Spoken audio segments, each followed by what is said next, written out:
Actually, suspect that maybe surface. Why'd you him? Jane possibly, but I've tested multiple times. Folks know there's lots of seats. It's really slow. Thank you. It's a worst case scenario. We can switch it out. We're about ready. We can switch it. I need 10 seconds. Get close. Ready, Iggy? Yes. All right. This school choice, right? There's all the principles. That's my last one before we go. School choice. Susan. They're just How you doing? Hey, folks. saying this choice school. How's it going? Ready? Go ahead and open it with the consent agenda. Thank you, Mayor. Welcome everyone to our November 4th City Council meeting. So if you haven't been here before, I will go over the items on the consent agenda, and then if we have any questions about that, you can ask me questions about the consent agenda items, and then we'll begin the regular meeting. So the first three items on the consent agenda are minutes from our October 7th meeting. Item 1 is the regular meeting on October 7th. Item 2 is a special meeting that you had on October 7th. And then the third item are minutes from the closed session meeting that should be at your table with the blue sheet of paper. Please read through those and then pass them down to the city attorney. Item 4 is a proclamation recognizing School Choice Week, which is January 26th and February 1st of 2020. Item 5 is a follow-up from an earlier action when we had a presentation on the Santa Hustle 5K and Half Marathon. This is street closings for that event. That'll be on December the 14th. Item 6 on the consent agenda is also a follow-up from previous action. First discussed is the planning retreat in January. City Council asked us to update our tree preservation and landscaping ordinance. We were able to receive a grant from the state for that project. That I believe you accepted that grant contract in September of this year. So the grant would cover half of the cost of $26,500 for a consultant to help us update our tree preservation ordinance. The city's match for that was $4,145, and the rest of our match is in-kind contributions, basically staff time. So the staff has worked with several companies on that and has chosen Davey Resource Group to help us update our tree preservation ordinance. And if approved, that work would start in November and conclude, I believe, in July or August of next year.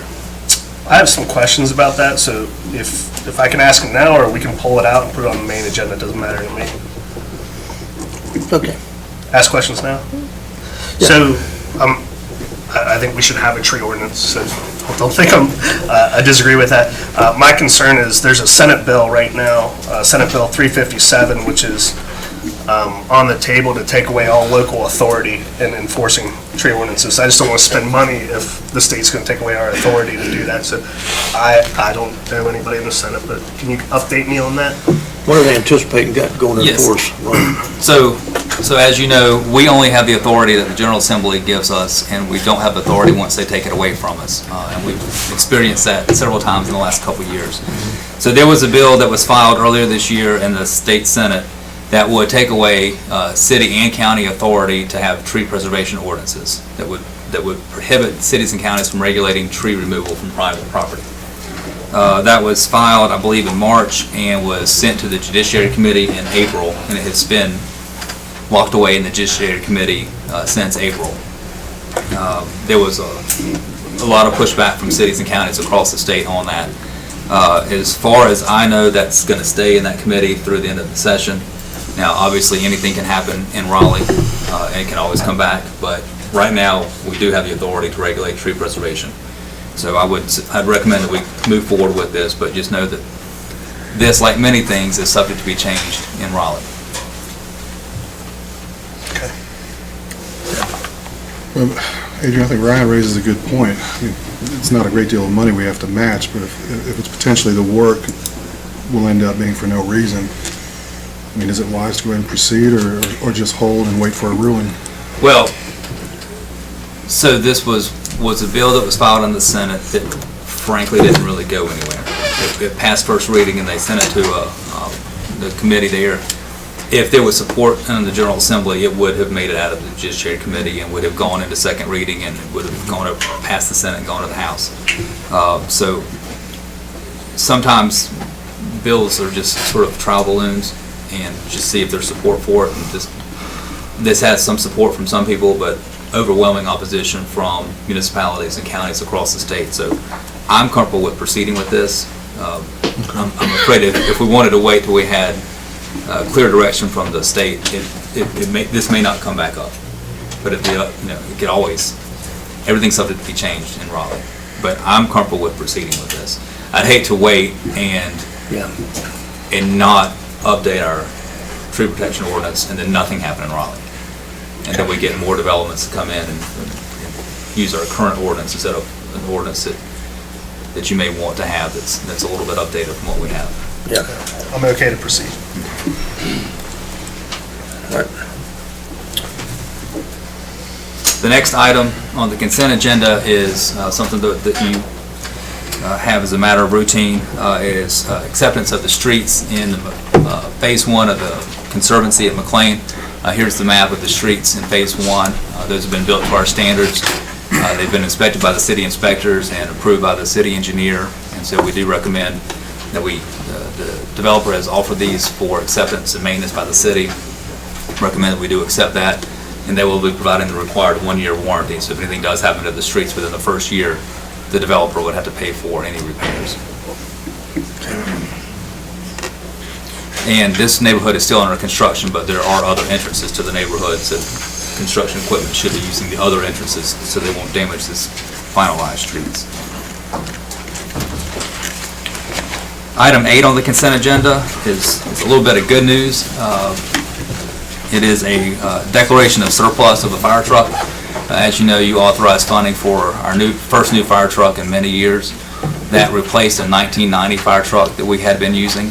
And now that we have the new fire truck, the ladder truck, which is a few years old, and we've got a new fire truck on order this year, we have an updated fleet so we can actually surplus the 1990 fire truck instead of using it to run calls on.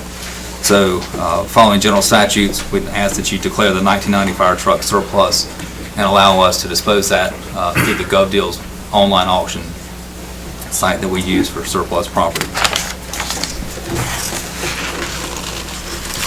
The next item on the consent agenda is also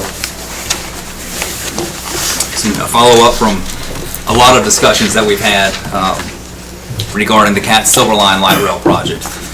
As you know, CATS has adopted a Silver Line Light Rail project that would span from Matthews to uptown Charlotte to the airport to Belmont and on into Gastonia eventually.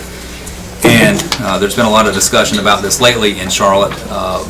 Now it's time for the Charlotte City Council to consider design work and engineering work that would finalize the alignment of where the light rail would go relative to the Highway 74 corridor, where station locations would be, how this light rail would impact the new Catawba River Bridge replacement project. So in discussions with our partners on both sides of the river, I realized that we had not had a resolution formally supporting the light rail project. We've supported it here. We've gone to Charlotte. We've talked to Charlotte City Council. We've talked to CATS and the Metropolitan Transit Commission on that. But I would like for the City of Belmont to go on record with a resolution of support for the light rail. The Charlotte City Council will be asked to spend some money coming up on design work. We have not been asked to participate in that, but clearly there will be money that will be needed on both sides of the river for this project from Mecklenburg County, Gaston County, municipalities. We don't know what ultimate funding sources will be needed for this project. The rules kind of changed from the federal government and the state government since the Blue Line was built. But certainly this resolution would show that Belmont is in support of the light rail project coming into Belmont, and that we know at some point when we're asked to fund this project, we will pay whatever our fair share is going to be for that. So I do ask your support for this resolution. If you approve it, then we will send that to the Charlotte City Council. I believe they're considering the design work at their November 12th meeting. I would also ask, I think the mayor and I are planning to go to that meeting, and if anyone else is interested and available, to also join us for that meeting on November the 12th in Uptown Charlotte. Yeah. Adrian, do you have any idea or any timeline potentially of when we will know how much we're going to be asked to contribute? No. Are they that far along yet? No. No. Not yet. So, as I understand it, the design work that Charlotte City Council is considering will include work that will give them cost estimates, and there's some key milestones through that design work that will give them better cost estimates.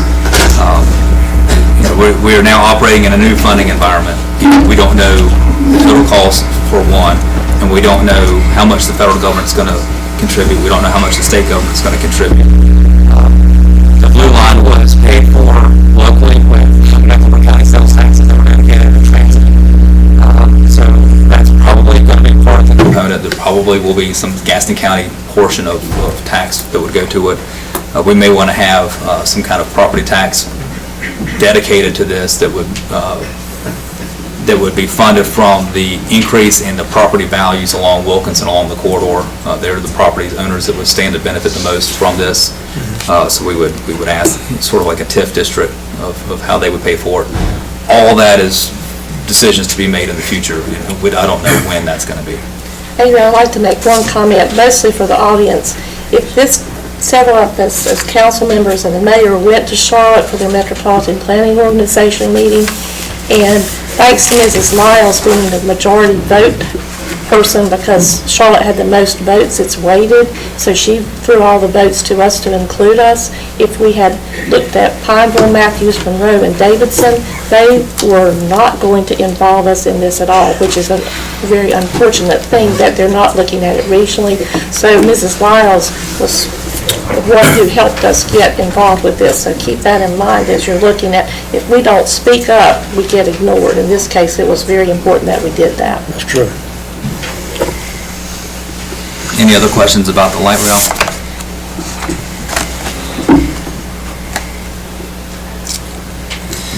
Item 10 is an item that's come up to us here recently.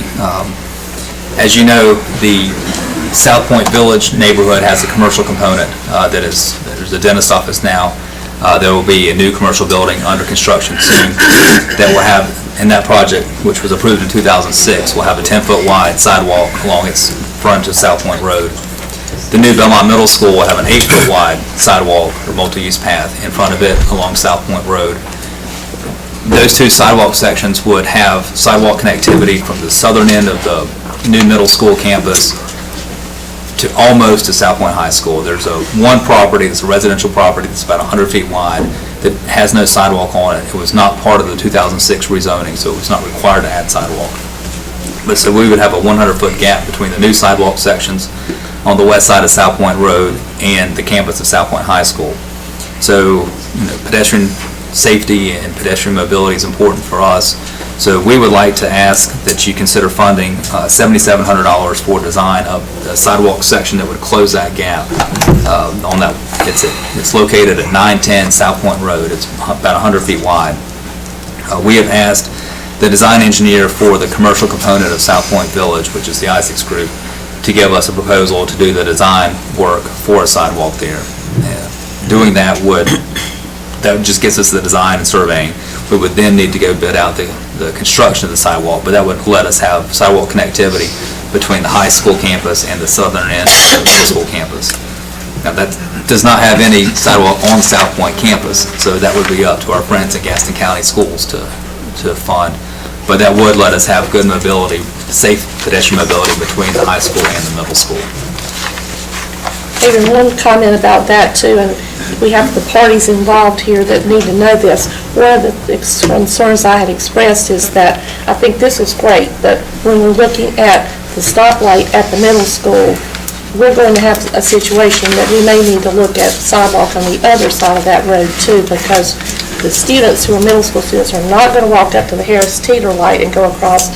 They're probably not going to go across at the light and go along the dirt or grass area. So I'm still very concerned about them cutting across. So I think this is wonderful, but I think that all the parties involved are going to have to look at that part of it as well. Keep it safe. Yes. Yeah. So So those are all the items that I have on consent agenda. All right, thank you, Adrian. That being the case, you want to call our meeting to order? Have a motion? Mayor, let me go get the sign-up sheet. Yeah, sign-up sheet's okay. Yeah. I didn't think anybody would sign up tonight. Joke. We knew better than that, though, didn't we, huh?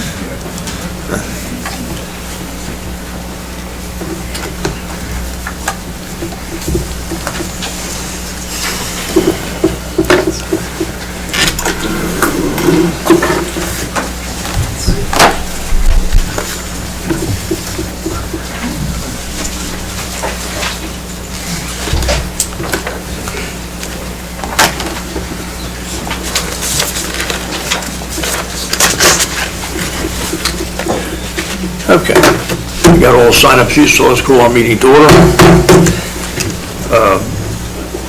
Everybody want to make a motion to go into session? I'll make a motion. I'll second it. Okay, so we're in session. See our invocation. I asked Richard Boyce if he'd be so kind as to do our invocation today. And Doug is going to do our Pledge of Allegiance. So, Let us pray. Lord, each and every day you overwhelm us with your gifts, miracle of life, the privilege of freedom, the gift of the community we celebrate here in this place. Lord, on this election eve, we ask you to make us grateful that we live in a place where we can vote for those who represent us. And we ask your guidance as we go to the polls tomorrow. Keep before us the needs of all in this community and of future generations to come, that we would vote not only for ourselves, but for all your children, that they might find a home in this place. We ask your Spirit tonight, Lord, as we gather as a council and a community, and we deal with complicated issues. Lord, help us to talk well with one another. Help us to listen to one another. Help us to work together for the benefit of all those who call this place home. We thank you, Lord, for our elected officials, for friends and citizens who've gathered tonight. Hold us together, Lord, and make us grateful. And grant us your wisdom, your courage, and your hope. For I pray in Jesus' name. Amen. sounds like a minister, doesn't it? I pledge allegiance to the flag of the United States of America and to the republic for which it stands, one nation, under God, indivisible, with liberty and justice for all.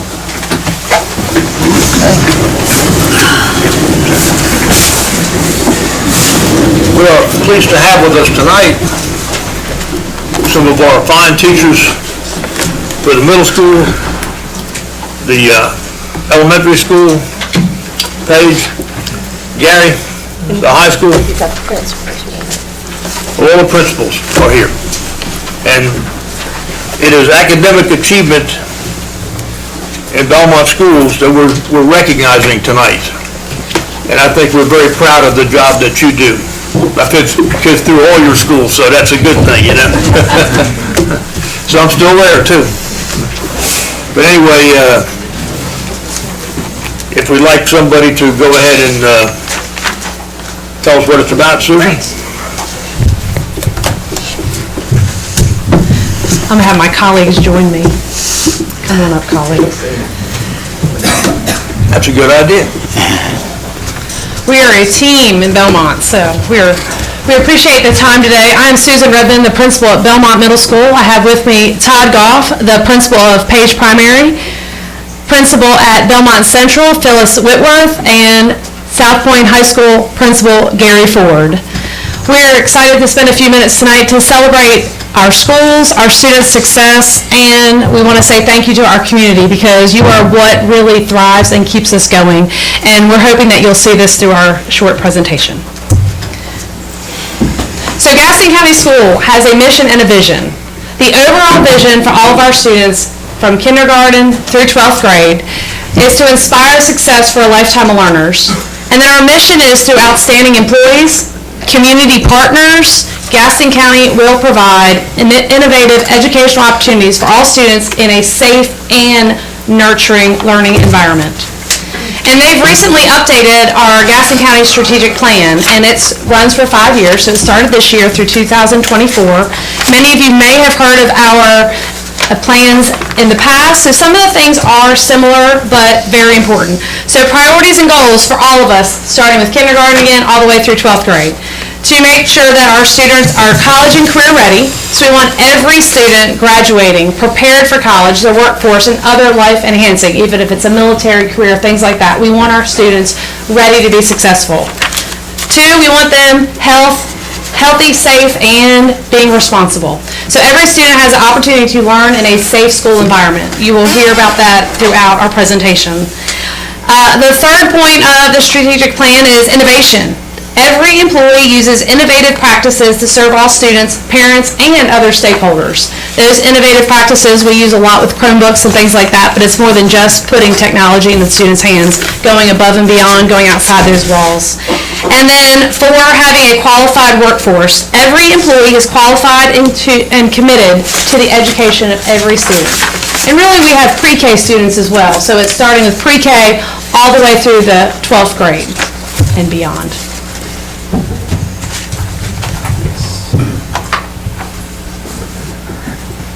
Good evening. So the mission of Page Primary is educating the whole child in a safe and nurturing environment. We have students that are in kindergarten and first grade, just over 300 students on our campus. And one of our focuses in that is that we are looking at that whole child development piece. There's the academic part, but then we look at all the other pieces as far as educating our children, because as our vision is that we're providing those foundational skills for lifelong learning. Because we know fully that at Page, we are setting up their success for the years to come as they travel through the different schools and even beyond that. So as Page is that starting place, the work our teachers are doing each day is a lot of it is centered on the types of instruction that targets down to what individual students need, and a lot of small group instruction that takes place in that. And we know that that foundation is there, and this sign that's here now in the front circle at the school kind of reflects the piece of where we know that we're a starting point. This was a recent project that was done on a beautification day at the school, and as you notice, it goes through and even puts points the new middle school for the location of the children at Page will go and attend one day. So as we know that we're laying that foundation for them when they are even high school students and beyond. So some things that we've accomplished this year, we do not have some of the EOG scores and such that come with Belmont Central and Belmont Middle and South Point, but we know the things that we're doing is helping build that. So some of the things that we've had take place this year so far is that we now have Chromebooks, type of laptop for every student, so we're a one-to-one campus. And one of the things that does is allow us to do some learning that is even more personalized beyond what teachers are already doing in their classrooms.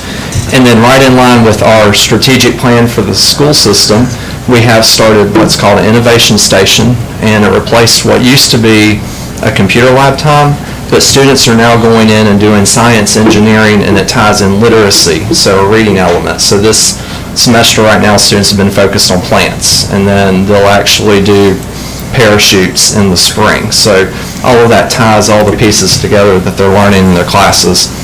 And then in September, we did a dance-a-thon at the school and raised over $17,000 to purchase new books for our media center.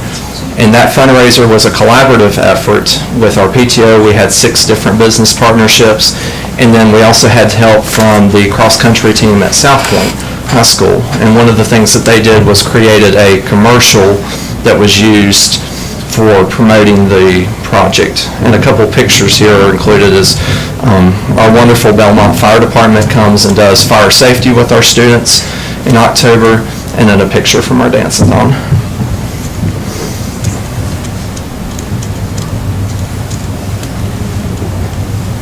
Thank you.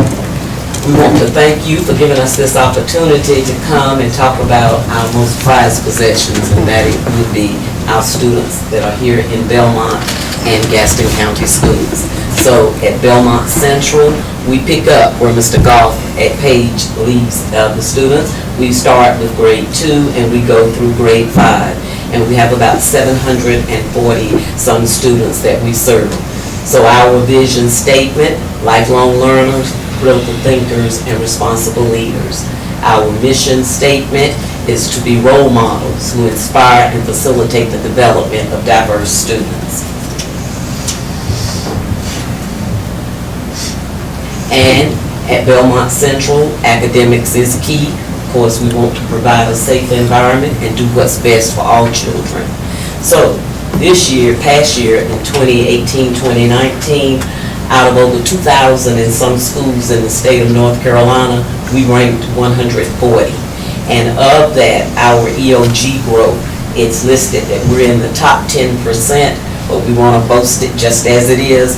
Belmont Central is in the top 6% with our academics. And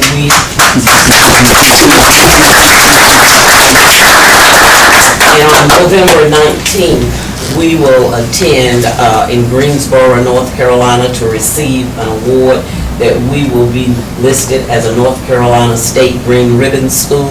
And this ties with MTSS, which we are loaded with acronyms in education, but with our multi-tiered support system where we provide interventions to help our students. And so we received this award because our team at school has done a lot of great interventions and strategies that's state-worthy. In October, with the help of you, our community leaders, we sponsored through PTO a color run. We had 12 local businesses for support and we raised over $18,000. And with our SRO and our PTO, we sponsored a walk to school event and we had 7 local partnerships.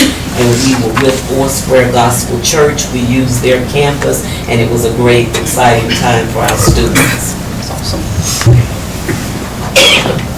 And our last slide just shows pictures of our color run, our walk to school event, and then for us to congratulate the staff for the hard work that they do each day. Thank you. Thank you. And then at Belmont Middle, I'm in the middle with grades 6 through 8. We have a little over 700 students, and I say I've got 3 different types of brains in the building. I tell the parents that all the time. I have the 6th grade brain, the 7th grade brain, and the 8th grade brain. And unless you spend time in the middle, you don't truly appreciate the difference in those 3 grade levels. But I can honestly say I love going to work every day. Our mission and our vision is committed to provide a safe environment that improves learning, academic achievement, and development of students' strengths and talents. And that's what it is. I tell them every day they got to be safe. They have to feel safe so that they can learn. And whether we're learning emotionally that day or academically, but we are always learning something. Some of our beliefs will provide a safe and caring environment when the enjoyment of learning is promoted. We do believe that learning is a responsibility that's shared among the students, the staff, and the parents. Because when you hit the middle school age, we got to show them why it's important to want to learn and be successful. And then we will establish and abide by clear and consistent expectations that promote individual responsibility as well as respect for self and others, which also ties in with our Green Ribbon Award that we have reached. So our motto at Belmont Middle is where we grow, care, learn, and laugh. Sometimes I think we should put cry in there. It just depends on the day. But we are excited that we are a top 20% in our EOG scores from last year, and we too are receiving the 2019 MTSS Green Ribbon School. That's a big deal in a middle school that we are working on consistency and coming in with responsibility, and so our students do follow the PAWS expectations. They receive different types of rewards throughout the year for doing all the different things of showing responsibility and staying safe and being responsible for what they're learning. And I would honestly say without, Mr. Goff was my assistant principal prior to this year, so he was a big part of Belmont Middle School becoming a green ribbon, so I want to publicly thank him for that. I also have up there a poster actually from last year that says thank you to our gracious Belmont community for $28,175.50. Last year, we wanted to become one-to-one, and because of our community, our parents, our students, you all helped us raise $28,000, and we are one-to-one. We're actually a little more than one-to-one right now, which is really exciting, but our middle school students do carry a Chromebook from 8 o'clock in the morning to 3:10 every day, and they do a phenomenal job of carrying it from room to room, and many of you have been in Belmont Middle School, and there's a lot of movement around that building. So we honestly have had less than 10 Chromebooks even have damage in the year that we've been doing one-to-one. So I just want to say thank you, because that was a big suit. And thank you for those of you that dealt with our traffic when we shut you down last year by begging for money on the street. But as a middle school, we're not too proud. We will get out there and do what we need to do to raise money. And then I wanted to share some pictures, because everything is more exciting when you get to see pictures. So this year, I'm excited that you can see on the top left picture the Belmont Middle Wildcat Walk, that one of my teachers brought that walk back. And so that was our last home game. Our students were walking from Belmont Middle School down to South Point. I'm excited. In 13 months, the school should be finished, and our walk will not be quite as far to our partners with South Point. But if you look at the picture real far in the background, we have some police officers that are in the back, and so we really appreciate everything. That we've got a great relationship with the Belmont Police Department. They come through our building constantly, talk to our students. They're phenomenal. I couldn't be more excited to work with them every day. The kids get excited. Another activity you'll see, we did Pink Out the other day. Pink Out and donate to MediViver. Our student council wanted to do something during October to recognize and to support one of our teachers that is a survivor, and we raised over $500 to donate to MediViver in a day, and so that was a big deal for our kids. So if you look real close, Miss Elmore's right in the middle. At the bottom, one thing that we do with our student athletes and just our students in general is we really do try to be a community and to reach out to the different schools, the Page and the Central and South Point, and do things to really grow our community and make our students feel good in the middle. So that is a picture of some of our student athletes reading at Belmont Central, and we have lots of other activities this year. Our band actually was in the carpool line this year, pumping up one of your fundraisers, so we were excited to be able to do that. And then there's football Friday night when we were getting ready to support South Point High School one night this year. So just want to say thank you and show that we truly love being in the middle. We enjoy working. I love the little ones and the big ones, and we just have a really good time. So I just appreciate everything. Mr. Ford?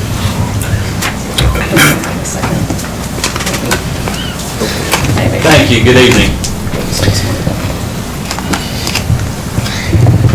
At South Point High School, our mission is to provide exemplary instruction, guidance, and leadership that will support student-centered learning, ensure the highest level of achievement for all students, and prepares them for a global society.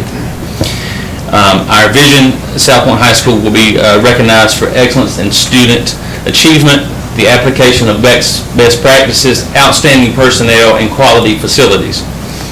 By the way, if you didn't know, a big part of the bond money was, we got some of the bond money at South Point High School to redo our roof. You know, people don't go around and look at a roof every day, but it's something you got to have. So a little over $1 million has gone into our roof, and that probably will be finished by the end of this year. Parental involvement in our school and collaboration with local partnerships will reflect a strong community value for education. This vision will prepare our students for life and work in the 21st century. You know, last year we had the 50th anniversary of Gaston County Schools, and I just think about a lot of the time how much a part of this community we are, and how much that all of us are just thankful to have a community that supports us. And we're very excited and happy about that. And my slides aren't coming up, but that's okay. We also want to brag on our end of course testing. We are a top 15% in growth in the state of North Carolina, and we're very excited about that. It's because of our teachers, our students, our parents, and these folks right here in their staffs that send the kids up to us, that we can brag about that we're top 15. Actually, we're in the top 11%, but they don't recognize that exactly, so you'll hear it as the top 15%, but top 11 is accurate.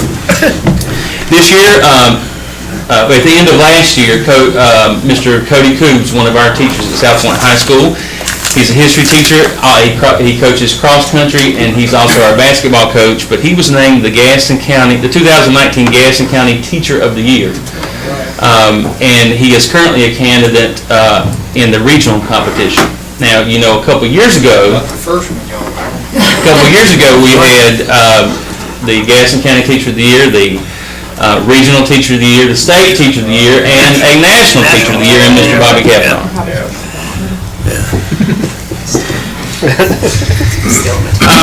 So just a few of the things that have been going on this year at South Point High School. We were honored to host the 2019 Patriotism Bowl. That's the first time that that had been outside of the, I think, the Charlotte city limits. He's going to work on this and. My pictures. Anybody can fix it, Seth can. No pressure, Seth. Nobody's watching. The news is here.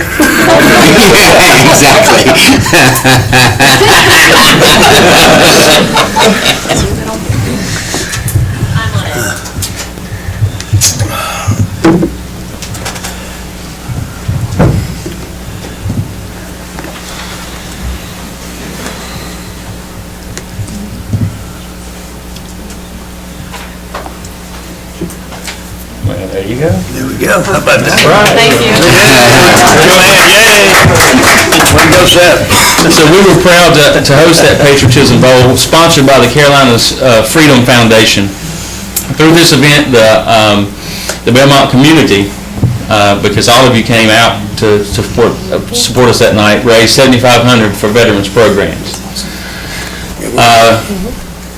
We are very proud of our Pride of the Tribe band. World-class band, do a lot of competitions. One of the recent ones they did was the Jaguar Classic, and they won the grand champion of that competition. Okay.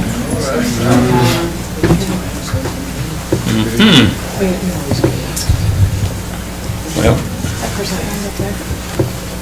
Just click on it and scroll down.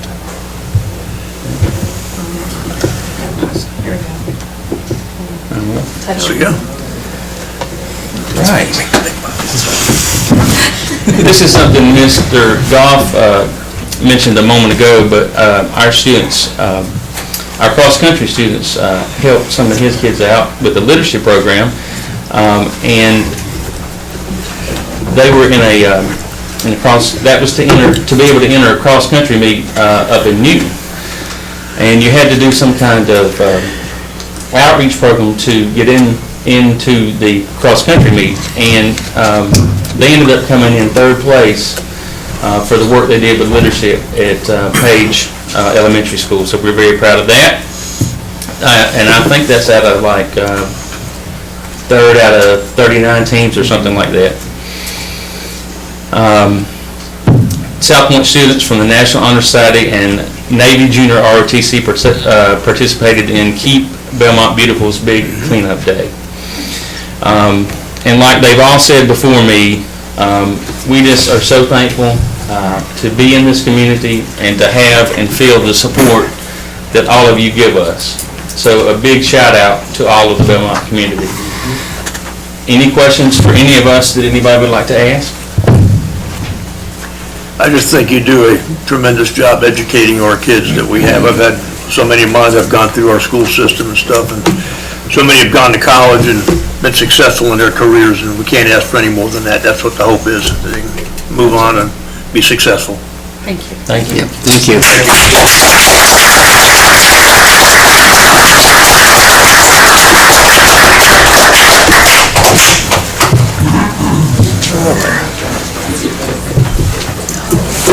I'd like to entertain a motion to approve the consent agenda. Motion. Second. Got a second? All in favor, say aye. Aye. Consent agenda is approved. Let's open our regular agenda. We have several people signed up for public comment. And Richard Boyce, I believe you're the first one, and you have a ultra-modern hourglass, yeah. 3 minutes. All right. You know what that's like, right? I do. They broke one of them, so I'm down to one. All right, you broke one. Well, I didn't bring it. All right. Mr. Mayor, members of City Council, citizens and friends of Belmont, looks like there's something happening around here tonight and tomorrow. It's nice to see a full chamber, and I hope y'all stay engaged with the rest of the agenda. I'm here just to address one thing, and that's the Chronicle Mill project, and I'm urging you to move forward with that project.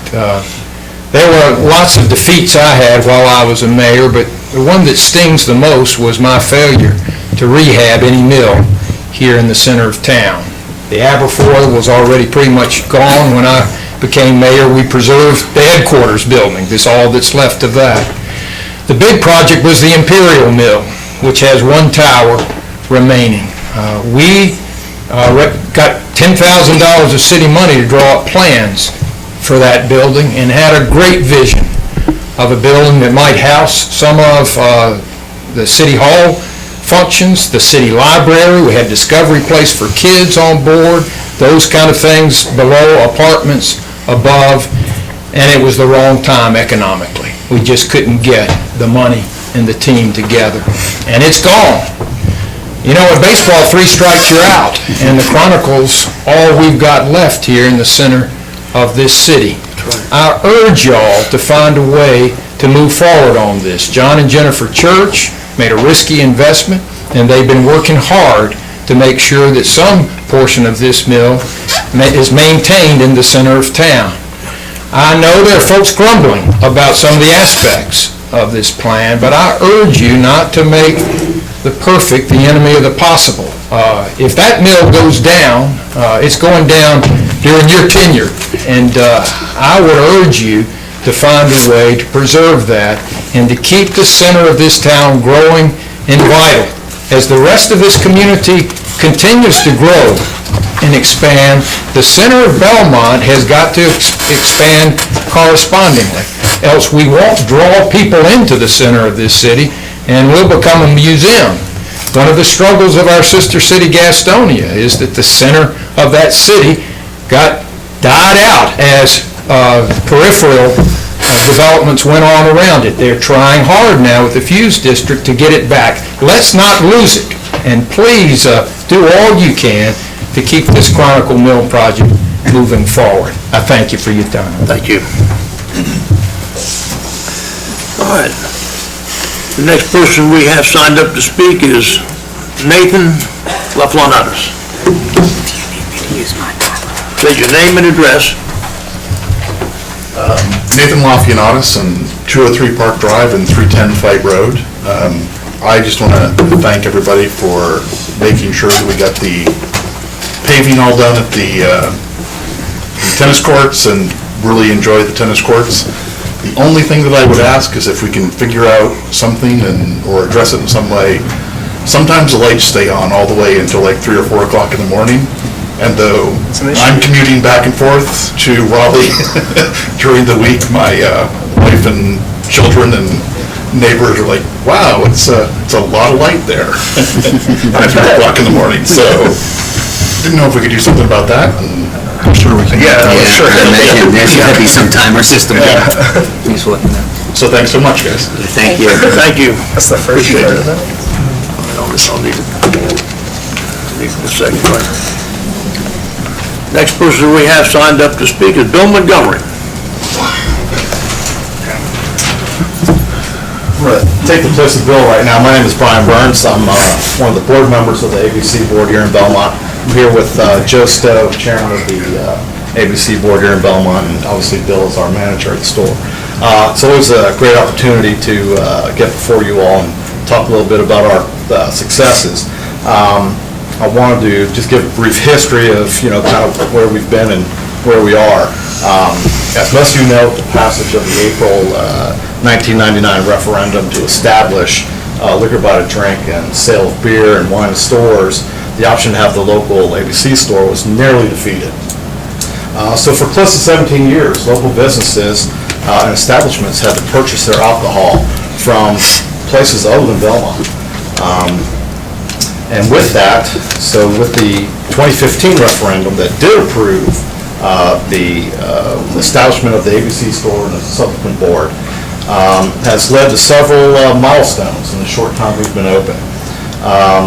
And one of which is the importance of keeping those mixed beverage dollars and those general alcohol sales here in the city of Belmont. One of our financial projections, or our financial projections, our initial projections, to date have been pretty accurate and on schedule. While the state initially projected that our store would have sales in the $1 million range and we would not turn a profit for 4 to 5 years.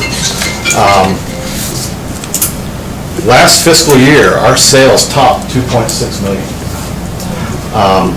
Our current fiscal year, we have budgeted gross sales over $3 million. And I'm happy to report today, if I'm correct, Bill, that for the first 4 months of the year, we've already reached $1 million in gross sales. So we're on target to meet or exceed our $3 million budgeted sales for the year. So with that success comes a direct benefit to the city and the citizens of Belmont. Our total distributions for the fiscal year 18-19 to the municipal government, including law enforcement and alcohol education, came to $91,870. That's direct money. Yes, that's direct money to the city from the ABC store. And tonight, I'm equally pleased to inform you that Mr. Montgomery has brought with him a check for $17,196 that represents our first quarter disbursement to the city. So Bill's here to do that, and just want to say that we're really mindful of our stewardship of the taxpayer dollar and take it very seriously what we do for the city and the taxpayers of Belmont. And with that, Bill. That's a great report. I think we need to give I didn't know so many people drink at Belmont.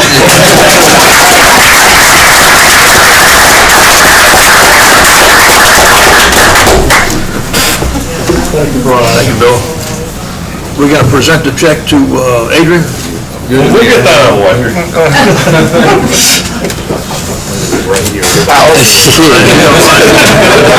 Thank you. I don't want to appreciate that. Yeah. I'm not even going to open it up. Thank you. $17,196. That's terrific. Yeah, let's go.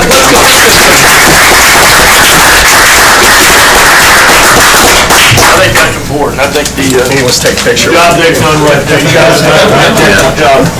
That was the wise decision we made a number of years ago. I think it's terrific. Something that's made. You guys have done a phenomenal job. Take a The picture. whole team had a tremendous job. Come on. Come on in here. Let's get a photo. We'll try to find it. As a follower, I am pretty well.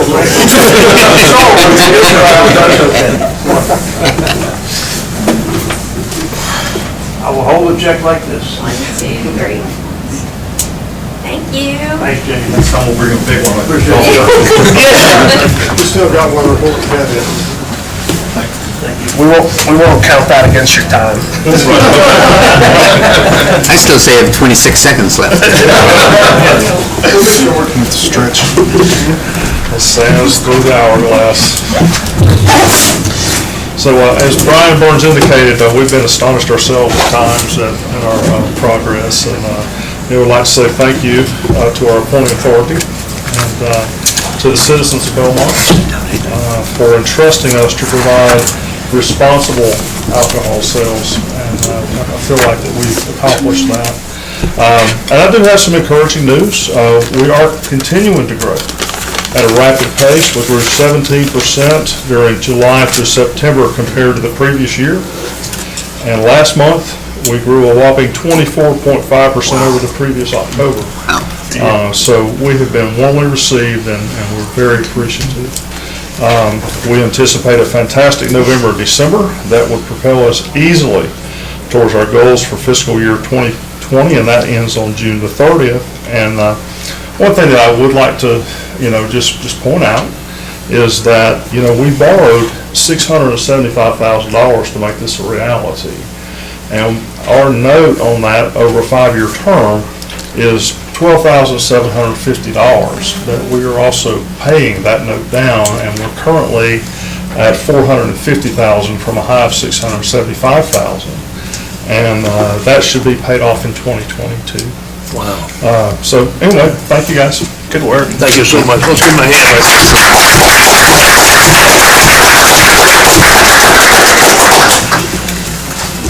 All right, thank you guys, appreciate it. That's all we have for public comment.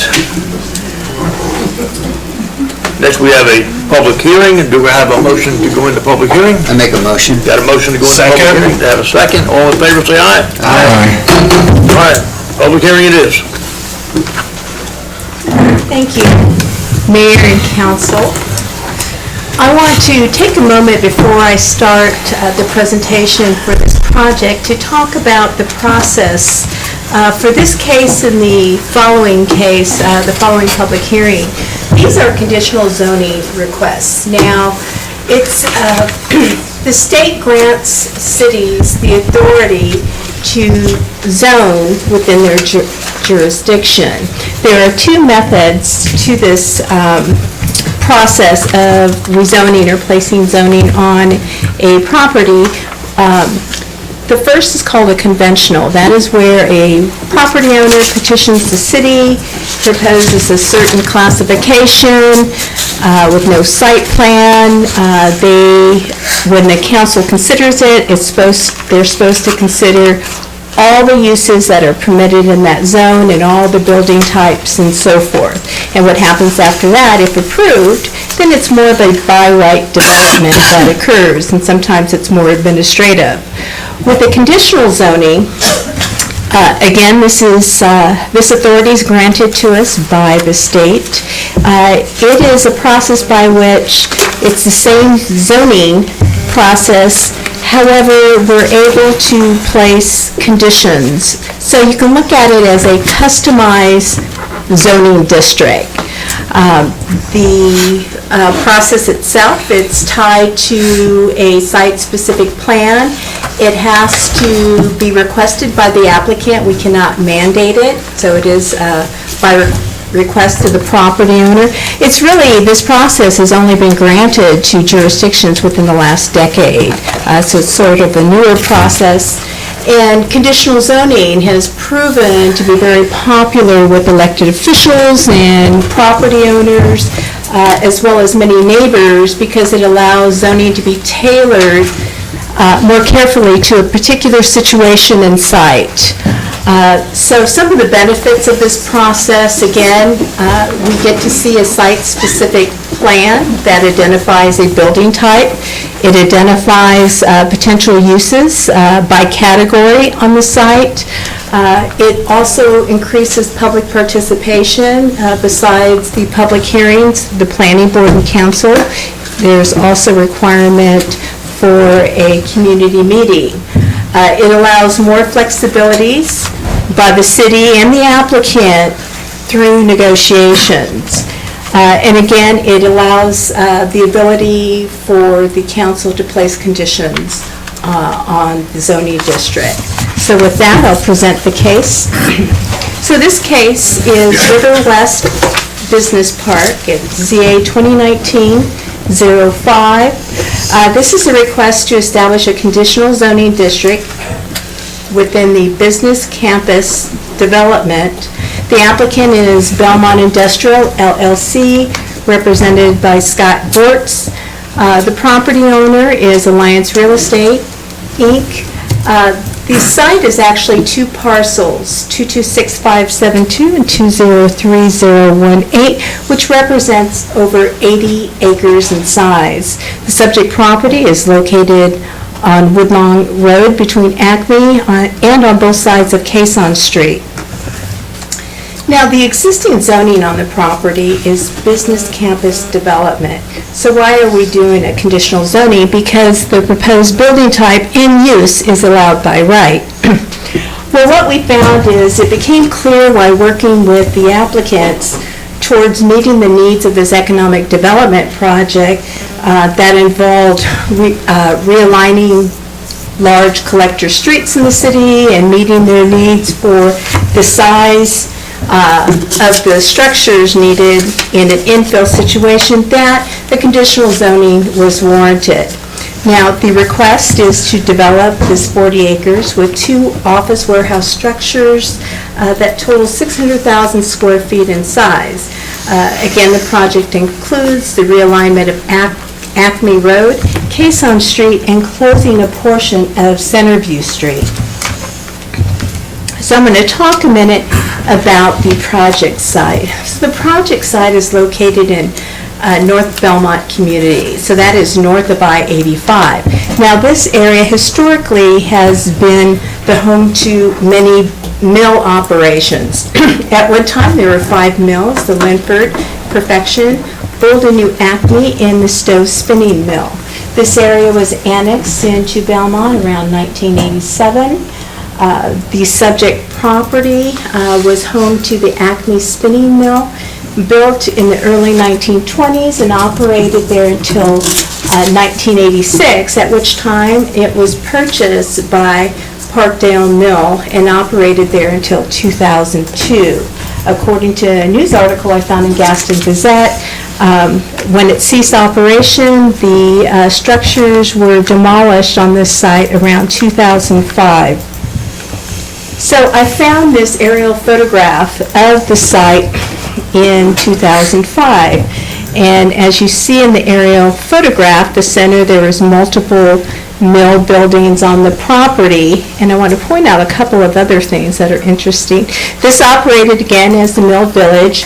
Centerview Street is located to the north. I'm not sure you can see my bouncing. To the north, and there are mill houses that faced Centerview. Between Jade Circle and Acme Road, there were also additional mill housing.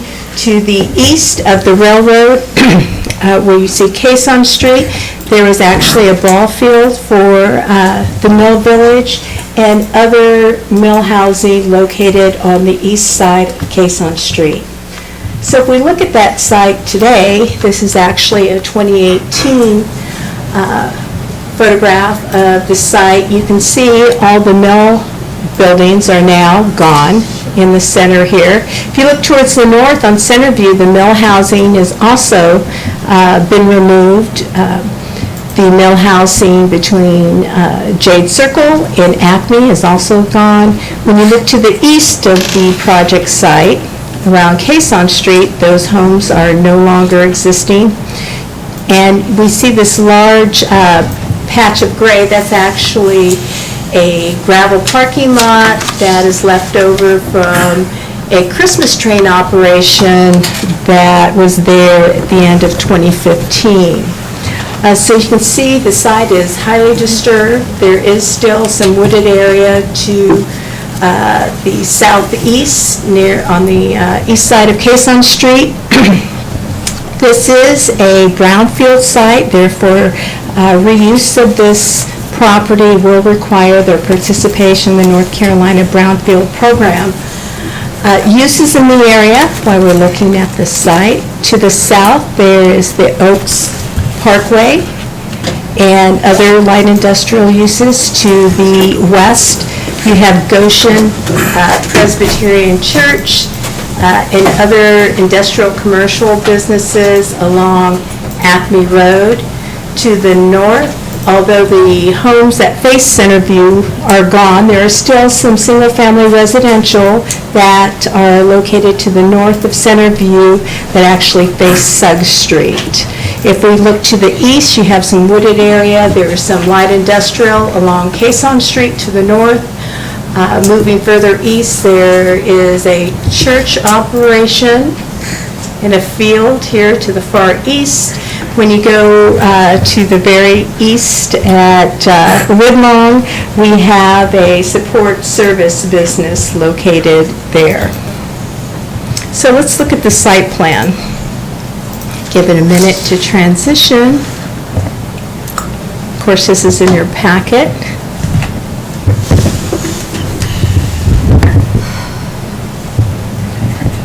Well, you have in your packets, and I'll open the staff report. Let's see if I can get it to forward. The site plan that consists of 2 large industrial buildings,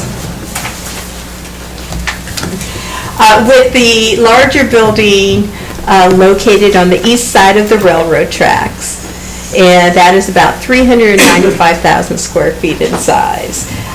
The smaller building located to the east of the railroad tracks is about 200,000 square feet in size.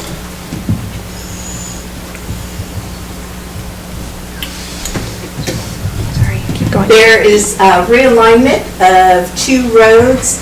Currently, Acme Road comes into Woodlawn near the Oaks Parkway, which is at a curve, and there's actually a really bad sight distance issue located at that point.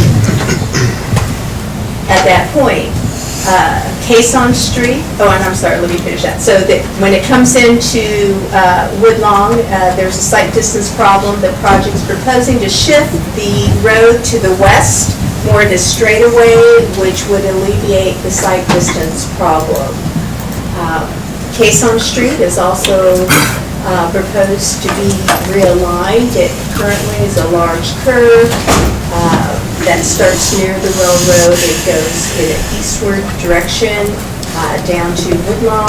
They're proposing to realign that segment to follow the alignment of the railroad tracks, which would be straight down. However, it will curve back to the east and come in at its existing intersection location. I'll talk a minute about Centerview Street. Centerview Street is what we call a dog leg. It's an L-shaped type of road. A portion of Centerview to the north is proposed to be abandoned, and a cul-de-sac would be placed on the remaining section. There it is. Yes. Which have steps there. Yes, I'll just stand right there. Okay. Seth to the rescue again, huh? Yes, thank you, Seth.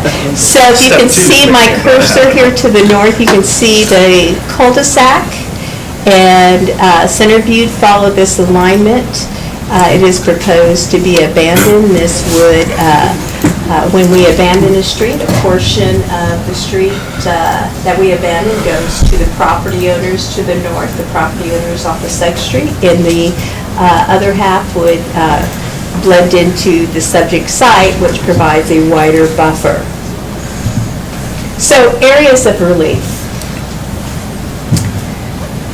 So, the zoning map in the upper right-hand corner, you'll see some red lines. So, this district is unique in that it has what we call perimeter setbacks. When this zoning classification is located adjacent to other zoning classifications other than this BCD, it's required to have a wider setback. So in the areas where you see the red line are areas in which, based on their site plan, the applicant needs relief. So to address that, the applicant is proposing mitigation in the form of some landscape buffers.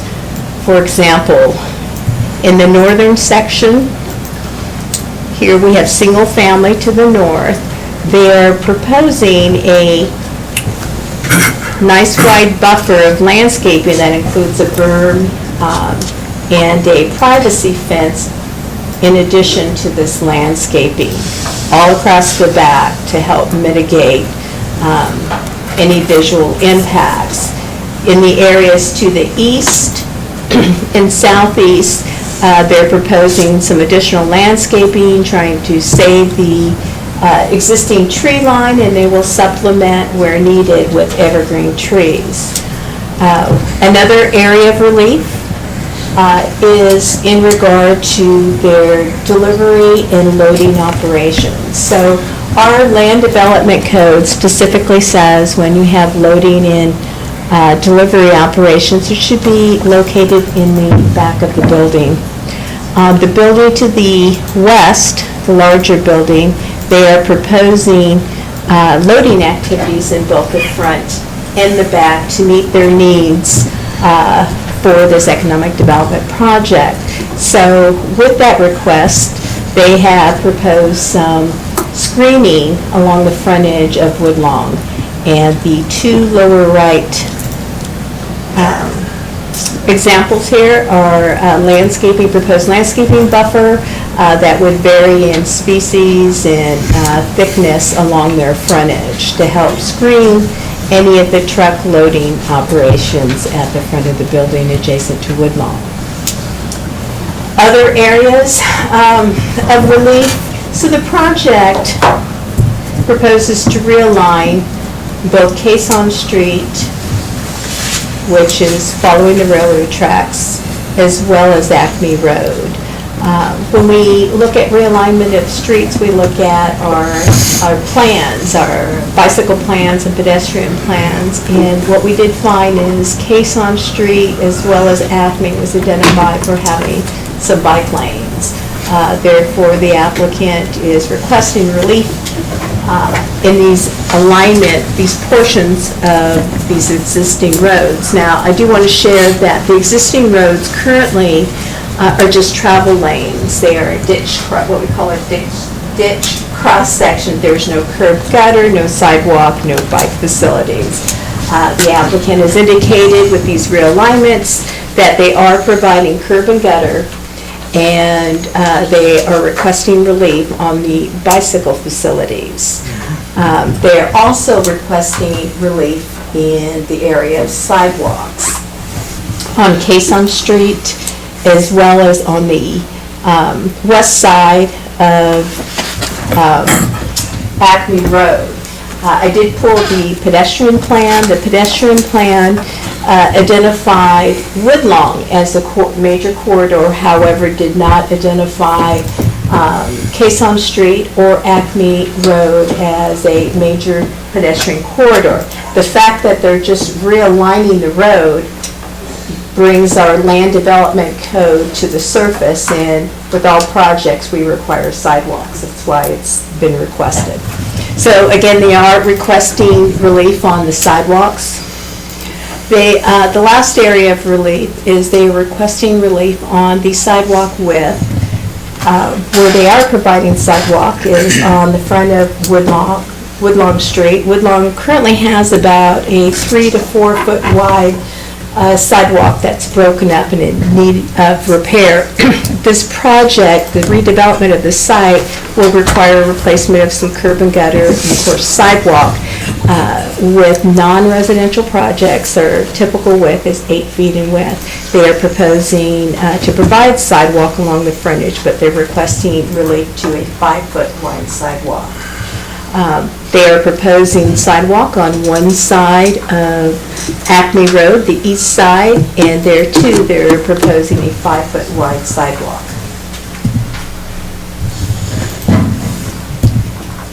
So with regard to architecture, the proposed elevations there are in compliance with our land development code for this building type. This is a tilt-up concrete panel building, which is typical of buildings this size and for this use.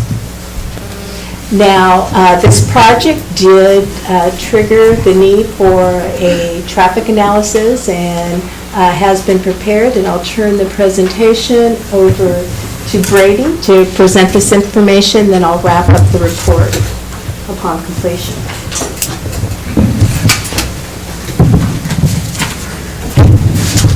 Thank you, Shelley. Good evening, Mayor and Council. My name is Brady Finkley. I work for Kinley Horn and Associates, and we were hired by the city as the city's on-call transportation consultant to perform TIA for the development. So tonight I'll give a high-level overview of the TIA. We do have a thick report we can dig into if you like, but I'll allow y'all to ask questions as we go through it or at the end, either way. There we go. So I know y'all know this and we say this each time, but just as a refresher, the purpose of development's traffic impact analysis is to evaluate and identify improvements required to mitigate the incremental traffic impacts on the surrounding transportation infrastructure caused by the proposed development, consistent with the city and NCDOT mitigation requirements. And so we say that because the purpose is not necessarily to correct existing deficiencies of the transportation system, but to identify the incremental impacts and mitigate for those impacts. TIA thresholds for this site, the site is expected to generate enough trips to trip the city's TIA threshold, hence the need for the TIA. However, it did not trip NCDOT's threshold based on number of trips. However, it is adjacent to some significant TIP projects, and so the state was involved from the beginning to the end with the identification of the scope of the TIA as well as the final review and requirements.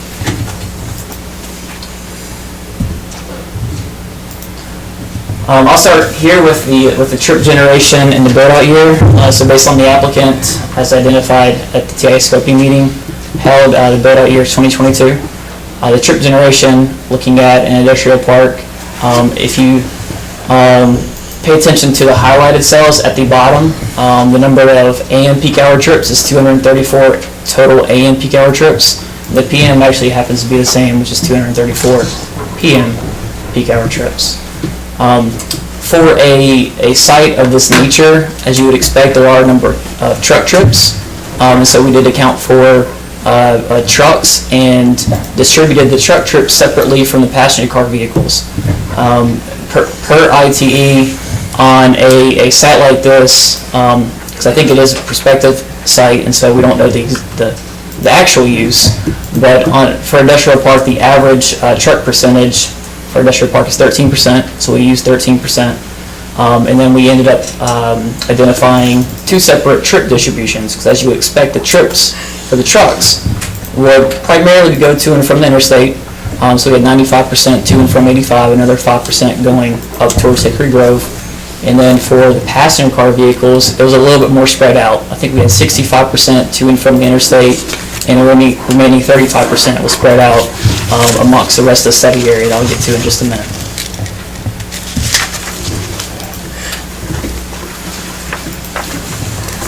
I wanted to note that the site plan that was used, if you dug into the TIA, is a little bit different from the site plan that you have in your agenda packets, and some of those differences came out because of some of the recommendations that were discussed in the TIA.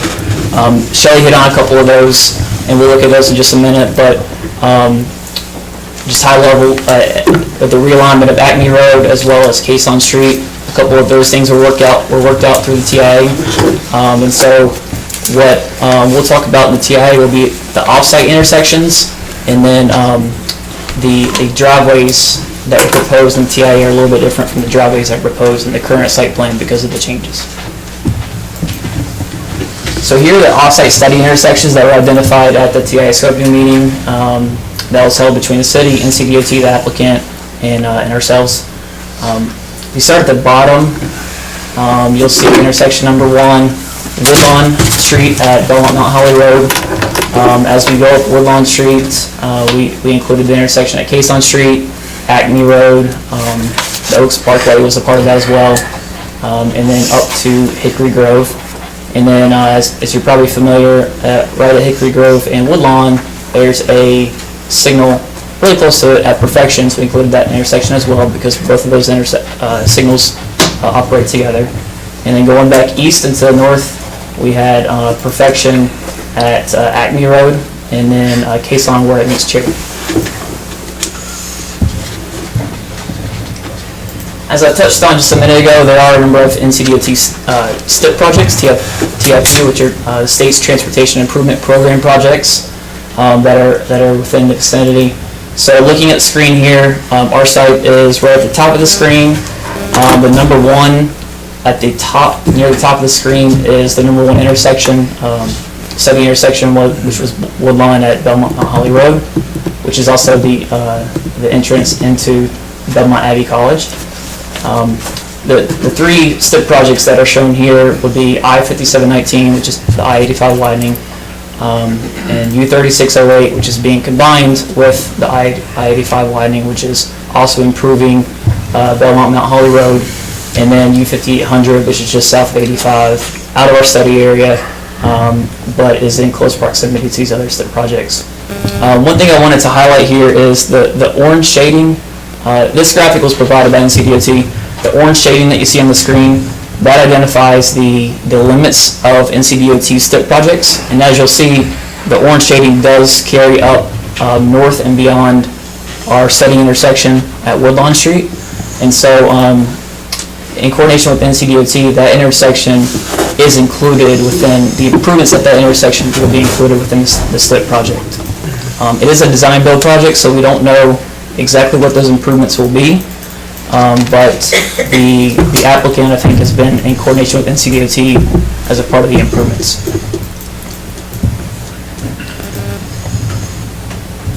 All right, so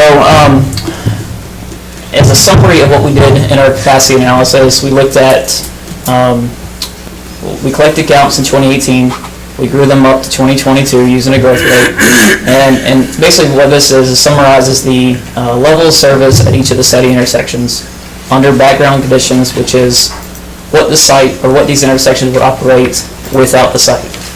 So our next slide that we'll see will be what the level of service will be if you just add the site on top, so you can pretty easily see what the incremental impacts are and identify what mitigation is required. Here is, there's a lot of numbers on the screen, we can dig in further if you like, but here's the level of service with identified mitigation improvements and with the site in place, obviously. And I will highlight a few locations. So if we look at Woodlawn Street, on both bookends of Woodlawn Street, one on the east at Belmont Mount Holly Road, like we had just discussed, another one on the west at Hickory Grove. Both of those, not surprisingly, did warrant mitigation. If we focus first on the right side at Belmont Mount Holly Road, this was without the STIP project or improvements there because we don't know what those improvements will be. So we want to identify what improvements would be needed if the STIP project was not in place. And what was identified there was an additional eastbound right turn lane, so coming from the site, turn right to go towards the interstate. So you'd have 2 right turn lanes there, as well as extend the existing turn lane to 275 feet. So you have 2 right turn lanes, 275 feet, as well as the northbound left to extend the storage of that northbound left. The addition of the eastbound right does give more capacity to the overall intersection. Long story short, it gives more green time to Belmont Mount Holly Road, which improves the intersection, but we still identified that the northbound left still needed to be extended. And now if we look over to the left side at Hickory Grove Road, the westbound approach was operating at level service F already, and then with the addition of the site, it worsened, and so we identified separating that westbound approach, so coming from the site as you come to Hickory Grove Road, to separate that current single lane to 2 lanes to create, or to add some capacity there, and that did mitigate the impacts of the site. And then we'll focus on, and I'll come back to the other 2 intersections on Woodlawn at Acme and Caisson. Here we go. So if we look at Acme and Caisson, Acme at Woodlawn on the left side, it's only about 100 feet or so currently away from the Oaks Parkway. Through the TI, we identified really 3 different options that we discussed. One was potentially realigning Acme Road to line up with the Oaks Parkway, to have a single intersection there, because currently having 2 intersections offset about 100 feet does create safety and operational concerns. The second would be potentially limiting the full movement of Acme Road to maybe a leftover or right out access. Or the third option, which is what the applicant has done, is move Acme Road to the west to create some additional space. It helps with both those intersections from a safety and operational capacity, but also it does provide opportunity to improve the sight distance at Acme Road. So if you're familiar with it right now, if you're coming down Acme Road, it's going to have a steep grade and it's trouble. The other one is at Cason Street. That intersection, when we first saw the proposal, it was coming at a weird angle to Woodlawn Street, so we discussed realigning it to make it more 90 degrees to make it more safe, as well as pull it away from the railroad so you don't have the overlapping concern of trucks potentially turning left, and now they're overlapping, sitting on the railroad tracks. And from the latest site plan that we've seen, they have done that. And those are the locations we were talking about initially, so those have been approved. That's the general overview of the TIA. From there, I'll take any questions that you may have. The three options that you just named, as far as your recommendation, was the third one what you would recommend as well? You said that's what the applicant chose, but was that your top recommendation or not? I think 1 and 3 would both be great. I think either aligning it over to the Oaks Parkway or pulling it away from the Oaks Parkway. I think either one of those achieve what we were looking for, which was improving safety and operations. Thank you. So when you talk about peak hours, AM, PM, is that different for cars versus tractor trailers or whoever might be using this property? It was the same. That's a good question. So the 13% that we that stated, the ITE says 13% of the truck traffic. That's looking at peak hours. What about stacking? I'm just curious on like the car storage. Is that the same for tractor trailers as it is cars, or?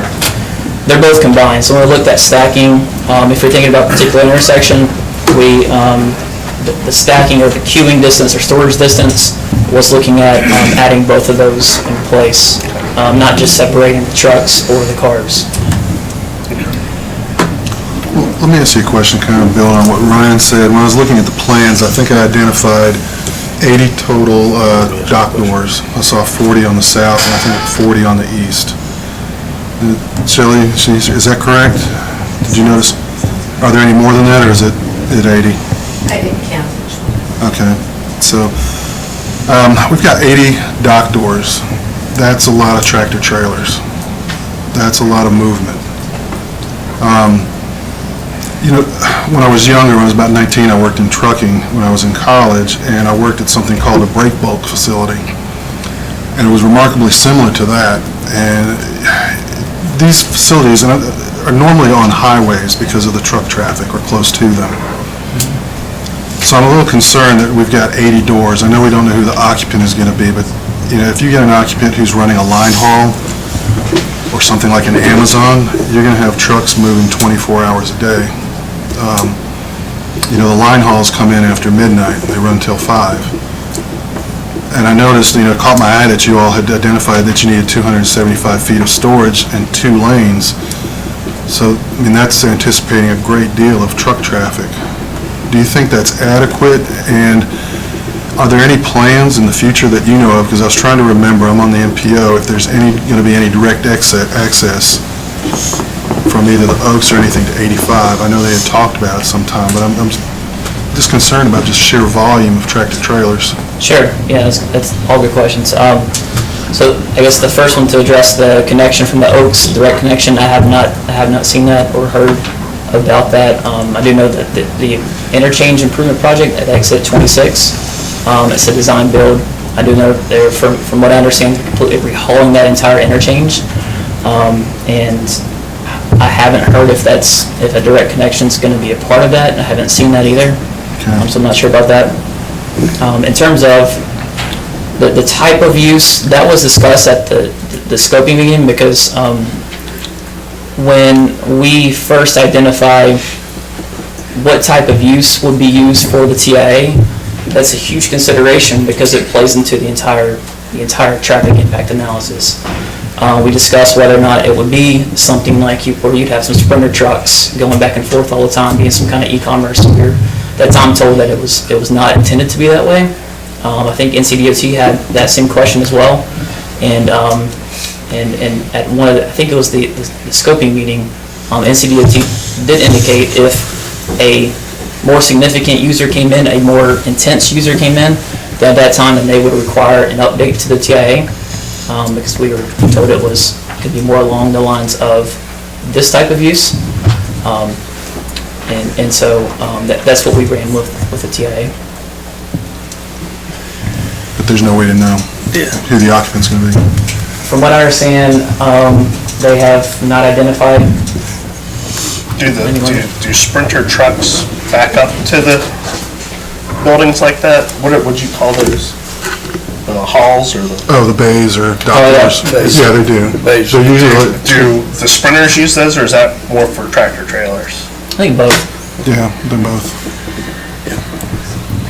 Let me, and you may not know this, but the speed limit, I'm sorry, Charlie, but the speed limit on Woodlawn, what is that speed limit?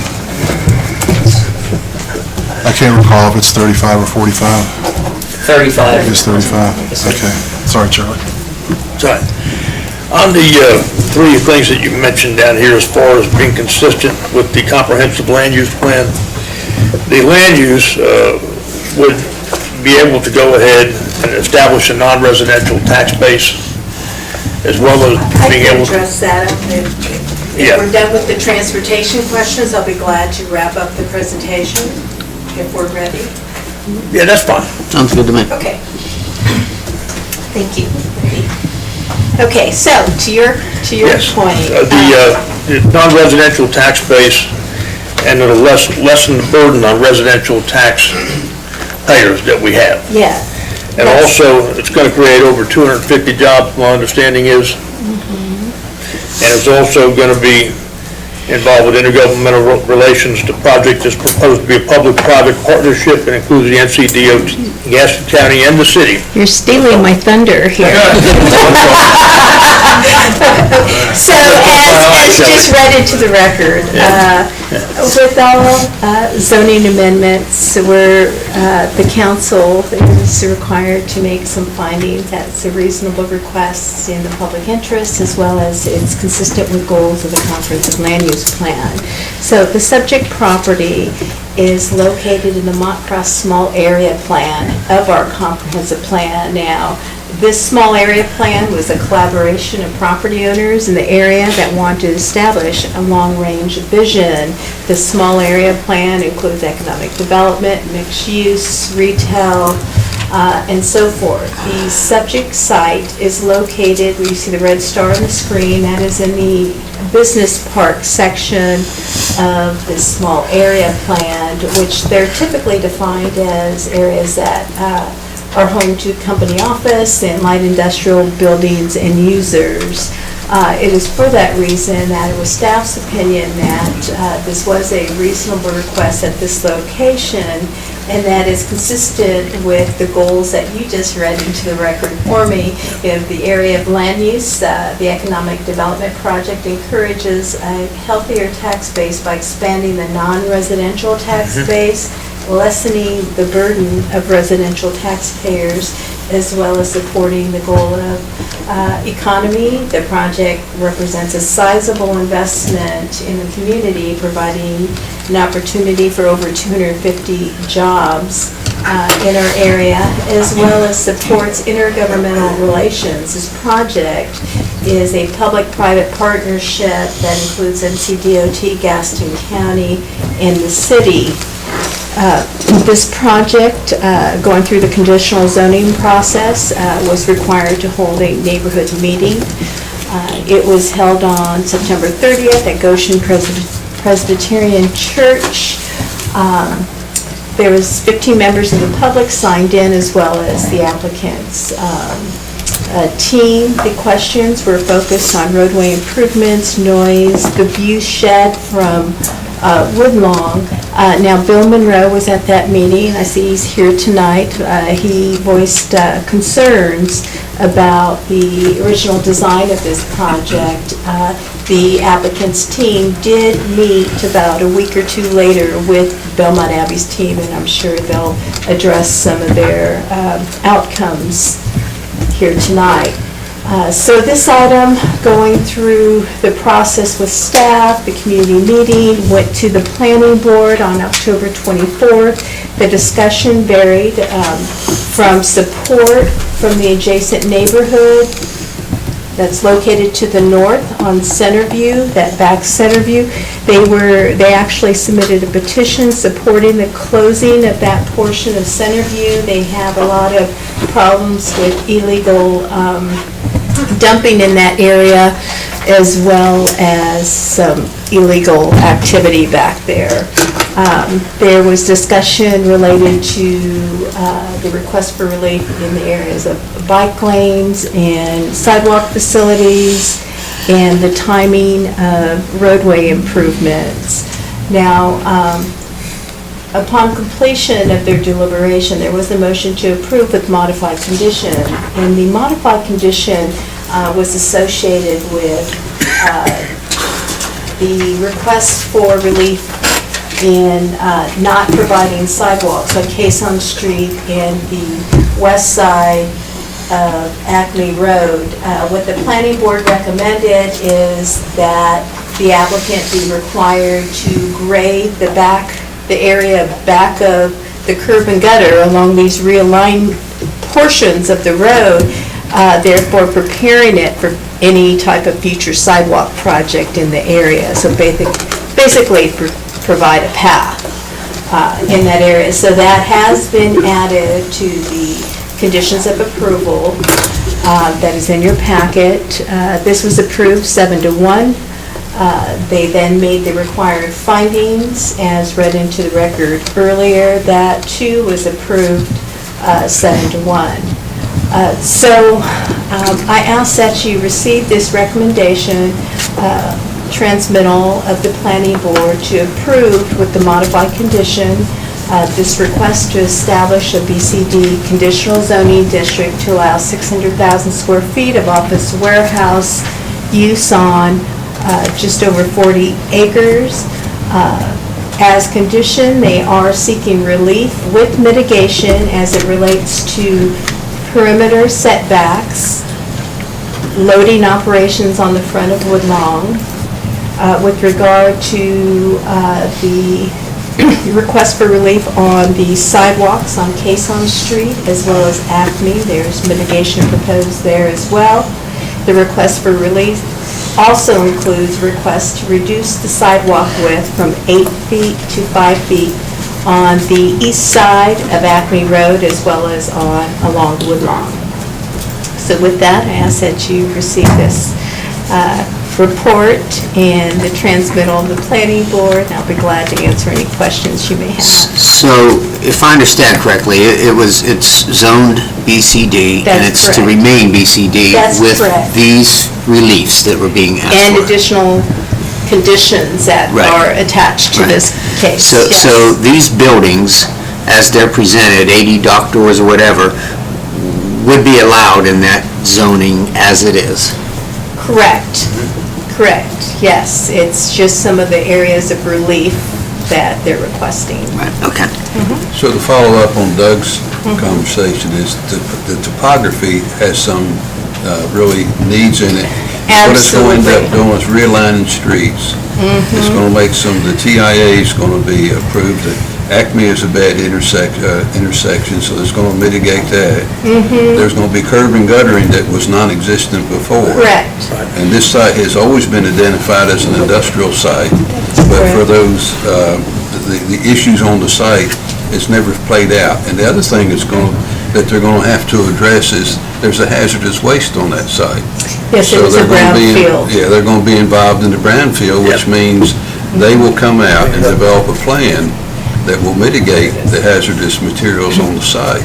That is correct. So, so basically, that's what we're talking about then. An industrial site that has some challenges topography-wise. In order for their project to work, we're going to have to make some adjustments.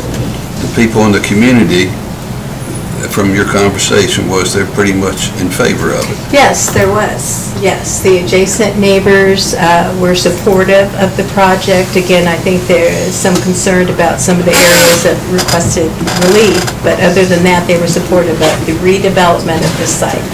Right, and prior to that, it was the Acme Mill site. That's correct. I'm sure we have some public comment, but I had one more question. Yes. On Caisson Street, and the annexation rules have changed, just a lot over the last 10 or 15 years. How exactly does one annex into the property and then also get the road? Like, how did that road become part of the city of Belmont? It's actually an NCDOT road. Okay, Yeah, it's not a city road. okay.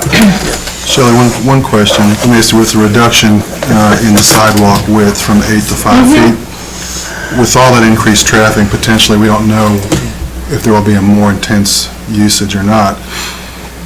Are you comfortable with the shallowing of that sidewalk and pedestrian traffic in what may be a pretty lively road? Right, but to answer your question, yes.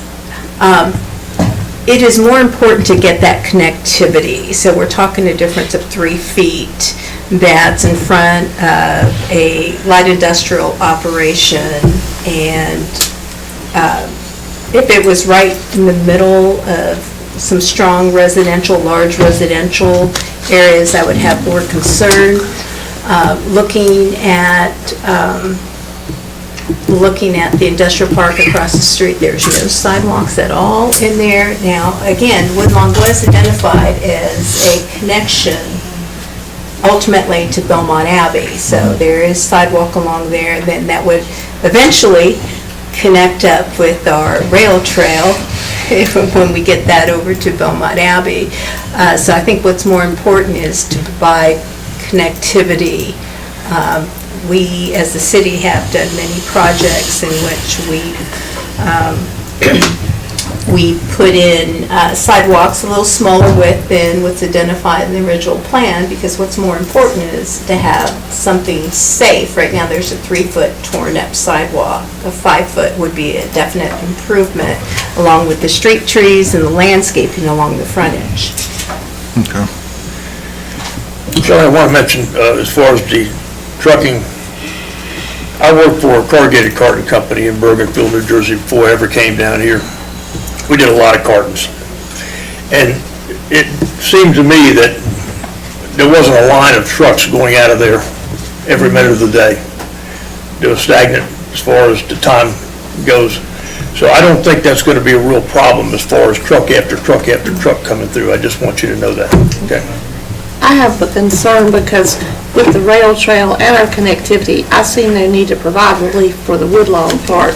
I think 8 feet is appropriate, and particularly with the development with the old Roper property, we're probably looking at people using that as a corridor, and it needs to be multi-use like we provided with the others, so I'm not in favor of that particular piece of it.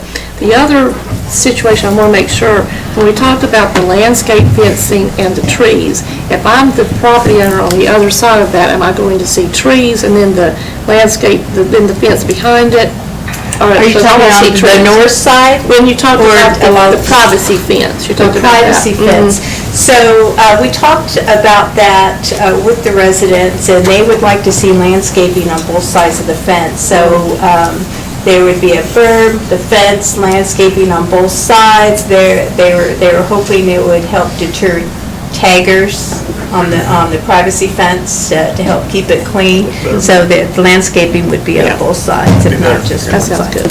Okay, good. It will help with noise as well. All right. Anybody have any more questions for Shelley?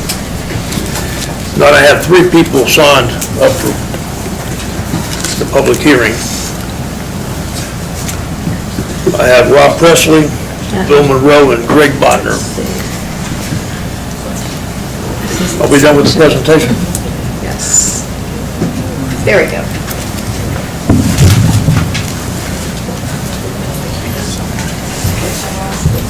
Good evening. Now, keep in mind that his Dallas Cowboys are playing tonight, so I'm just... They just kicked off. He'll keep us updated. Well, they're playing my Giants, though. I'll be recording it. So I'm presenting on behalf of the development entity. Yeah. Are you going to start the sand, or is this, okay. I just wanted to know how much time I had. I don't think we have the time clock for this meeting right here, no. Okay. Yes, you did. As indicated, my name is Rob Presley. I know most of you, I know all of you. And thank you for allowing me the opportunity to speak. The development entity is Belmont Industrial LLC. The 2 partners that are here Scott Bortz with Tribeca Properties and Ralph Balls with Pace Properties are both here. The current property owner is Alliance, which is a subsidiary of Parkdale, and Andy Warlick and Julia Singh were both here on behalf of the ownership group. As most of you know, I was a resident here for a long time. My current involvement is I'm a property owner in town and also a business owner. I'm president of Coldwell Banker Commercial Mecca. My partner Bob Clay and his son Eric Clay are our managing partners for our Gaston office. Parkdale is a very good corporate client of ours, and over the last few years there was a lot of discussion about what to do with this land, and I think it might help you to understand how we got here. It was the Acme Mill. It was an active mill until such time that it was operations stopped and a decision was made, as often is with some of these older mills. It's easier and probably better for liability reasons and to tear them down. These older buildings they're somewhat functionally obsolescent. And this particular mill didn't have some of the qualities as the Chronicle Mill, which you're going to hear about later. The decision was made to tear it down. Our involvement came some years later. Alliance made the decision to sell the property and hired our firm through Bob Clay to market the property. My involvement came after this property was listed. I am formerly a Belmont Planning and Zoning Board member, and during my tenure on the Planning and Zoning Board, there was a tremendous amount of discussion about area plans. There was plans put into place, long-range, short-range plans, but one of the biggest topics that we always had was we are heavily residential tax base. And Belmont, for long-term sake and for its longevity, we must have more commercial tax base, and we must have jobs. A lot of our jobs were lost as a result of changes in the textile industry. And so it was for that reason, as we talked about this Woodlawn corridor where the Oaks Business Park was already established, this was the place to put our business and industrial parks. We obviously aren't going to put them on South Point Road. Wilkinson Boulevard is more of a mixed-use corridor, so this was the ideal place. And as you saw, the long-range plans indicate that. And so when the property was put on the market, it was determined that the highest and best use is to find a commercial use that would provide jobs and would probably have some combination of office and industrial or distribution. Well, we know that in part because the interest in the property leading up to my involvement had come from users who wanted this site for industrial purposes. And Donnie Hicks at Economic Development on more than one occasion had brought interested parties, companies looking to locate their businesses or portions of their businesses in our community and create jobs and tax base. The last one was an Israeli company that really wanted this site. The problem was it had some environmental issues that had to be dealt with, the infrastructure in North Belmont, and the time it would take to actually get a building approved, built, and occupied. It was too long for them, and like some of the others that had come before them, it just didn't make sense and they left. So the idea was born, we need to find a developer who will come to East Gaston, come to Belmont, and will create a project that can be shovel-ready, or even better yet, building can be built that would be highly flexible and allow for a lot of different uses. Its proximity to the highway, the changes that are getting ready to occur by the state on 85 and at that exit, all lend themselves for a project to come now. And in the past, maybe not so much, but today is the time, and the old adage, if you build it, they'll come, that's the belief. And so there has been, this is not a overnight project, this has been going on for 18 months. And I am pleased to say, and I want to thank, on record, Representative John Torbett, who's been involved from the state level, County Commissioner Tracy Philbick, who's been involved at the county level, and the Executive Director of Economic Development, Donnie Hicks, who has been involved at the county level in helping us to figure out what's highest and best use and what can we expect. We don't want to build something that won't attract a corporate or multiple corporate users to our community. And so through this involvement of all these parties, and the city, and I don't want to leave the city out because Shelley's department, Adrian, have all been very helpful in helping us to understand what works, what doesn't work. And this is how we've got here through this team approach. And so I went to Scott and to Ralph and pitched the idea of an industrial park here, and they liked it. And they agreed to pursue it. And so we came down, we looked at the property, and what we determined is to optimize the site and to build the best facilities we could build, the most modern and best facilities we could build. There were some things with the current zoning that, in order to fix some problems and to create this wonderful park, we were going to have to figure out a way around, or to alter or modify or whatever they may be. So to Councilman Gadd's comment, this is almost a self-imposed endeavor of asking for this rezoning process and the additional cost to their project that really they didn't have to do. The truth is they could have just bought the land, gone through brownfields, put some buildings on site, and kept on moving. But that would have not have been the highest and best use for the property, nor would it have been in the best interest of this community. We have the opportunity to land at least 2 new corporate citizens to our community, which it desperately needs. And so for that reason, they went down this path and have designed a project. And as I have sat in here before and said, and I said it when we were going through the Aberfoyle rezoning, I love the collaborative rezoning process, because I think between the city staff, the developer, and the community, we always end up with a better project than somebody could have just drawn. And I think that's happened here. And the concessions that the developer has agreed to make, hopefully the concessions that the city is going to agree to make, will result in a project that will be state-of-the-art and will give East Gaston something to be very proud of on the commercial side. So, with that said, I'm going to give you just a short, I'll flip through this because I do know the Dallas Cowboys are playing. I will correct, Shelley said 80 acres, and I know that was, it's roughly 48 acres, 47.8 is what I have. The purpose of this conditional zoning is for us to be able to, for the development team to be able to create a project that would total up to 600,000 square feet. I will let you know that when the final users or owners or occupants of the buildings are finally identified, this could alter. And so could a 395,000 square foot building become 375? Yeah, of course. Instead of 80 dock doors, could it have 68 dock doors? Yeah, of course. I mean, it's hard to predict today, but it is to create a state-of-the-art park that could include up to 600,000 square feet. I won't go back through where the location is. We all know where the location is. It is across the street from the Oaks Commerce Center, Oaks Business Park, as most of us call it. I will point out that there are a whole large amount of acres undeveloped in the Oaks Business Park, entitled and zoned, and can be developed, and will be developed at some point.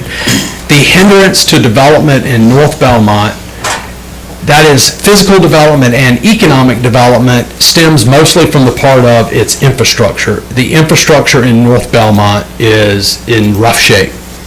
And unfortunately, as each developer comes along, they're going to have to play a role in creating and recreating the infrastructure, and that's okay as long as one developer doesn't get stuck with the entire north end of the community. But Oaks, when it's developed, this project, when it's developed, inevitably will spur more development that I believe will probably be more office, some more industrial, some services and retail that will accompany it and service the needs of those developments. 48 acres, BCD request is to go to BCD-CD. 2 to 4 buildings. The plan shows 2 buildings, but that's not to say that building a 400,000 square foot building couldn't get cut in half and be made into 2. It just depends on the users that show up. Survey of the property. This is the site plan, which you guys have already seen. The couple of things I'll point out is Caisson Street right now, the entrance to Caisson Street off Woodlawn Road is pretty much exactly, it's going to remain where it is today. One of the things that one of the many changes that were made over the particularly last month and a half, have been to move some things around, and most of that stemmed from the TIA, it stemmed from the community meetings, it stemmed from some neighbor meetings that we had, but the Caisson Road entrance is pretty much the same. When we went to the community meeting, the Caisson Road entrance had been shifted all the way down to the right-hand edge of the property. Mayor, you were at that meeting. One of the requests we heard from Bill Monroe, who represents the Abbey, is we want more of a buffer between our property and the new project. And so we determined that it was good to push that road back over and leave a natural wooded area between Caisson Street and the Abbey's property, which is this corner down here, the bottom corner right there where Caisson meets.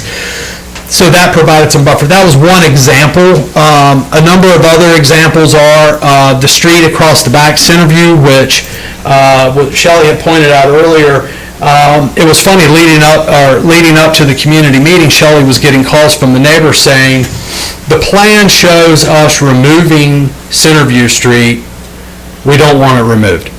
We want it left intact. And so we talked before we went to the meeting, and we said, okay, we can do that. So we went to the community meeting and we talked some more. By the time the community meeting was over, they were asking us to please remove the street and put in the cul-de-sac. And then I got a written petition from the neighbor saying, please take Centerview out and put the fence up. We're going to push a berm up back there, build a fence over the top of it, landscape it to provide good separation. And so Acme and Caisson are really going to be straightened out. The last site plan specific thing I'll point out is at Acme Road. We heard repeatedly that there's a traffic safety issue at Acme Road. If you're coming on Acme towards Woodlawn and you try to look to the left, back towards the east, there's a hill and you can't see, and cars come around the curve. That hill's going to be shaved down. Acme got shifted over the way it did, and somebody asked why did it not get put up with the Oaks Business Drive. There's a whole litany of reasons. I mean, one thing's the intersection, but what happens to the road when it goes in each direction? And that's why you can't look at one decision that was made by one item. There's a whole lot of things that play into it, and that's how the ultimate alignment of Acme Road came. So then you end up, the picture that Shelley had was an early rendering. This is a little more representative of what ultimately is being proposed, and probably more what the building would look like, which would include a combination of office. As to how many dock doors, who knows? I mean, the plan is conceptual at this point. It could change. It just could.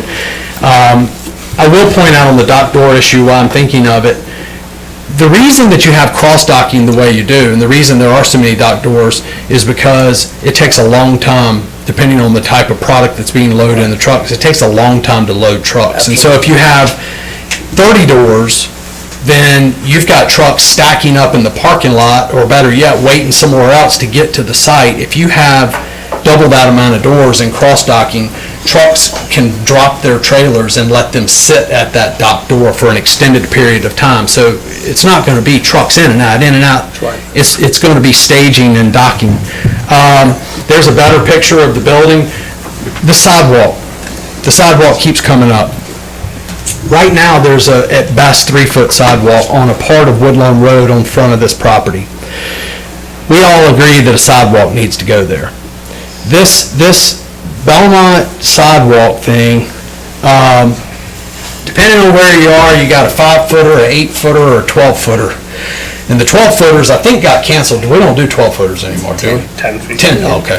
Yeah, because when we started putting bollards up so cars wouldn't drive down them because they thought they were a road, we realized that's probably a little big. 5 feet. 5 feet is a big sidewalk. It is. A big sidewalk. It is not a small sidewalk. When you start getting into 8 feet and above, those are huge sidewalks. This area over here is an industrial area. There is residential off Acme, and there's residential behind it, and those areas deserve to have sidewalks. This area deserves to have sidewalks. Woodlawn deserves to have a sidewalk. But when you're in a primarily business and industrial area, having 8 and 10-foot sidewalks is excessive, in most people's opinion. I understand, somebody made the comment, does it feel comfortable to walk down the road on Woodlawn having trucks going down the road with a 5-foot sidewalk? I would argue yes, as long as it's not pushed up to the back of the curb. And as you'll see in this plan, there's road, curb gutter, planting strip, then sidewalk, which should make it very comfortable to walk up and down this road. It's going to be a whole lot more comfortable than what's there today. Caisson Street doesn't have any sidewalks today. Caisson Street today has a handful of dated industrial buildings at the other end. It is not a residential street.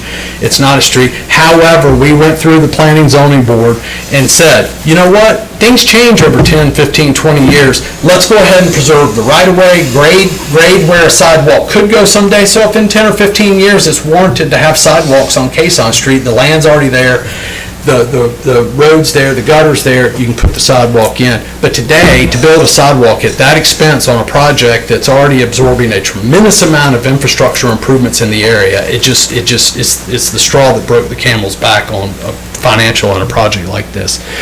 So I would point out that thank you for the developer for going through this voluntary rezoning, because had they not, there's a whole lot of infrastructure that is going to get redone in this neighborhood that otherwise wouldn't have gotten redone. And that includes the intersection at Hickory Grove and Woodlawn Road, which is a mess. If you've ever gone down there, it splits in about 4 different directions. The county stepped up to the plate, and the county put into this year's budget, they allocated $300,000 to assist the developer in the redesign of that intersection. If you go down to the other end, the state's highway project, it was back and forth as to whether or not is it going to extend all the way up Belmont, Mount Holly Road to the intersection of Woodlawn. Torba got involved, they met with the state agreed, yes, it's the right thing to do, we are going to do that, and it will be in our plan.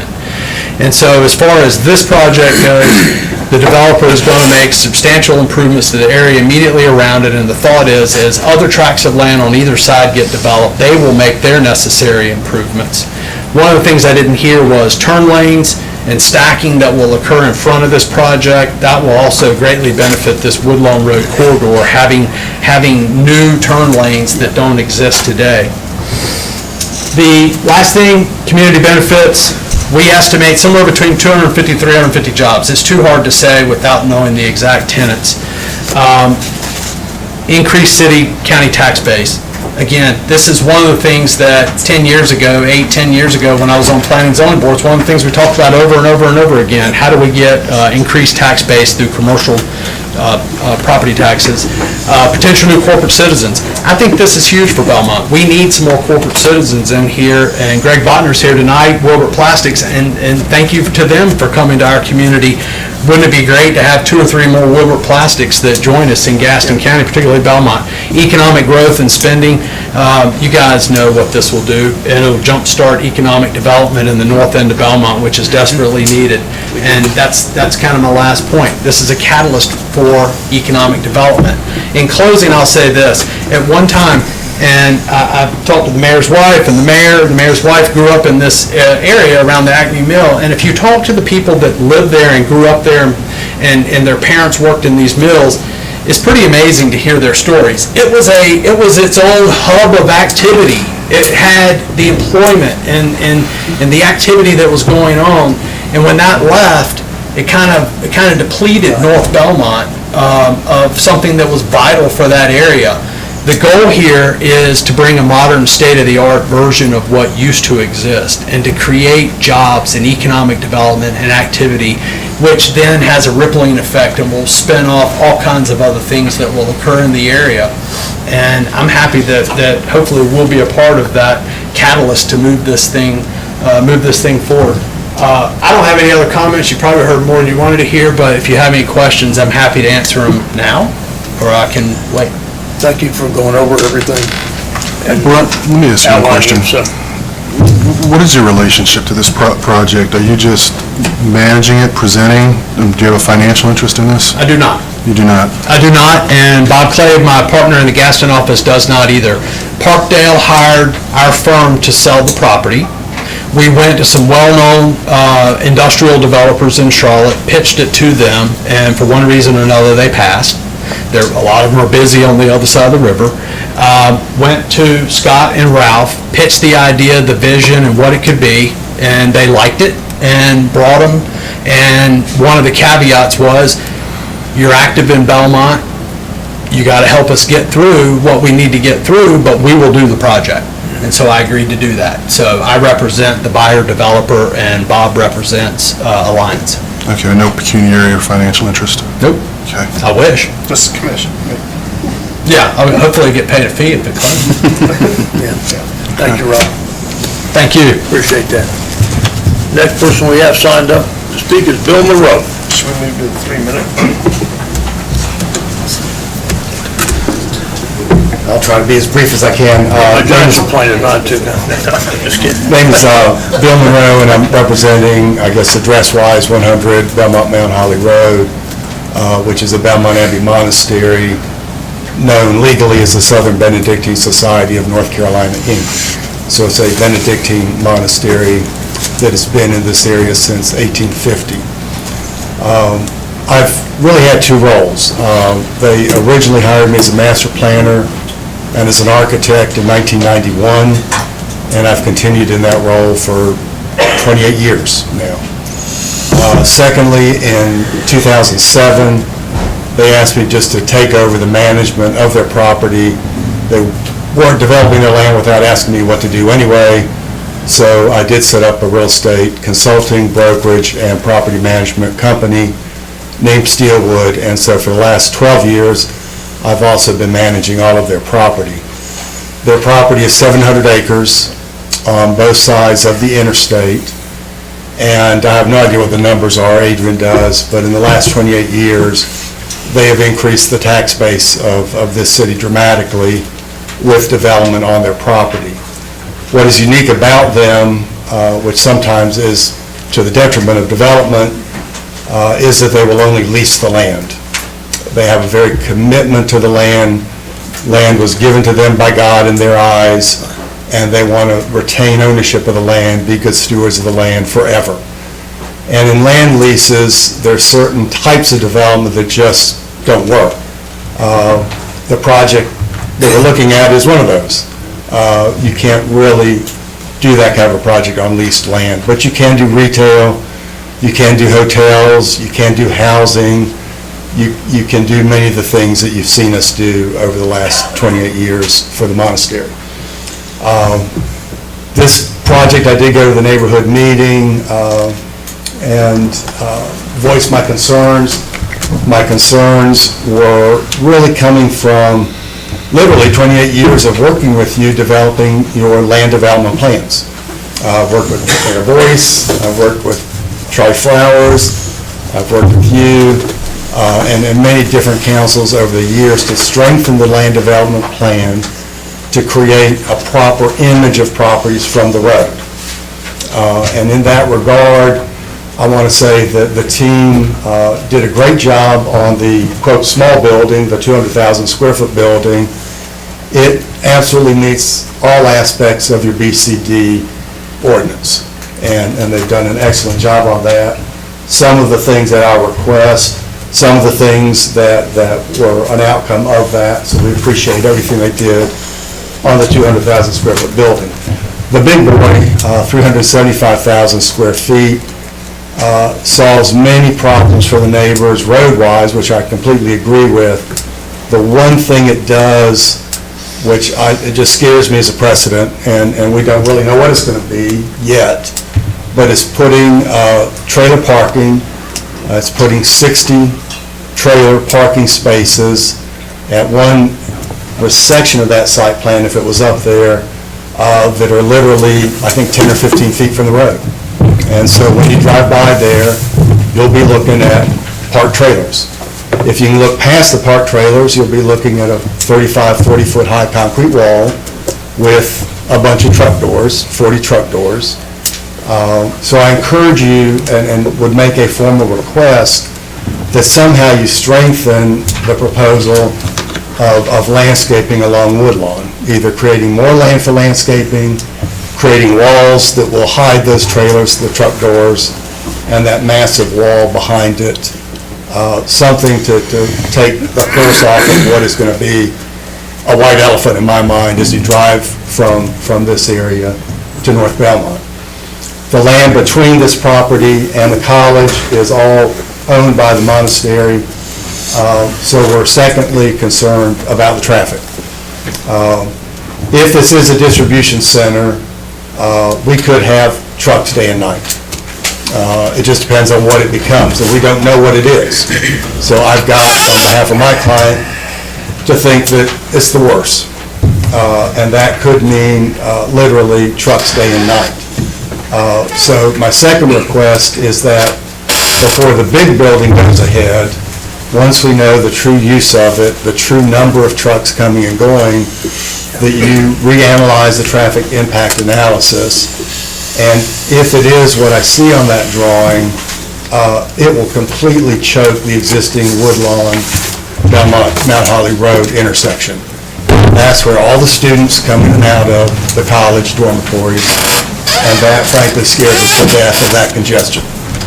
Once, and if, and a big if, DOT makes the improvements they're suggesting, it will help dramatically. Yes. It's just, they've already pushed this thing, let's see, from 2022 to 2023, now it's 2024, 25.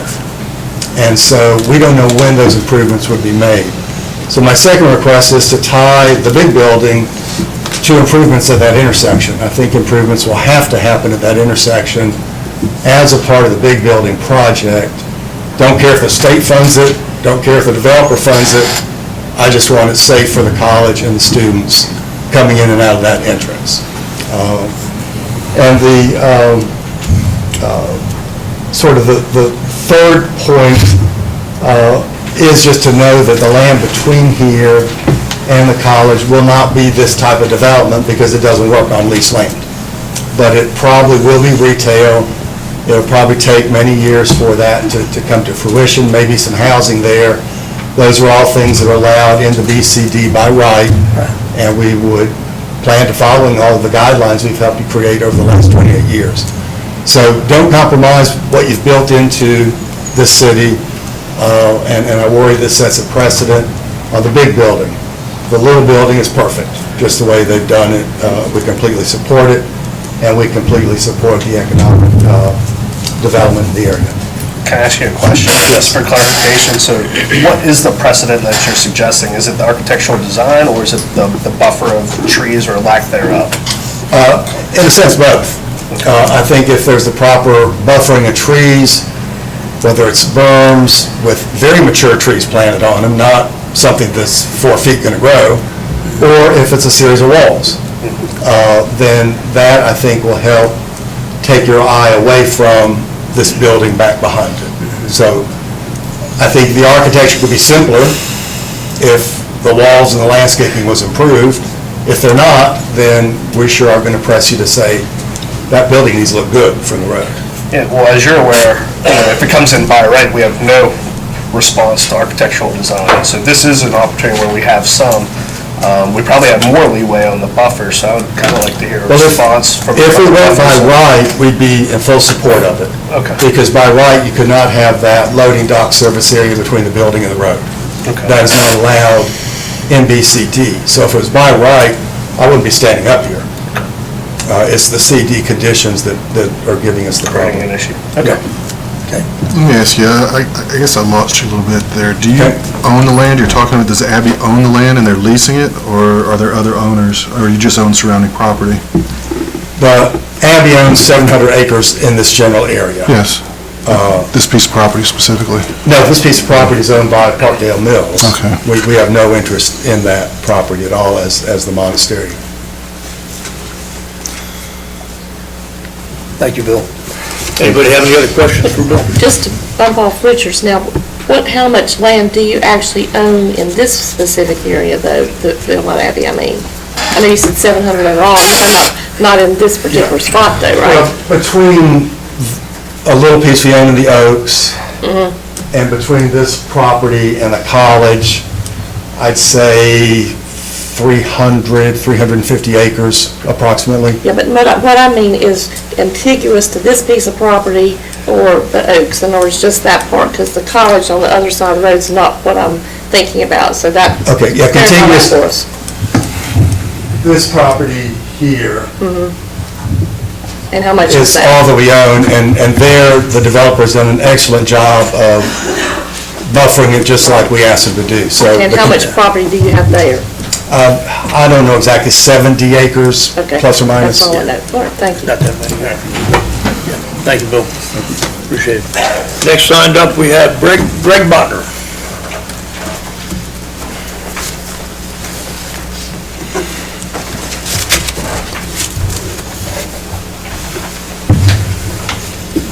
Good evening, Mr. Mayor, Council. I'm here actually in two distinctly different capacities this evening. One is in my role as Chairman of the Greater Gaston Development Corporation, and my other role, of course, is President and CEO of Wilbur Plastic Services. So I'll speak to Greater Gaston Development Corporation business first. Our two major tenants as the Greater Gaston Development Corporation are job growth and an accretive tax base here in Gaston County. And obviously, this project meets both of those criteria, or both of those tenants. Secondly, as a operator of a business and property owner in the Oaks Parkway, obviously, we're directly affected by this project as it is located just right across the street from our manufacturing plant at 2000 Oaks Parkway. Again, we are very supportive as a corporation of this development. The job growth that brings, the accretive tax base speaks for itself. The job growth, if you look around North Belmont and the underdeveloped Oaks Industrial Park at this time, I'm not so sure that of the 200 or 250, I think, jobs that are intended to be created here might not be within walking distance of this location. So I think they're very important to the area. I know that's where we draw our employees from, and it would be very beneficial for the city of Belmont and Gaston County. And so I appreciate the opportunity to speak tonight. Thank you. Thank you, Greg. Anybody have any questions for Greg? Not for Greg, but I do have questions. And Mayor Donnie Hicks from the Gaston County EDC asked to speak. He didn't sign up, but so if it's okay with the council. Sure, that's fine. Y'all agree with that? That's fine. Okay, yeah. Thank you, Mr. Mayor and Council. I'm Donnie Hicks. I'm the Director of the Economic Development Commission, and I've worked for more than 30 years to recruit new business to the county. We have about 28 million square foot industrial market in the county, and we currently have about a 99% occupancy rate. So it's hard to imagine that 20 million square feet, we literally only have about 50,000 square feet that's available today. So finding spec space or finding space that's available for lease is a tremendous impediment to our business recruitment efforts. We have a lot of prospects. That is not a problem for us, but our problem is in finding places in which we can put them. The majority of that space, and the majority of the new space that will be made available is west of 321. So obviously that leaves a huge gap on the eastern side of the county that's currently unfilled. There are not as many places on the eastern side as you'd like to think that we could put these types of products. And by putting it in Belmont, I think it'll make us competitive. It won't necessarily compete with the new product that gets built west of 321. It'll actually expand the market that we have. And obviously, if you were in North Belmont, this isn't a virgin site. This is not the first time this site's been used. If you were to go back in history, it had a lot of activity in and around that area. And we're trying to bring some of that back. I met with Mr. Bortz and the DOT in Shelby last week, and we had a very positive meeting with them. I'm not speaking for either he or the DOT, but I think they were all in agreement about the road improvements to be made, all the technical pieces of the TIA, and we went through that in some detail, and I think we're all in agreement about what needs to be done there. The Board of Commissioners has allocated $300,000 for the Woodlawn Road intersection improvement. That will be voted on in public hearing, just pending on your vote tonight. We will go back to the Commissioners, ask for a public hearing, and approve that agreement to make it happen. I'd be glad to answer any questions. I think the last thing I'll leave you with is we already have a system in place to recruit companies and new corporate citizens, and if we do this, Belmont and by extension this part of Gaston County will now be a part of that process, and right now you're almost categorically excluded from the new business recruitment activities that we have. And I'd be glad to answer any questions you may have. Any questions for Donnie? We're good? Thank you, Donnie, appreciate that. I do have a question for Shelley, though.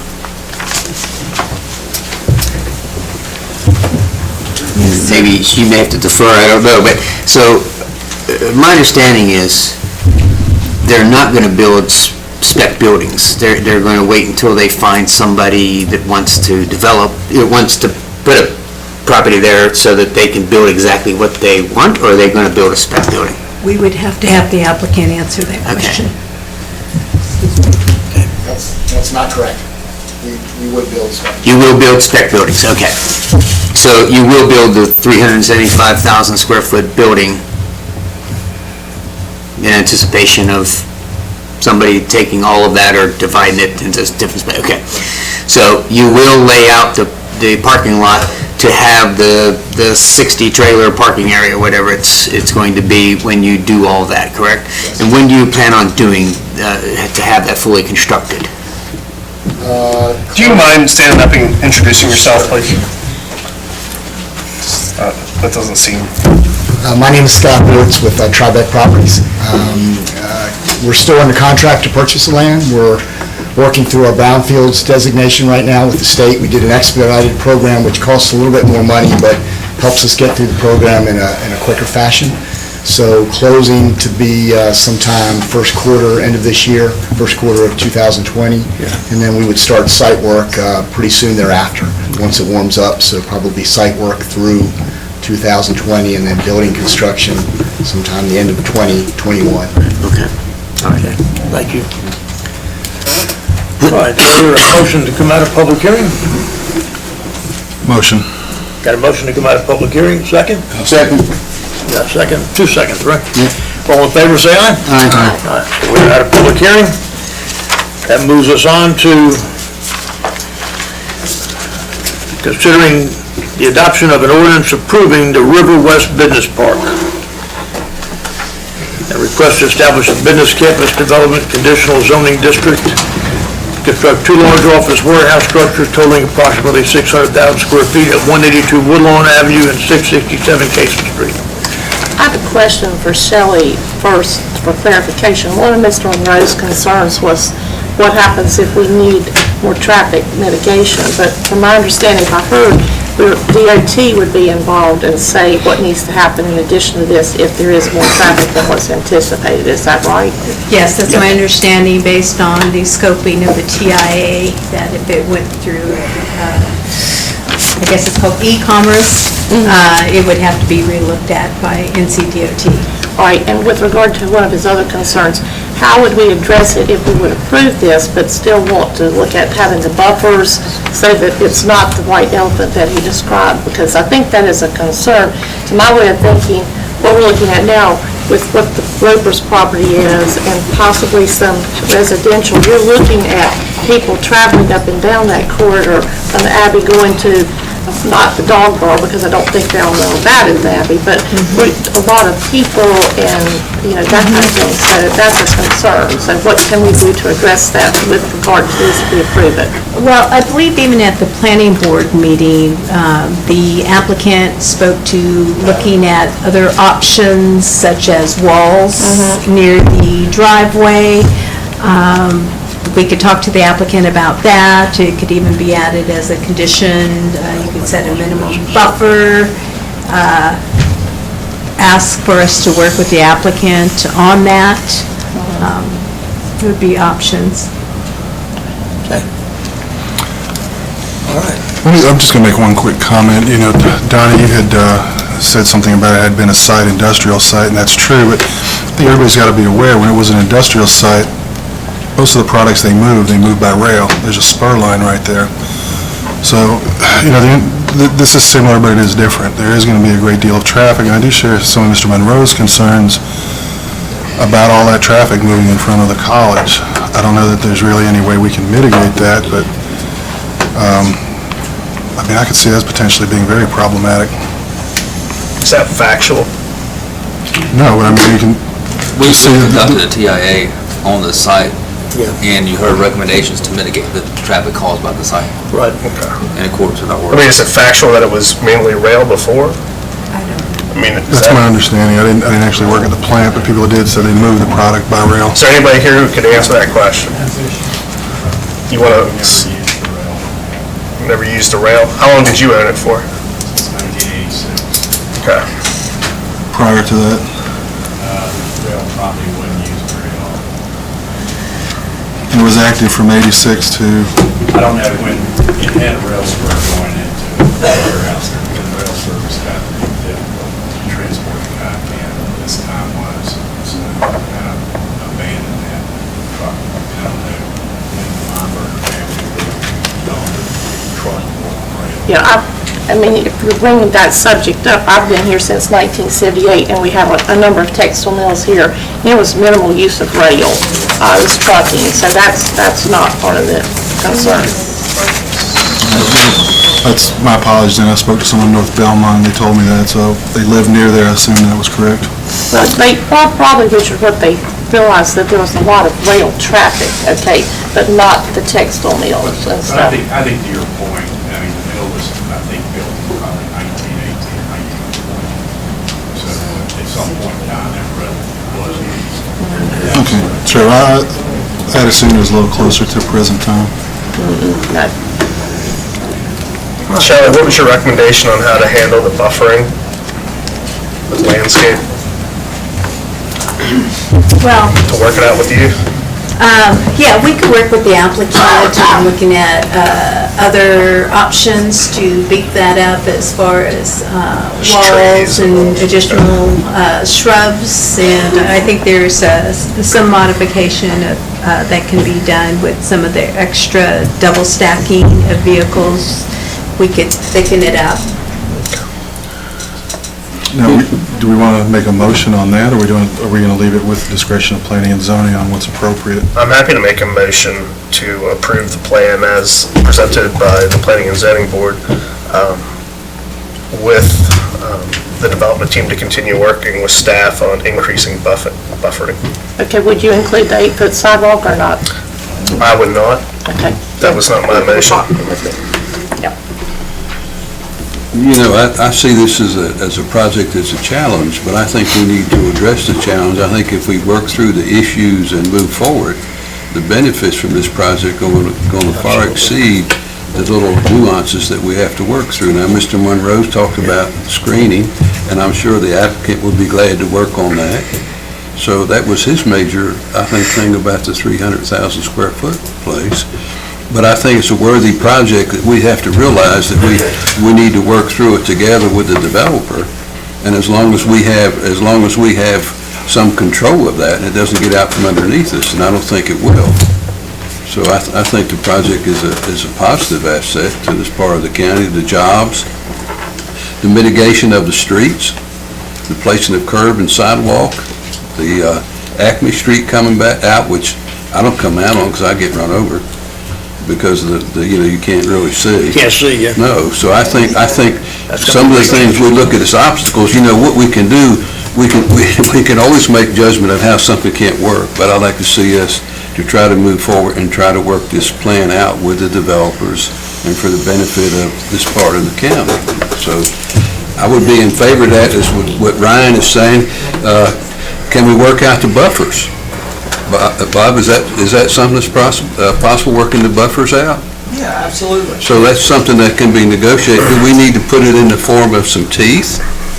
Yes, well, what the motion, I believe, that was made was to add that as a condition that they continue to work with staff on enhancing the buffers. And to address Martha's comment towards me, going from the wider sidewalk reduces the buffering, so it's kind of counterproductive to kind of our conversation. How much land do we have there, I guess would be the question between that. Because if that's the case, I'll reconsider what I think about Yeah, that. we're very limited in space there, we're trying to provide, so fresh curb and gutter then some landscaped area, then the 5-foot sidewalk, then the rest was going to be buffer area. And it gets very tight, as you can see near their driveway there. So any additional space we take for sidewalk will either encroach into the landscaped area between the curb, putting the pedestrian closer to the travel way, or reducing the buffer. Okay, well, that makes me feel a little bit more comfortable, but I do disagree with Mr. Presley's comment about the 8-foot sidewalk, because we do see that used a lot.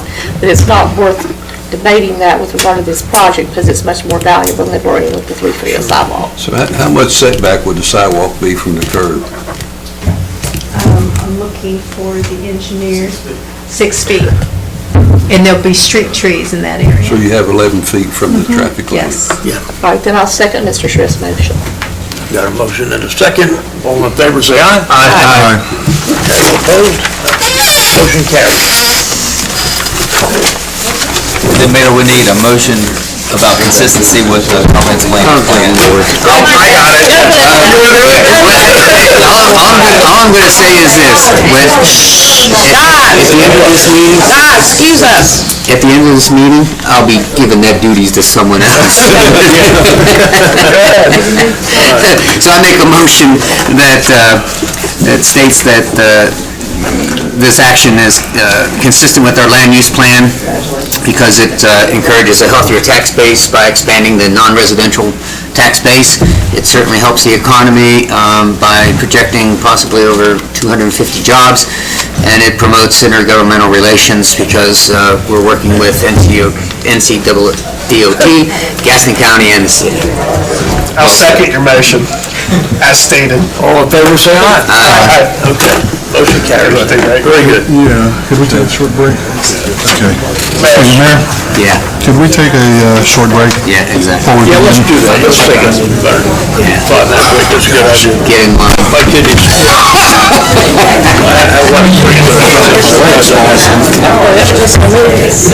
So what do I need to do?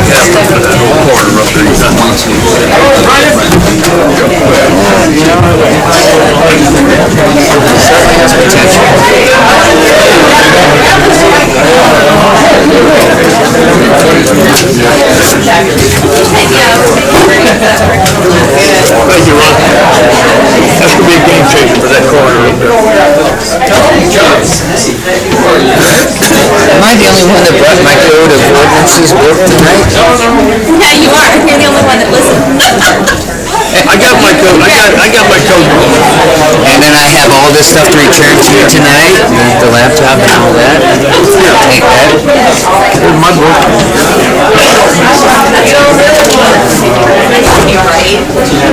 My code was, I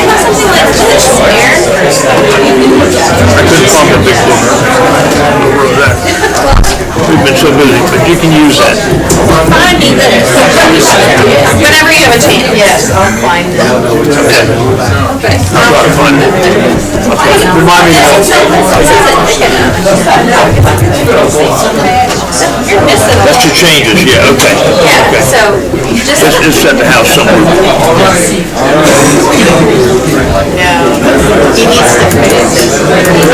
Hey, Glenda.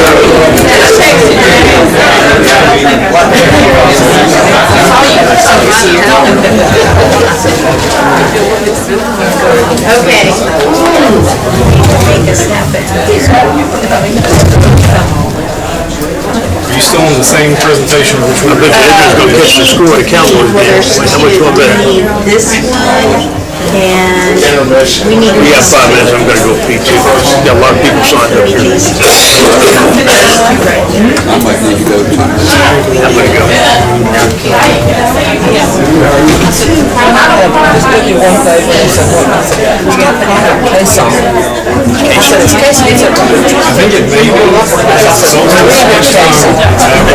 Social is still learning. Social software on here keeps locking up completely until I back up. All right, let me get this. All right. Well, that was a trouble project. Looks like he's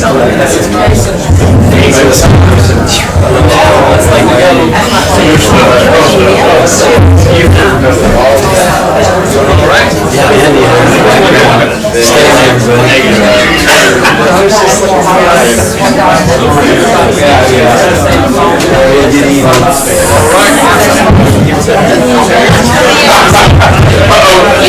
Yeah.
Yes, I thought how to do that stuff.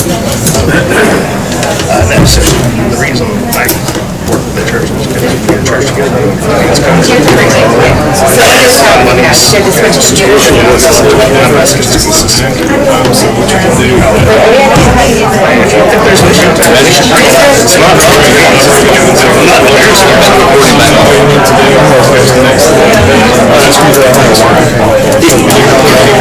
It's kind of Is it recording back on? Yes, I've got it, yes, sir. I've got it back on. Let's go ahead and resume our meeting, everybody. That's this.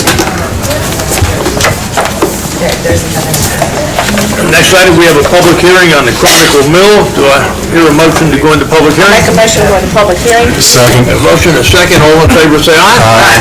We are now in public hearing. You gonna bring it up? Because I can't participate.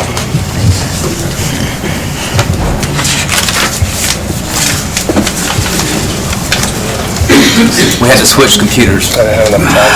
Yeah, we got pizzas coming for everybody. Do you want pizza? Yeah. I think the pizza place will close up by the time we're ready for it.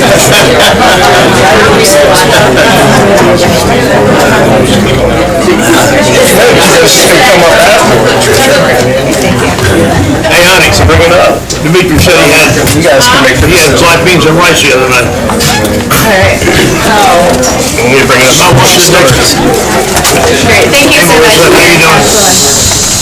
Attendees. Tonight we have before you ZA 2019.03, which is the rezoning request for the Chronicle Milk and subject surrounding properties. The request submitted by AHP Development or Armada Hopper Properties is to establish a conditional zoning district.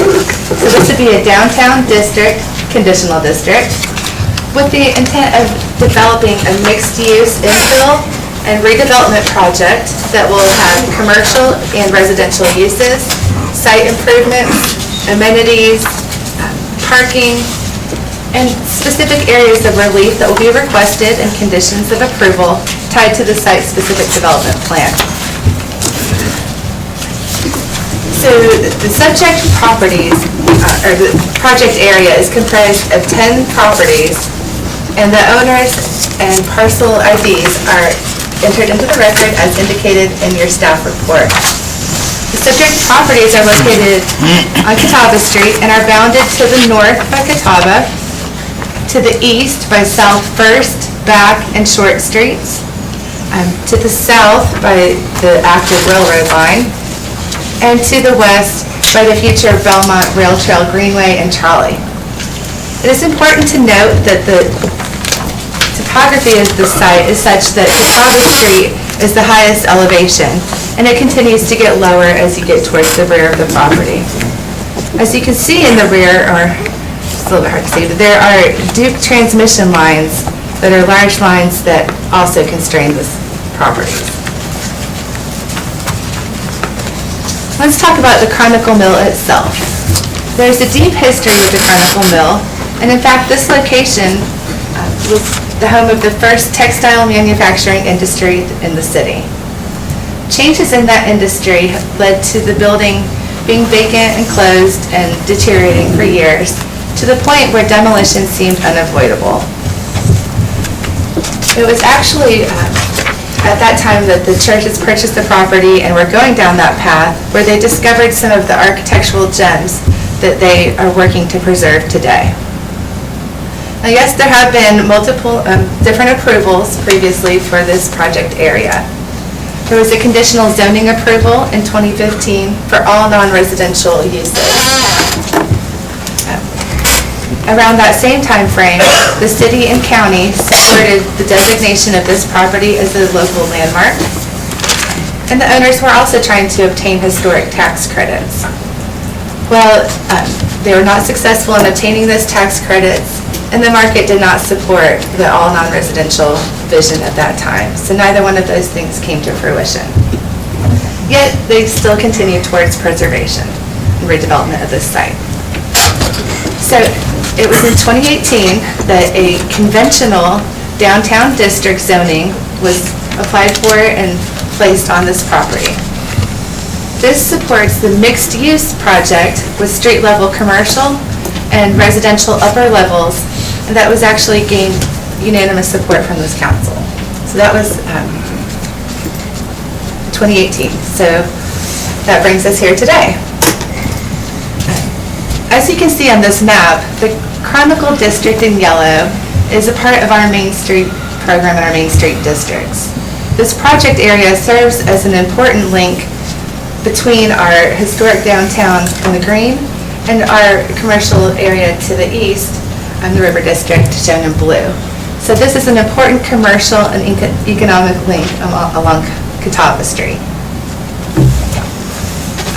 As far as the surrounding zoning, you can see up here too that this project area shown in green serves as a transition from the higher intensity commercial uses in blue, which is our downtown area, to commercial and office uses in purple, to commercial and residential uses on the subject property, to single-family residential shown in pink on the map above. So it's a good transitional area. And in fact, the downtown district, this zoning district, is specifically coded to encourage the redevelopment and expansion of the traditional city center. It's intended to serve as a hub of activity.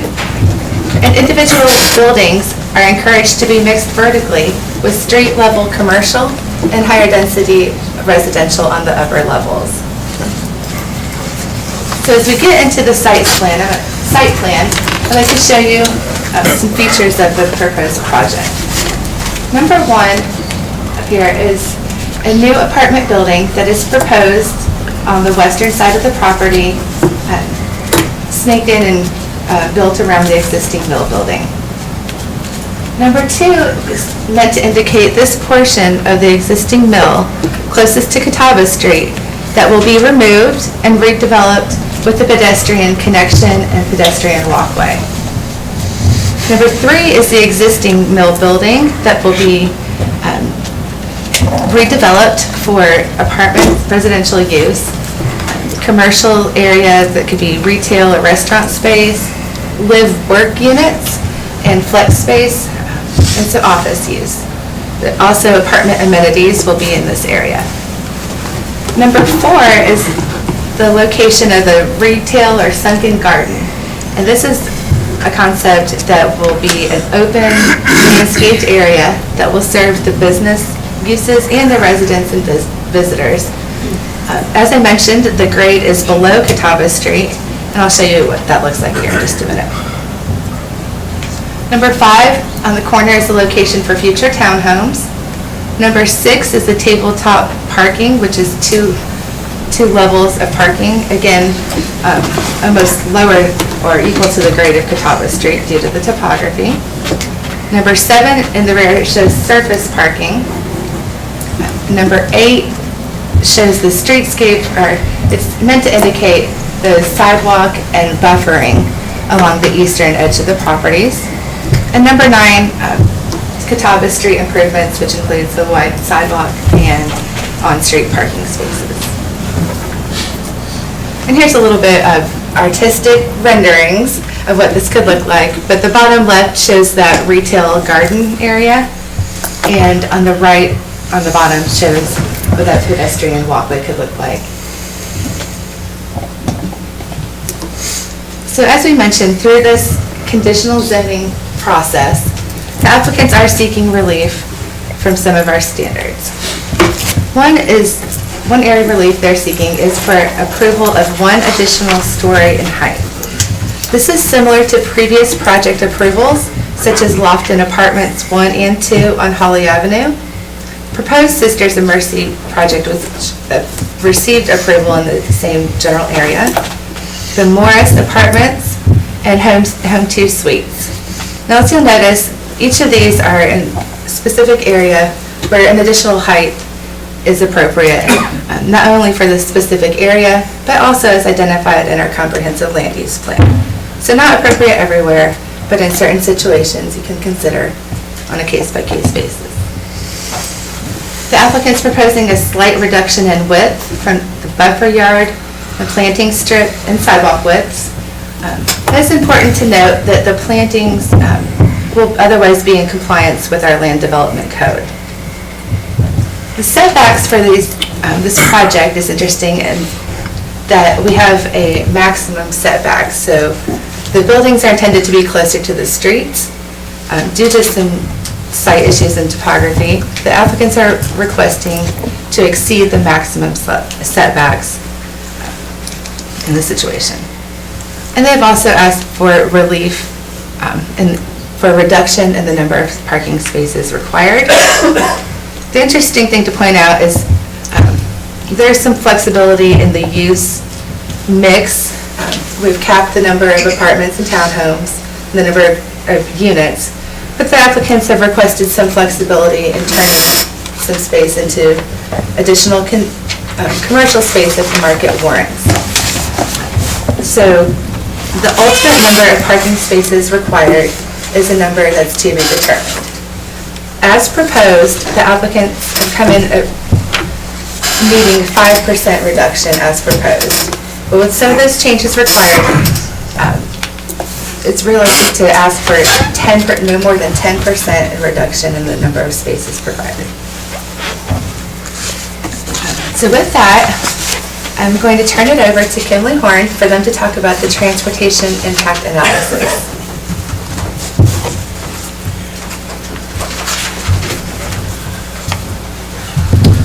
Thank you. Good evening again, Mayor and Council. To restate, my name is Brady Finkley, I work for Kimley Horn & Associates, and we are hired by the city as the city's on-call transportation consultant to perform TA for economic development. I will go over a high-level overview of the TIA. We've got another big document if you'd like to dig into further. I'll be happy to answer any questions throughout the presentation or afterwards. So to reiterate, the purpose of a development's traffic impact analysis is to evaluate and identify improvements to mitigate the incremental impacts on the surrounding transportation infrastructure caused by the proposed development, consistent with the city and NCDOT mitigation requirements. So that is to say, we're not, the purpose of the TIA is not to correct existing deficiencies, but it is to identify the incremental impacts caused by the site and to mitigate those impacts. This TIA did, of course, trip the city's TIA threshold based on number of trips. It did not, however, trip NCDOT's based on trips. However, because the site is along a state route, NC7, which is Catawba, the NCDOT was involved in this TIA as well from beginning to end. They were at a TIA scoping meeting, as well as they were part of the review and approval of the TIA. Here we're looking at the trip generation of the proposed site based off of the site plan provided by the applicant. I'll hone in on the cells highlighted in yellow, which is really what our TIA was based off of. If you look at the AM peak hour, if you look at the bottom, the site has the potential to generate 106 AM peak hour trips and 144 PM peak hour trips. And the site build-out year for the TIA purposes was 2022. Here is the study intersections that were identified at the TIA scoping meeting between NCDOT, the city, the applicant, and ourselves. There is a "You Are Here" sign, which is where we are right now, right next to Main Street and Catawba. And as you can see, the site is right down the street on Catawba.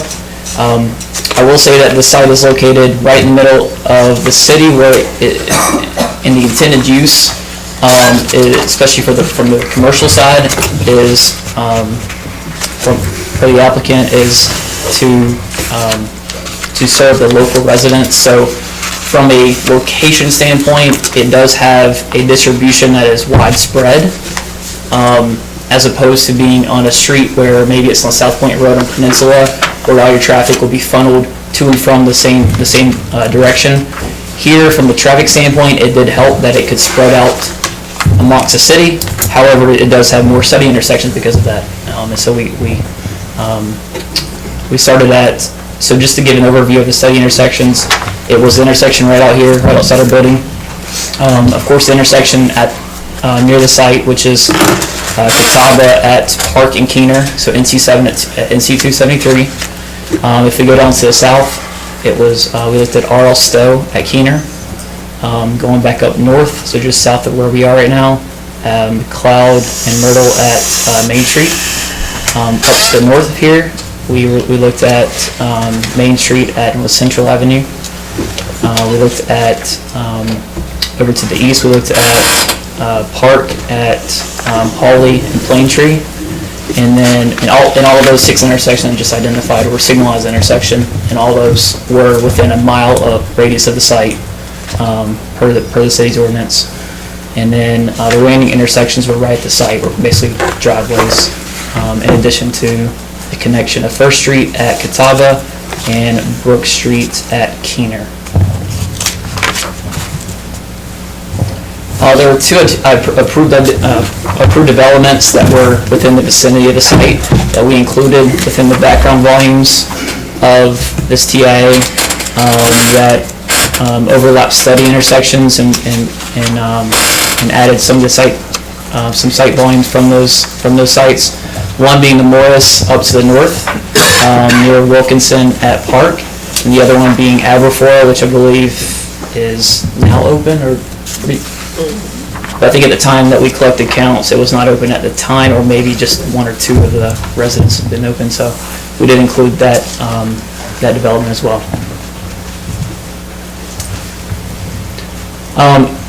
Here's a big picture shot at the background level of service and delay. So we took the 2019 collected counts, we grew them by 2% to 2022. We added the volumes from the 2 approved developments that were identified, and we ran the capacity analysis at all the study intersections. From there, going to the next slide, we then added the trip generation and assigned the traffic from the Chronicle Mill development to then determine the incremental impact at each study intersection to identify mitigation and then ultimately mitigate the transportation impacts. Here is the build-out level of service, and I'll go ahead and highlight, because it's probably hard to see a lot of those numbers, a couple of areas. One being at NC273 at NC7, which is Park and Keener at Catawba. That intersection, in the PM peak hour, the site did impact the overall intersection from a level service C to a level service D. And so per the city's ordinance, we identified mitigation. And I'll get to the mitigation here in just a minute, where we can zoom in on the intersection. The other one is down at the south at R.L. Stowe and Keener. That intersection, if you're familiar, there's a lot of, especially in the morning, I think there's 750 to 800 northbound right turn movements, and then reciprocal movement coming back in the PM. A lot of people coming from South Carolina and the Peninsula to go up towards the interstate into 74, into Charlotte and beyond. That intersection, actually I'll explain a little bit more when we can zoom in on the intersection on that as well. We identified mitigation of both of those intersections. So let's move back to the first section. So we're actually looking down towards City Hall, towards that direction. The site would be up to your left. We're looking towards the west. This is Keener Boulevard. It would be to your left. Park would be to your right. And Catawba is coming right at you. We looked at two different mitigation options at this intersection. One was an eastbound left and a westbound left, so left turn lanes on Catawba. Okay. The other one was a northbound right coming from the south, so on Keener to turn on to Catawba. I wanted to show this photo here because, as you can tell, and as you're probably aware, it's very constrained along Catawba. You've got utility poles that are in the sidewalk and just behind the sidewalk. You've got residences that are pretty close to the road already on both sides where you have stairs and handrails already. I also believe that there's been some ped improvement projects that have been identified at this intersection. My understanding, NCDOT's had some issues moving a lot of those utilities and putting them in locations to even complete that project. But there are a lot of obstacles and some issues and constraints with improving this intersection because of that. So if you were to look at this approach here, if we were to add a left turn lane to widen that, you'd probably be looking at a wall. You're getting a lot closer to whichever direction you want to widen to one of those houses or either side. You're going to be looking at moving utility poles out of the roadway, and then we have to see what it looks like in terms of how close to the actual house you're getting to, because then you're creating a safety issue there as well. All that to say is the northbound right does not have those issues, and so that's why we went with the other option, which was northbound right. It did mitigate the traffic impacts, and so based on the TA, that's what we ended up recommending was the northbound right. And here you can see that a little bit better. You will see that there is, on that quadrant where you would put the northbound right turn lane, there is, I believe it's an insurance agent? Yes, and so from my understanding, the applicant has looked into, and they've been, this was a concept development that they had sent us, so they were looking at trying to make the northbound right work, and then I believe they've had discussions with the property owner there. And to my understanding, it's difficult to purchase the right of way from him, and so I'll let them speak as to the considerations there, but from the TIA standpoint, northbound right was recommended. If we move down to the other intersection, or also at Keener, if you look at, so if you're coming from the south, if you look at the laneage there, today it's 2 lanes, you have a separate left turn lane, and then a through and a right. As we just talked about, the right turn movement is very heavy. The through and the left, not so heavy, because you're basically doing a quarter loop, not a whole lot of left turns, not a lot of through movements to go into Fort William. When you have a through and a right combined like there is today, what it does not allow is for that right turn overlap. So if you're familiar, if you come up to a signal and you have a right turn by itself, sometimes you have that green arrow that tells you to go right, you don't have to stop, you just keep flushing out. When you have the through combined with that, you cannot do that, because if a through car is sitting there, you can't go right. So our recommendation was to basically just restripe the intersection, put the through movement with the left movement, and then you have the right turn by itself. Then what you can do is you can reconfigure the intersection to have what we have shown there, which is the 5 section where you have a right turn overlap, and it provides both safety and operational improvements. Based on the crash analysis over this was the highest from 5 years of crash data. This was the highest crash rate of any of the study intersections. There were 42 reported crashes over the past 5 years, 39 of those being rear-end crashes, and the majority of those being on a northbound approach. My guess at a lot of those would be a lot of people coming up, they think they can sort of keep rolling to go right. They look left to see if someone's coming, but then you're really required to stop there and turn right on red. So if that car in front of you is stopped, the other person thinks they can keep rolling, they're looking the other way, it causes some rear-end collisions. So what this would do would be, you wouldn't have to stop at the right turn on red. When the green arrow is there, it kind of flushes people out a whole lot quicker. And in fact, it improved the intersection quite a bit from a level service standpoint. And those were the improvements. So from there, I'll take any questions that you may have. Parks, but before anybody continues conversation, Councilman Turner and Claudina were talking out in the hall, and Councilman Turner had asked me to recuse myself from the discussion tonight as well as voting because of John and Jennifer Church helping out with my campaigns financially in 2013 and 2017. And while I've attended the Institute of Political Leadership as well as ethical training, I would certainly hate to mar my own reputation here in town or John and Jennifer Church, their reputation as well. I know this probably doesn't constitute something that you would typically recuse yourself from, but at this point I just put my family's interest, their family's interest at not embarrassing ourselves or the project on Richard's comments. My opinion, you're required to vote unless you have a financial interest in the outcome of this proceeding. And council has to excuse you from voting based on that. But in my opinion, some prior contribution in past years doesn't rise to the level of disqualifying you for this vote. As a matter of fact, some other council people have voted on issues, in the past raised by their campaign contributors. We've never disqualified somebody for that reason. So in my opinion, you're required to vote. Okay. Well, I did tell Ryan that I had that concern, and I asked him, I said, I was thinking about bringing it up, and I said, well, it's up to you then. If you want to bring it up, I'll use your best judgment. But I mean, if council is fine with it, then that's fine. It was a point of order. I didn't know the particulars on that. Maybe you might have voted on something in the past too about one of your campaign contributors. Several other members, I think, have too. So that's never been a disqualifying. It's supposed to be a pecuniary interest in the actual project, right? Right. Outcome of this proceeding. Right. Okay. Well, the reason I brought it up for discussion was I didn't want to brought up after the meeting. No, that's proper. You really should have brought it up before it even started. I thought he was going to bring it up, and then he didn't.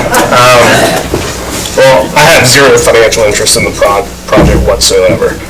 And in fact, I've burnt more time here tonight at my hourly rate than I'll ever receive from anybody financially. Yeah. How about that, Doug? Agreed?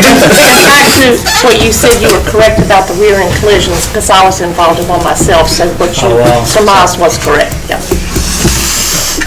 I'll say one other thing I forgot to say too is looking back at the Park, Keener, and Casada intersection, one other consideration that we had when looking at the two mitigation options is if people from the south, from the peninsula, have an option when they're going that way, whether they want to turn right on R.L. Stowe and continue up that way, which would be a through movement here, or it could stay north or stay on, I guess that would turn into Main Street or Central and into Main, and then come through this intersection, make a left. If you were to weigh the options and add capacity to the eastbound approach, so coming from Catawba versus the northbound approach, I think you would promote a little bit more traffic through the downtown area when I think you really want to promote them to continue outside the downtown area. Let me see, with the Watson Insurance Company being reticent to sell their property, and this was a recommended improvement in TIA, do you have a way around that? I mean, is there another option that you think, if this was your primary option, do you have a secondary option that you will say works just as well in the event that they can't come to terms? The other option that I was talking through does mitigate from traffic impact consideration. It does have quite a few issues as well, as I was pointing out, with the utilities, the slopes, the residences. You would have right-of-way impacts on both sides because it required a left turn lane on both the approaches. So you still may be actually required to widen into the insurance property. I'm not sure what's on the north side. The church. So those were the two options that we looked at. You have, just thinking through, you already have a southbound right turn lane. The left turn lane is not a heavy volume movement, so there would be no real benefit in a left turn movement. Well, when you say we may be required to put that turn lane on the Watson's property, required by who? And if they're not willing to sell, how do we achieve that? Required based off of, Is the state, since they're involved, are they going to demand that turn lane from their perspective? it's currently being required per the TIA. My understanding is that they're doing their due diligence to determine whether or not they can get that property. If they cannot, then they have discussions with NCDOT and the city to determine, are there other solutions? We have looked at another solution, which is adding left turn lanes. I know NCDOT has already ran into some issues with improving that approach.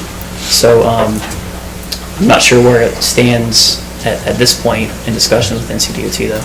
Well, I guess what I'm driving at, I attended the P&Z meeting and listened to the discussion along these lines, very similar to what you're saying, but at the end of the day, the term of eminent domain and condemnation came up to take that property. When you talk about mitigation and the DOT requiring it, is that something you see coming into play? That was a question that one planning board member asked. That was not something that we were presenting with. So the city's ordinance, if you remember the beginning of Brady's presentation, this project did not trigger an NCDOT TIA. So if you recall, several years ago, you changed the ordinance and you lowered the threshold for what a TIA is required. So it triggered the cities, but not the states. So the DOT is not requiring the right turn lane. It would be the city to require it. That's a recommendation of the TIA to mitigate the impact of the Chronicle Mill. Well, I'm sorry, I may have misunderstood you, but I thought you said the DOT was brought in because it abuts a state road. Correct, yeah, it's a really good point. So they're not requiring the TIA, but however, since the project is including state roads, they would still review it, and they have to be comfortable with the improvements that are going in. And so they approved the recommendation of the northbound right turn lane per the TIA. And later you'll hear from the applicant about an alternative solution. Okay. Adrian, let me ask you a question. This intersection has been a real problem over the years, even with pedestrian crossings, and there's a lot of things that have to be straightened out here. And I think that the one thing about this intersection, you have poor design to begin with. So I think the TIA says that, we really don't hold people liable for poor design that was created by other folks.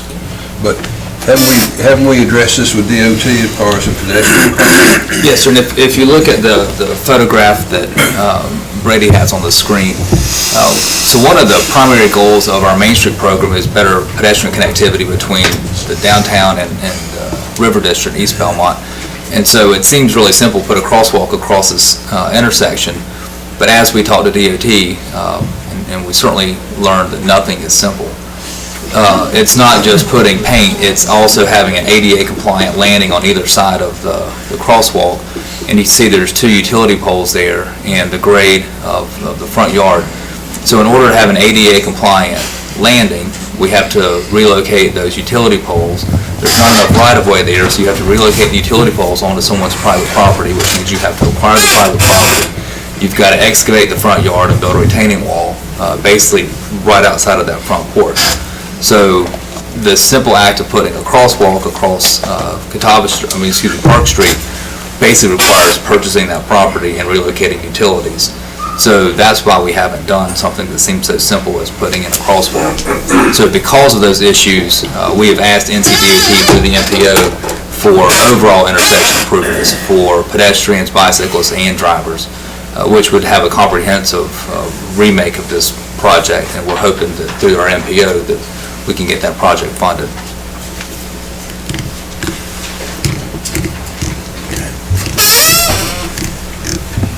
Do we have any other questions? I've got a question for staff. Out of the Planning and Zoning Board, was one of the conditions, did they come up with a condition that this project had to meet our current parking requirements? I thought I heard them condition it that way in their motion. Right, and if you want, I can pick up with the rest of the presentation. Sure. It will cover that Okay. question for sure. Then we can come back and answer. Just to be clear, I'm participating. Okay. Is that correct? Okay. Yes. So I'm going to pick back up with our process and the things that we go over, and we will hit on some other topics. So as stated, with any zoning and land use decisions, we take a look and do an analysis as to how this project meets the vision of our comprehensive land use plan. I will say that over the past couple of years, we went through a comprehensive land use plan update, and this was adopted in 2018. So this has a fresh set of eyes through community involvement. This particular project area is located in the Center City Small Area Plan that's located within our larger comp plan. Specifically, this project is in the Center City Core District. And this district envisions future development opportunities as a combination of adaptive reuse and infill on green and brownfield sites. It has a combination of future land uses, including retail, residential, commercial, and office. And along commercial streets, like the Catawba Street corridor, ground floor or street level uses shall be non-residential. So this really fits the requirements of the Center City Small Area Plan, Center City Core District. Also in our comp plan document are a list of goals for our community. This project meets multiple goals of our comp plan, including goal number 1, land use, in that the project encourages a healthy tax base and a mix of uses that will promote choice in housing, mobility, and recreation. Goal number 2 that it supports is the economy, and that the location of this project will provide a population that will help foster a vibrant economy. It balances residential growth and employment and commerce in the city and helps create a diversified tax base. And goal number 4, community character, which is really big in Belmont that we heard from our residents. And this project will allow adaptive reuse that will help preserve and protect a historic resource that would otherwise be demolished. So for these reasons, meeting the goals and the small area plan, I feel that this project is in compliance with the comprehensive land use plan, is reasonable and in the public interest. As part of the conditional zoning process, the applicant was required to hold a neighborhood meeting. It's held on October 14th with 11 members of the public signing in addition to the applicant's team. The range of topics discussed and questions focused on historic preservation or preservation of the structure, traffic, and the target market for the apartments. Now there's a couple items I wanted to bring up. You might have heard about the deed restrictions that are in place on some of the subject properties. The owner is in the process of pursuing the deed restriction removal. I do want to point out that on the site plan labeled A0.01, in your packets, there are options included so that this project may move forward whether or not those deed restrictions are successfully removed. And number 2 is this proposal by the applicant that was included in your agenda packets as an attachment. As we heard, there was a transportation improvement identified in the analysis, and the applicants have submitted a request for your consideration that is required for part of this approval process. They're asking, because they were unable to purchase the right-of-way required for this improvement, they're asking council to consider accepting a fee in lieu of transportation improvements in the amount of $100,000 that will be used, specifically held for future improvements like Adrian was speaking of, where there's a larger effort underway. That money will go towards those improvements. And the applicant will speak more about those details involved with that figure, okay? The Planning and Zoning Board did hear this item at their meeting on October 24th. One of the big items of discussion had to do with building height. Well, our land development code, our zoning ordinance, has a very specific way that we measure building height. Specifically, the vertical distance, the building height, is measured from the mean or average grade elevation at the fronting street, Catawba, to the parapet, roof line, or different points of the roof that we measure to.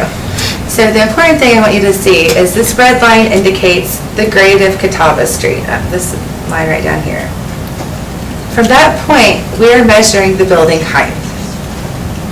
As you can see on the right, the new apartment building proposed is 4 stories, as we are required to measure it per our land development code. The building over here on the left is the existing mill building with the proposed additional story. There's a couple things that are important to note here. There's recessing on the upper level that's proposed that will help minimize the impact. But 4 stories of the apartment building, because they are smaller in height, roughly equals 3 stories of the proposed mill redevelopment.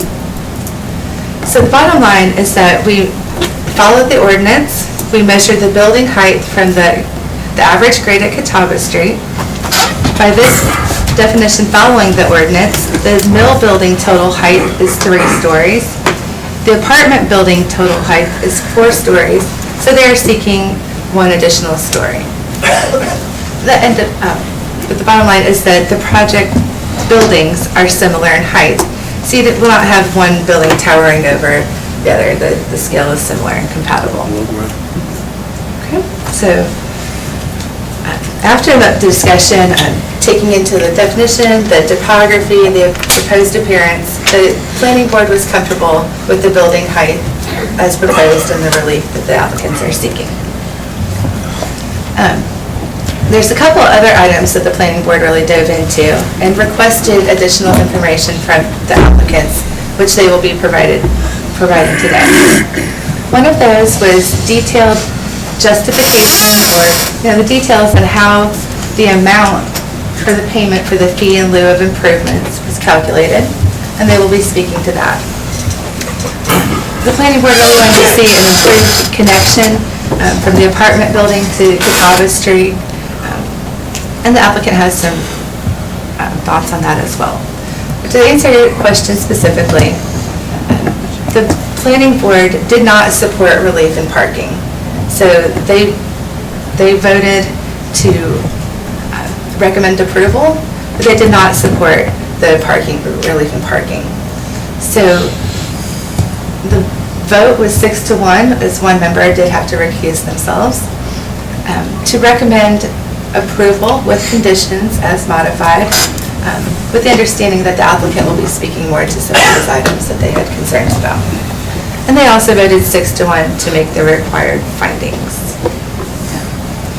consistent with the comp plan and reasonable in the public interest.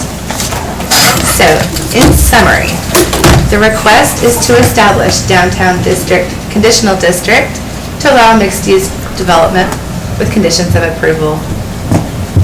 They're seeking relief in building height, slight reduction in buffer with sidewalk with landing strips, relief from slight relief in with building setbacks, and then the parking that they'll speak more to dispersed on the site. Also, for council consideration and approval, as you consider this topic, is approval of the payment in lieu of improvements. So with that, we ask that you receive this transmission from the planning board for recommending to approve this project and to receive public input and to make your deliberation. Stand by for any questions. Yeah, can I ask a question again about the parking? So what's our current formula for parking spaces per apartment or per bedroom or whatever? Okay, we require 1 space per bedroom with up to 2. So a 3-bedroom apartment, which is not proposed here, would still be limited to 2 spaces. What's proposed here is a combination of 1 and 2 bedrooms. Okay, Okay, so basically 1 parking space for every bedroom. okay, all right. Go ahead. I have a question about parking on Catawba Street. Did I see that there's parallel parking included with this project? And if so, is that bumping into their property, not onto Catawba as it is now? Is that correct? Correct. Okay. And so if I read that right, so they're proposing 341 spaces. And if my math is right, there's 328 bedrooms in this plan.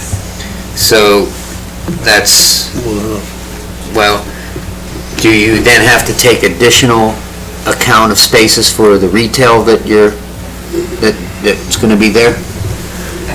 I'm trying to figure out how they're coming up short. Right, yes, it is very complicated, and I have done all sorts of calculations on this, but yes, basically, accounting for the apartment parking, there's a mix of office, live workspaces. Those are calculated differently from the commercial space.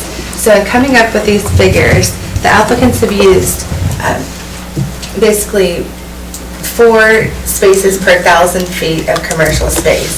Some of that is, if they're office uses, you don't need as much parking actually. So we've tried to calculate a range of spaces required based on potential uses down to the square footage. So the bottom line is that it really ranges from like 350 to almost 370 in required spaces, depending on the final mix.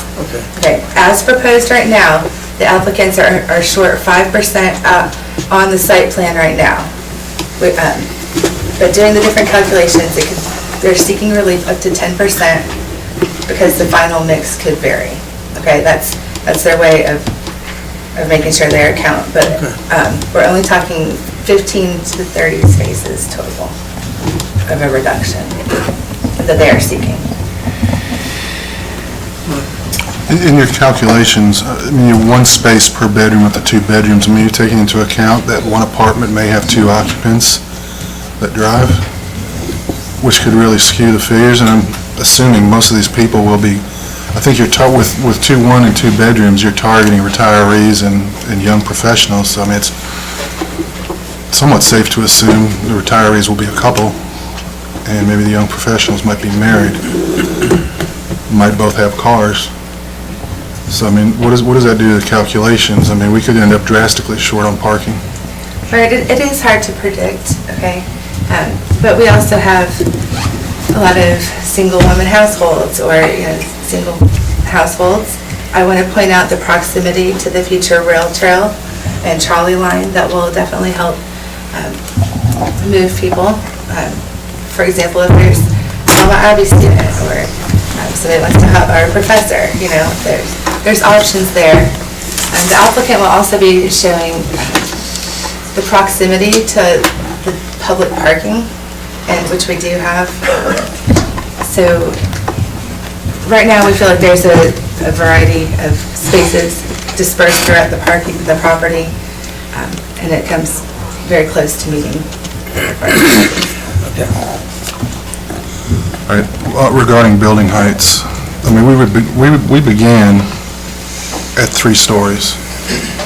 Okay, then we went to 4 stories to accommodate Sisters of Mercy and some other folks. We're now going for 5. Is the next one going to be 6? I mean, is this going to, are we going to deteriorate our code through incrementalism? And does that, each time that we approve a conditional use, does that become part and parcel of the code because that sets a new benchmark? So, no, each of these cases are considered on a case-by-case basis. But what I do want to point out is that in all the examples of previous approval, they're in locations that are site-specific where the relief was sought. In this case, it's topography that lessens the impact. You saw what it would look like it is relief for one additional story, but it's not towering over the mill project, for example. So we look at them in context, okay? And one thing that I've learned through this project is that 3 stories in height originally came as a limitation of our fire department, and we now have better equipment to service taller buildings. So I think that played a big part in how the 3 stories was originated. Our inability to have public safety for those buildings. But we also encountered people who were involved, such as yourself, and other planning and zoning board members, who were involved with the 3-story height limit. And I think that is appropriate in downtown and in areas where we have this specific vision. But with our comp plan update, we have identified areas that are supported by the comp plan for taller structures as appropriate. So the way that our code is built to generally keep that limit, but to allow the council to consider them on a case-by-case basis as appropriate. So I wouldn't worry about any future. You're allowed to look at it on a case-by-case basis as appropriate for each business. So our code specifies to measure the height of a building from the road grade level, elevation. So this building is actually a 4-story building by definition of our land development code. Yes. And then the issue about safety, we now have a 110-foot ladder truck that we did not have in the past. And that was one predicating thing about our height restrictions. And I also understand that this building will be sprinkled, you have a sprinkler system, will have its own fire suppression system. So the safety thing has been addressed. And another thing, when I rode by there, I looked at the building, and what do you think the story height on that old building is? Because they had machinery in there. It wasn't 10 or 12 feet. It was, so, time you level that all out, then the story is going to be kind of the height of the building right now. Correct. So, and have we approved 4 stories before? Yes, sir, we sure have. How many times have we done that? Do you know? I can think of 4 off the top of my head, 5. So they're not asking for anything that hasn't been done before. And I think, but I know this is not the part of, that discussion comes after we do the motion and that kind of thing. But I think it's interesting to point it out that when I looked at the 3-story Chronicle Mill down there, they're pretty high stories. I mean, Yes, they are. So, yeah. So we are going by the land development code and specifying that as a 4-story building, and there has been other 4-story buildings approved. Correct. And I believe you recently approved 5-story dormitories at Belmont Abbey College. We did. We'll have to knock that story off. All right, any other questions for Melissa? All right, that being the case, we have several people that have signed up to speak. First on the list is Jonathan Taylor. State your name and address when you speak. That's halftime right now for Dallas and Giants, so, Dallas has a football team. You got a score. Real quick, he probably looked on his cell phone for the score, right? I do want to make sure I have the computer ready for the applicant. I'm scared to do too much. The applicant does have a presentation that will answer some of the questions and concerns. Mayor, do you want the applicant to present, because that may answer some of the questions before we have public comment? We Sure, typically have the that's applicant. fine, yeah, that's a good idea. Jonathan wanted to go to Yeah. bed. Who knows how to use all this? Do you know how to just it's on the desktop? It's on the desktop.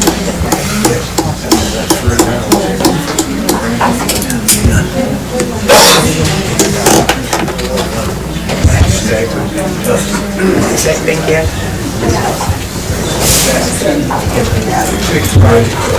Where's the normal thing? There you go.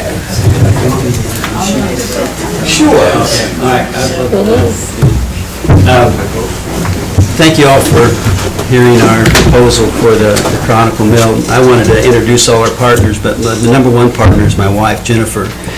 She's been working with me on this project for a long time, so it's partner number one.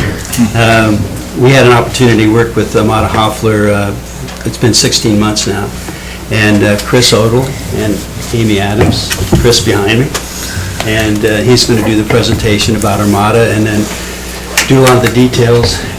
We also have Shane Siegel, who is North State's Development, right there.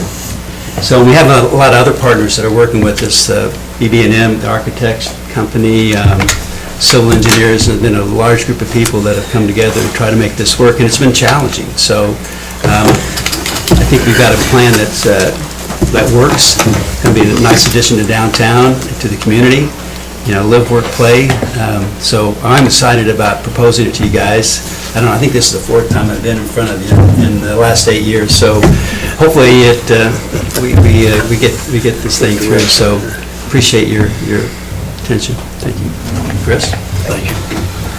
Hello, I'm Chris Odell with Armada Hoffler Properties, the Vice President with our development group. And I just want to give a quick run through of who Armada Hoffler is. We are a 40-year-old REIT. We're traded on the New York Stock Exchange. We work throughout the Mid-Atlantic states from Baltimore down through Atlanta, Georgia. We do a lot of mixed-use projects, and we're doing a lot of multifamily projects as well.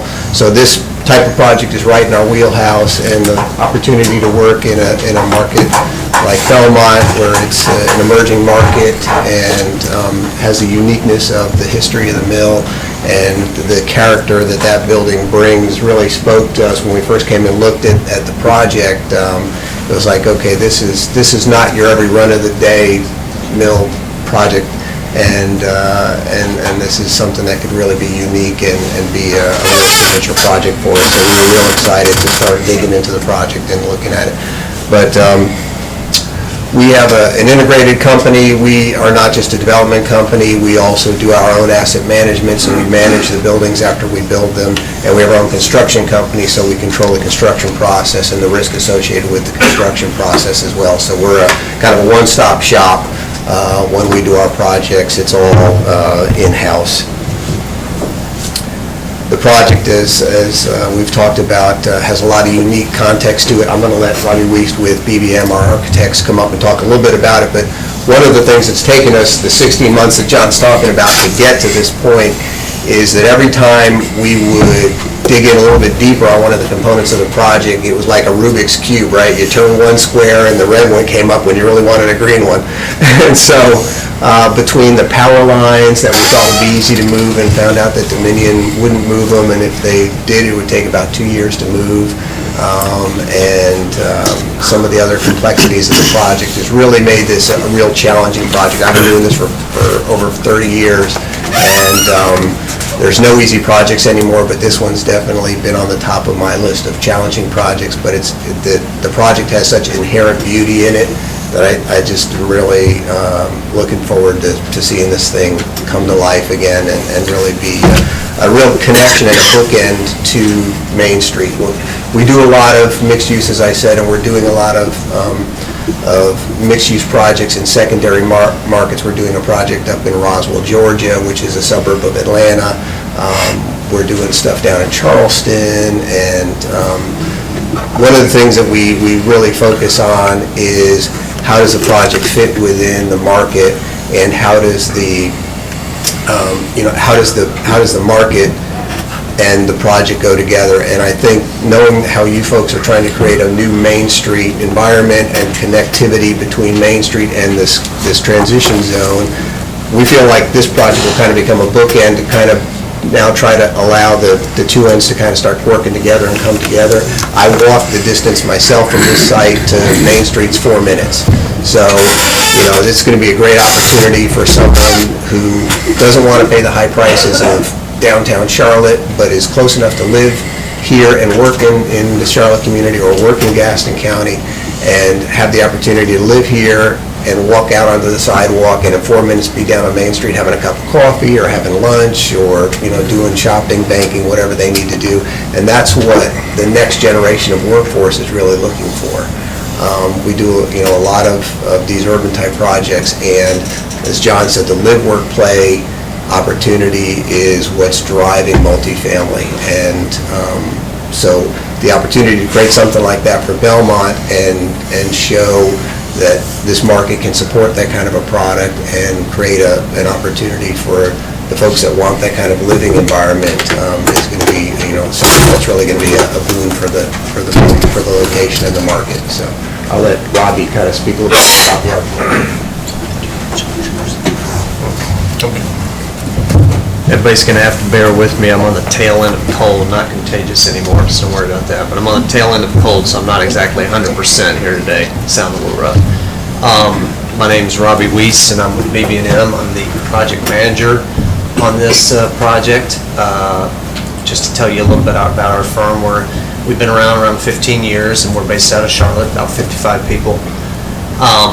And when we were approached by Chris with this project, we were really excited for two main reasons. One, we had done a project with Armada Hoffler before, a couple years ago in downtown Charlotte, and that proved to be a very rewarding experience. We worked with a lot of developers and clients of all different types, and we have found them to be particularly savvy in doing development work, and I think that's due to their amount of time doing that and experience with that, and plus they have their own in-house construction, so they know the pitfalls and the ins and outs of what they're doing rather than coming up with an idea, pitching it to a contractor, and then learning those things after the fact. They understand what they're doing right from the start. So when they came to us for another project, we were really excited, and the second reason why we were really excited about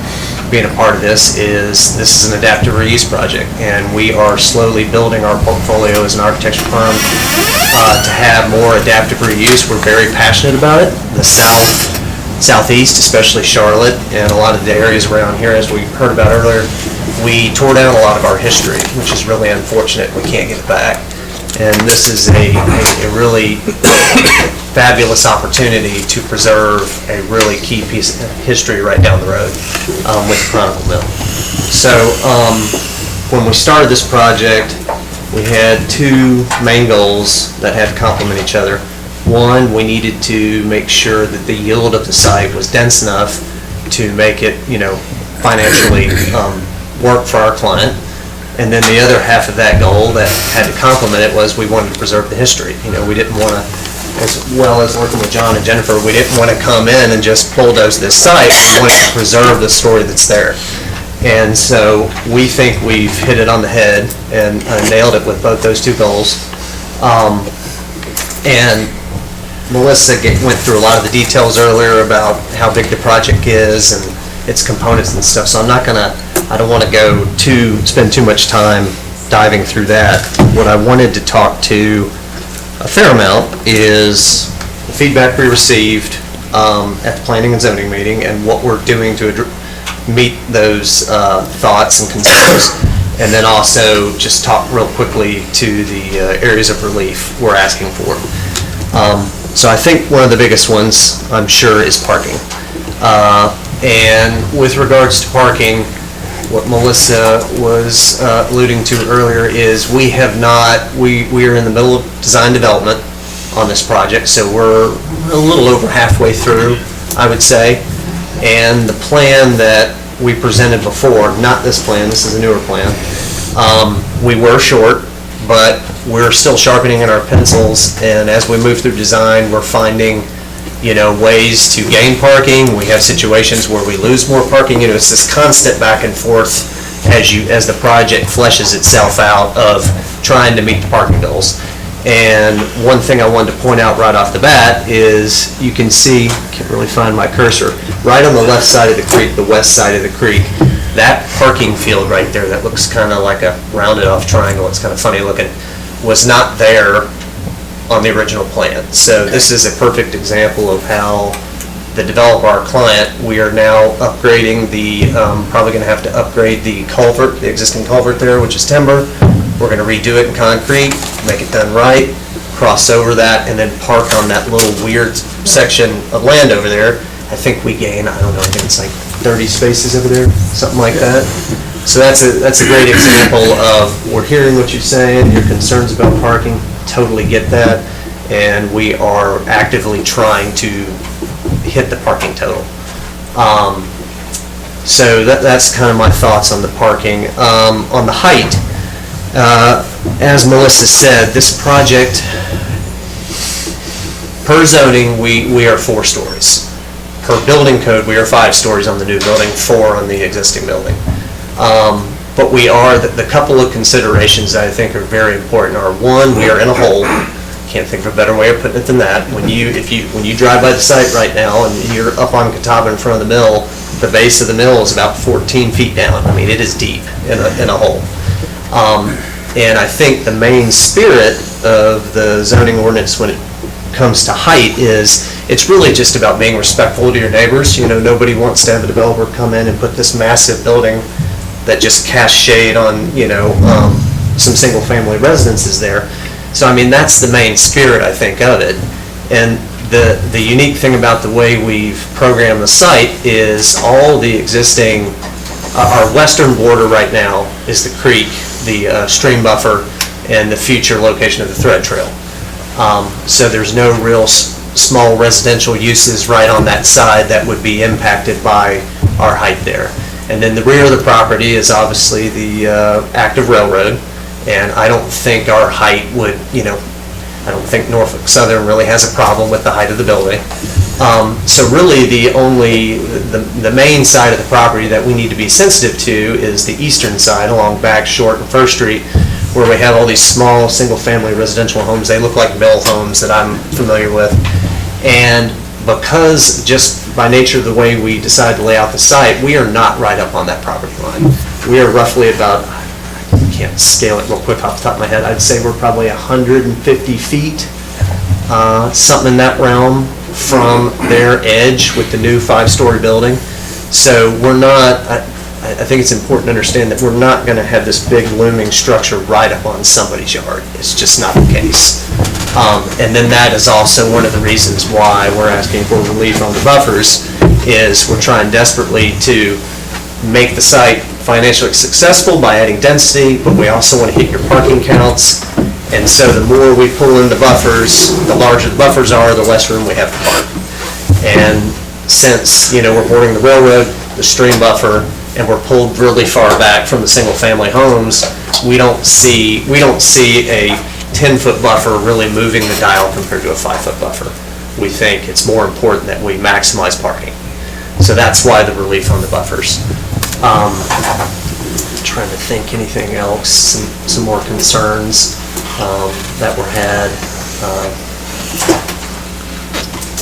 Just to talk a little bit more, I wanted to close a little bit more on the history of the project. The history of the mill. The mill, as everybody knows more intimately in this room than I do, because you're probably all residents here, it looks, it can look a little rough right now, but the bones of that building are great and they're in good shape. And so we need to develop this property as soon as we can, because the longer that building sits there, exposed, open air like it is, it's taking more and more damage. And it's incredibly well built. I mean, it's a combination timber and steel frame, and the timber that this building was built out of is longleaf yellow pine, which John makes beautiful furniture out of. It's trees that aren't even around anymore. We don't have timber that dense and that quality anymore. So this building was really built to last, and that's why it's still here 100 years later. But we've got to do something pretty quick to it, or we're going to lose it. And so we think the project, as we proposed it, basically just meets the goals of adding density to this area. It preserves history. It meets our clients' goals. I mean, we just think it's a win on every level. But I do want everybody to know we're very sensitive to, the community's concerns about height and parking and everything, and I just want you to know we're working on it to the best of our abilities. One more thing, as the architect, that you could speak on. Oh, yeah. That came up at the planning board. What's the connection to Catawba? Thank you for Those are bringing that up. further down in there. So, thank you for that. I would have totally forgotten.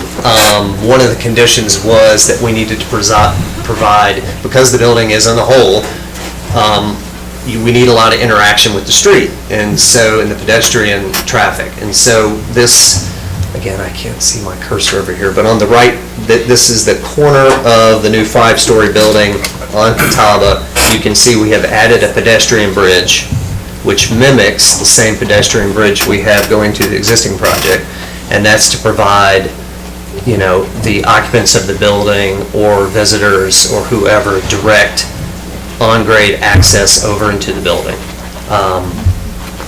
We also have site stairs that go from Catawba down to the lower level as well. So you got easy pedestrian access down into the lower part of the project, which we call the sunken garden, and we call it the Chronicle Green on the other side, which is this area right here.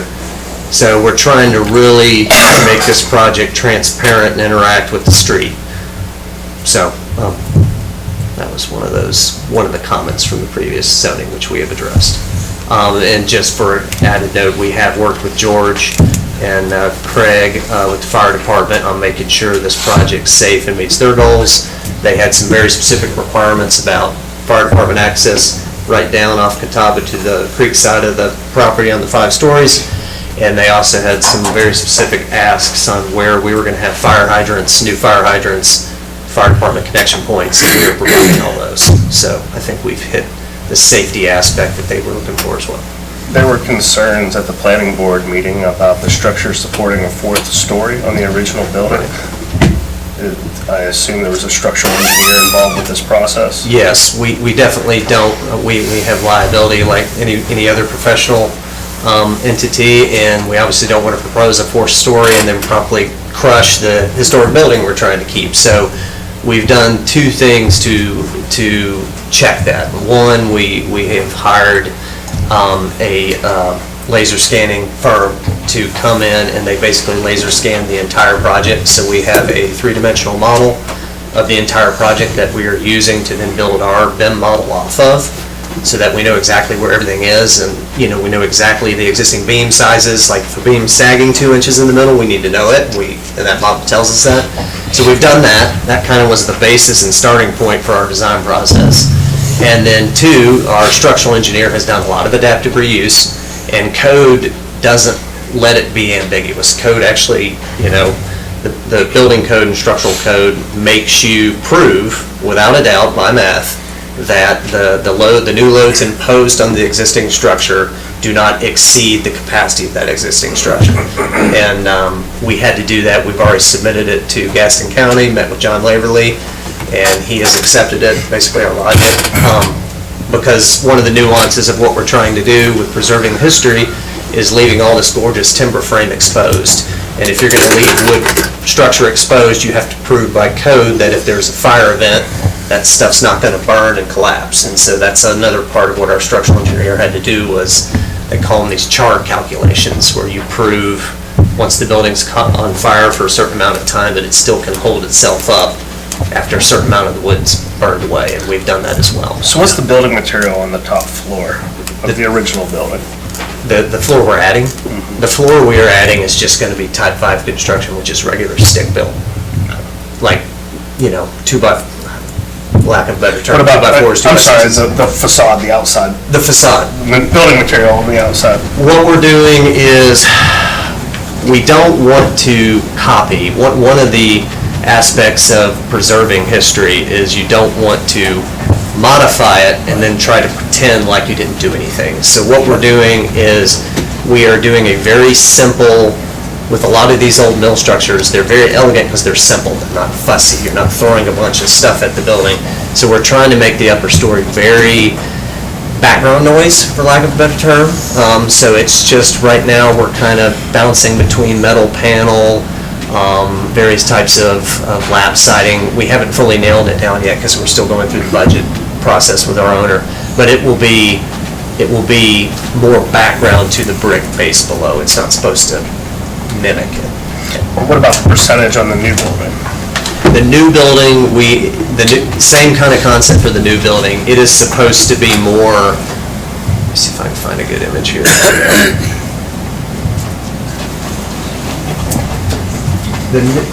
Hold on one sec. Bear with me. let me go back to this image. The new building will have way less brick. It's going to have a brick base. So if you look at the upper elevation, the section of the elevation on the left is actually the back of the mill.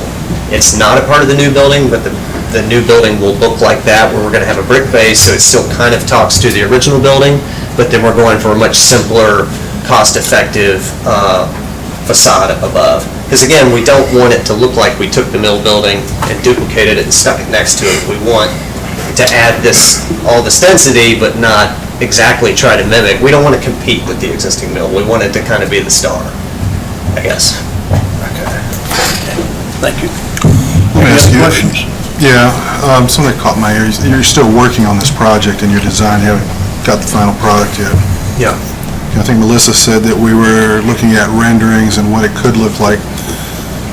When will we know what it's going to look like? Because we're being asked to approve something right now that's still in the process of being worked out.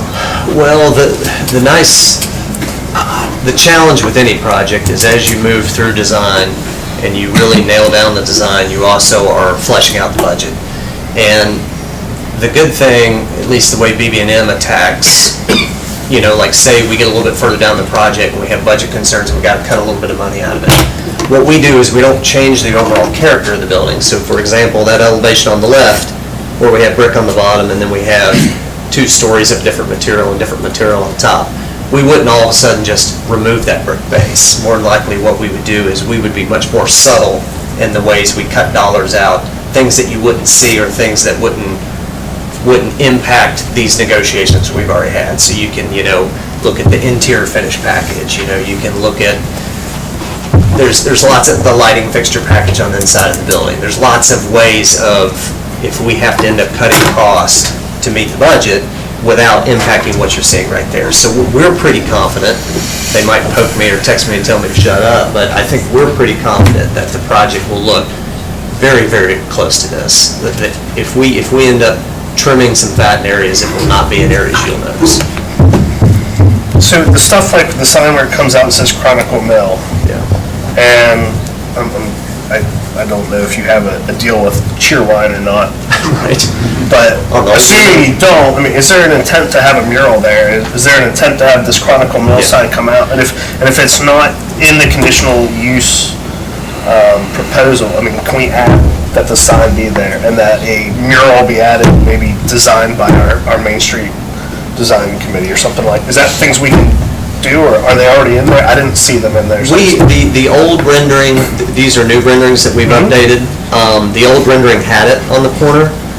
We are actually planning on the knuckle of the new building right down here in the Chronicle Green. We are targeting that area through a mural. The great thing about murals and custom artwork is they look amazing. They get local artists' work on the building to showcase their work, and they're actually way cheaper than trying to do some big custom architectural like canopy or metal feature or something like that. So they're a really good way.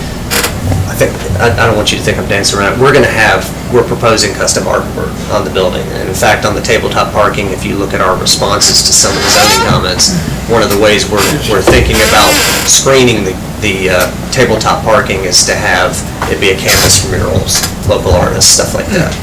So the intent is for it to be there. It's just, we updated these renderings since we met with planning and zoning, which was pretty recent. So, we just haven't fully finished the thought. And did we talk about the sidewalks out front Today or previously? tonight? Not on this project yet, no. We are basically adding, again, to maximize our parking yield, we have on-street parking, and then I believe we have a 12-foot sidewalk behind that. The sidewalks along Catawba Street are in compliance with our regulations. So, Existing. yeah, we did that as proposed. Oh, as proposed. So they're going to widen it out? We have to. Okay. What are we going to do about lighting on that? We're gonna work with Duke. That'll probably be lease lighting. It'll be a process with Duke where we add new lighting poles. We obviously have to have lighting in the back parking lot for safety and just because it's best practice. But that's a moving target. We've engaged Duke. We've been in talks with the Duke transmission line folks a ton, obviously, because they're running right through our site. That process has just started though within the past month, so I can't tell you how many lights we're adding and where we're adding them. It's just that we will have new site lighting in the back as well as along the top. I just don't have anything to show you today. Because again, we're mid-process. I can't say that enough. Unfortunately, I'd love to come here and present the project once it's done, and I can fully tell you with certainty, here's everything we did, but we're just in the middle of the process. And anything where they don't seek relief, will be expected to comply with the land development code and city standards. Let me ask you the $100,000 cash in lieu of, I don't know if you answered that. I think you said someone would address it. How was that number arrived at? How did you pick $100,000? So as I mentioned, we have a construction company in-house, does full estimating and project management and all that stuff. And so we originally had our own folks do an estimate for the intersection improvements, including the signalization. And then recently we got a third-party local contractor to give us a budget as well. And yeah, there it is. And we got a price of a little over $92,000 from J.E. Jenkins. And then they don't do the signalization work, but they, based on their experience in seeing these things put in, to add the extra head, because we're really just adding a head and then doing reprogramming to the intersection. They said, based on their background knowledge of that information, that they would expect probably around $20,000 to $35,000. So altogether, that's coming in about $110,000 to $120,000, and we had previously proposed $100,000. So that kind of reinforced what our own internal numbers were coming in at. Okay, so the $100,000 in lieu of is $100,000 to not comply, I guess, with the TIA because you're getting resistance from an individual that doesn't want to sell the land. Correct, and knowing that the municipality is looking to do further improvements with that intersection, not just this one turn lane, and that's evidently in a bigger master plan for traffic improvements.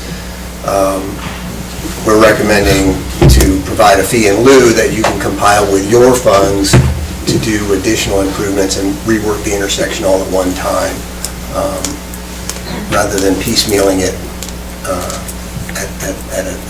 Adrian, when's that on our list to improve that intersection? So you have a funded project for the crosswalk this year, but because of all the constraints I mentioned earlier, it's unlikely to happen short of us having a conversation about acquiring that property on the corner. And again, in addition to the fee in lieu of in this intersection, we are improving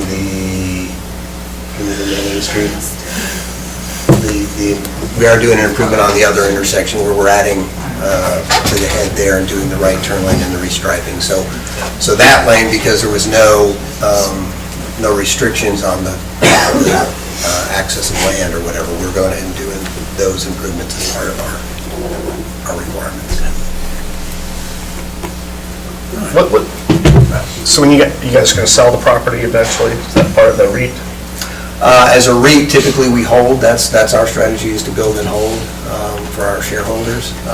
We do sell, buildings on occasion just as part of our normal course of business, but our strategy is typically to build and hold, which makes us a little bit different than a lot of the folks out there doing multifamily right now, where they're just building it and then you don't know who your owner's going to be. And then all these conditions would move with any future ownership, is that correct? Okay. Any other questions? We have some people signed up to speak. First one we have is Jonathan Taylor.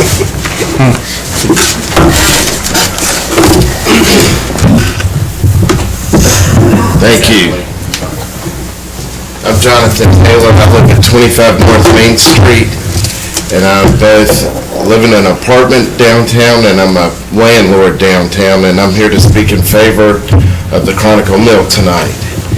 And I want to thank council for allowing me to do that. Councilman Gadd, appreciate your time. We're going to miss you next time. There's some folks running tomorrow. I hope we get out of here in time to vote. I'm thinking the same thing. I know this project seems to have gotten caught up in a lot of this electoral stuff about the growth, especially in the South New Hope corridor, but I wish I could speak as eloquently as Pastor Boyce did about this project, because I do feel like it is such a valuable project. And the Chronicle Mill is so historically significant, and the churches have paid such honor to that heritage. A tidbit most people probably don't know is that the first Chronicle Mill office was located in the Hotel Belmont, which is where the office was where Cotton Candy is now. So the connection to almost every residence and commercial property in the several block area, it's pretty symbiotic to getting the whole area re-engaged to what this project is trying to pull off. So as somebody that lives in that area, I'm pretty grateful that that's occurred. I know it has not been easy. You've heard it's taken forever to get this project done, and it's such a tribute to the history of Belmont and the downtown fabric of what we are trying to create with the walkability. And as a landlord, I see benefits in a number of ways. Heard somebody say bookend earlier, but this project is really a belt buckle, and it'll pull in all ends of Catawba with Main Street, and so you'll connect the River District with the downtown district, and that's such an exciting opportunity. I hope this isn't lost in a lot of the political things going on with the problems we do have with growth in other areas of town. But what I see with my landlord experience is that a lot of the retail that we want to see struggles in Belmont because we just don't have the density. And you've heard a lot of talk about taxation and commercial businesses being attracted, and this is kind of a double benefit of that. And outside of the restaurants and kind of that hospitality industry, the retail really needs kind of your more affluent urban density to support those kinds of businesses. And you know, they're looking for higher end apartments to live in, and I think this satisfies a need that does not exist anywhere in Belmont or in East Gaston County. And I sure am in favor of this project, and I've been honored to speak here, and thank you for your time. Thank you. Good luck tomorrow. Thank you. Next I have signed up to speak Ann Britton Green.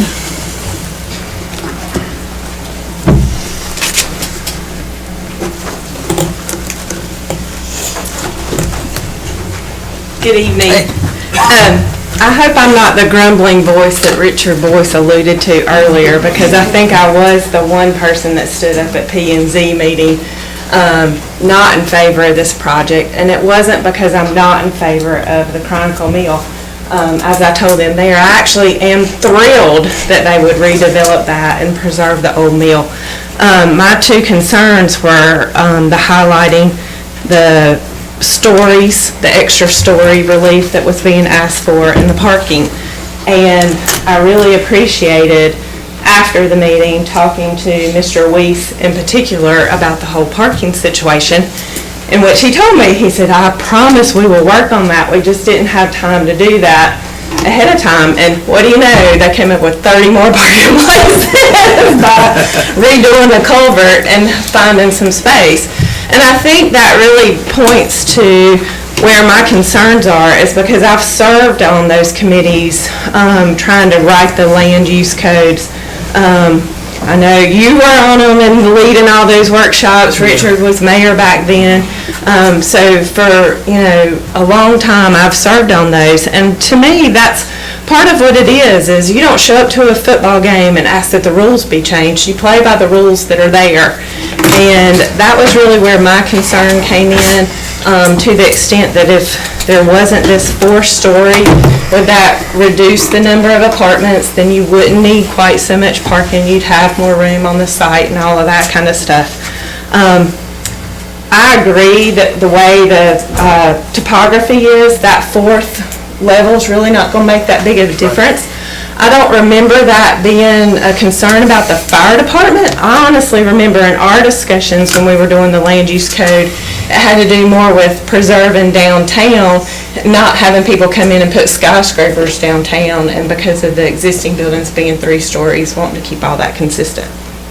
I think staff said in their meeting earlier, or in their presentation earlier, that depending on the uses of the building, their code would require between 350 and 370 parking places. The original thing given at P&Z was that 359 spaces would be required, which simple math, I'm thinking if you have 240 apartments, 1.5 cars per apartment, that's 360 parking places. That doesn't account to the people you've got coming to the retail and other commercial uses there. In my mind, frankly, I still don't think that's enough parking. I think you want to have more than enough parking. Staff has talked about the gravel parking lot down on Glenway. I live on Glenway Street. Sorry, I forgot to say that to start with. But, you know, living downtown, I know that people don't walk to their destinations. I could count the number of people that came down Glenway to turn on Irvin to go back to what used to be the Riverman Brewery. I think it's highly unlikely that they will park on Glenway to walk all the way down Glenway to go down to Catawba to go to wherever this retail is. They won't park in that Glenway parking lot to go to Sammy's, much less go all the way down that street. So I think to kind of try to count those parking places is probably a pipe dream, frankly. So to the extent you can provide more of that parking on site, I think it behooves you. It's going to benefit your residents. It's going to benefit the businesses that are there. Like I said, I hope the project gets developed. I hope it moves forward.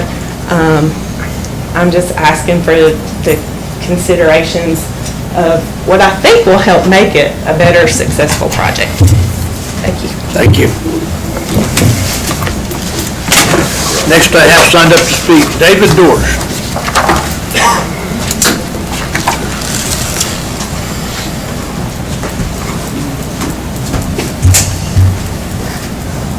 Thank you, Mr. Mayor and Council. My name is David Dorsch. My partners and I own several commercial buildings, office buildings primarily here in Belmont, starting with 32 North Main across the street, the old Bank of Belmont building, and then going down towards the River District, Peace and Hominy, Belmont Drug, and a few more down there going that way. I'm here tonight to speak in favor of Chronicle Middle. I think it's a fabulous project. We have a 3-story building, and we're certainly, I don't think it's any danger in that building being 4 stories down the hill a little bit. Shouldn't compete with the height here in downtown Belmont. We've always supported downtown. We think it's a wonderful environment, and Chronicle Mill, adding more people living here, can only accentuate the overall experience for everybody here in downtown. Adding more people living here, adding office space, and adding employment here to downtown, something that our building, the Stowe building, several others, growing the employment base simply grows the economy for everybody here in downtown. And we think my partners and I think Chronicle will be a wonderful addition, preserving the history and making it a better downtown for everybody. Thank you. Thank you, David. Appreciate it. Next I have signed up Ted Hall.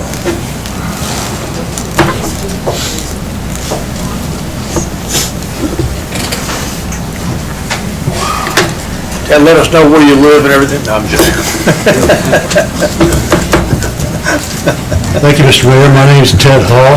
I live at 120 Forester Avenue in Belmont. I'm here tonight speaking as a native of a textile community in North Carolina, a resident of downtown Belmont, and president of the local Chamber of Commerce. So it's not going to come as a big surprise that I'm here tonight to support, in the strongest terms possible, redevelopment of the Chronicle Mill. My job every day is to help small businesses succeed and to help our Gaston County cities and towns be economically vibrant places where people want to live and where companies want to invest. I know of nothing you as a city council and the city council members can do that will more immediately and significantly boost economic development in Belmont than making it possible for perhaps as many as 300 or more customers to live within a short walk of the shops and restaurants on Main Street. I'm glad our community treasures its heritage and works hard to preserve our historic buildings. I honestly grieve when I drive through my former textile community in another county and see the mills reduced to piles of brick that no one even bothered to clean up. Mayor Boyce, along with you and a lot of others, I grieved the day I watched the Imperial Mill being torn down. I desperately hope I never see that happen to the Chronicle. It is too deeply embedded in the DNA of this town to let that happen. I commend the property owners, our city staff, our planning board, and especially you as our elected leaders for your persistence in working on this project for many, many years. And I hope this will be the night when you will vote yes for redeveloping the Chronicle Mill. Thank you for giving me time to speak. Thank you, Ted. Appreciate that. Next person I have signed up is Bill, but I think Bill already spoke, did he? They don't have a last name here, just Bill. Probably Bill Monroe. I don't think on this one, but that's all right, okay. I will scratch that Bill one. Next I have Jim Bailey.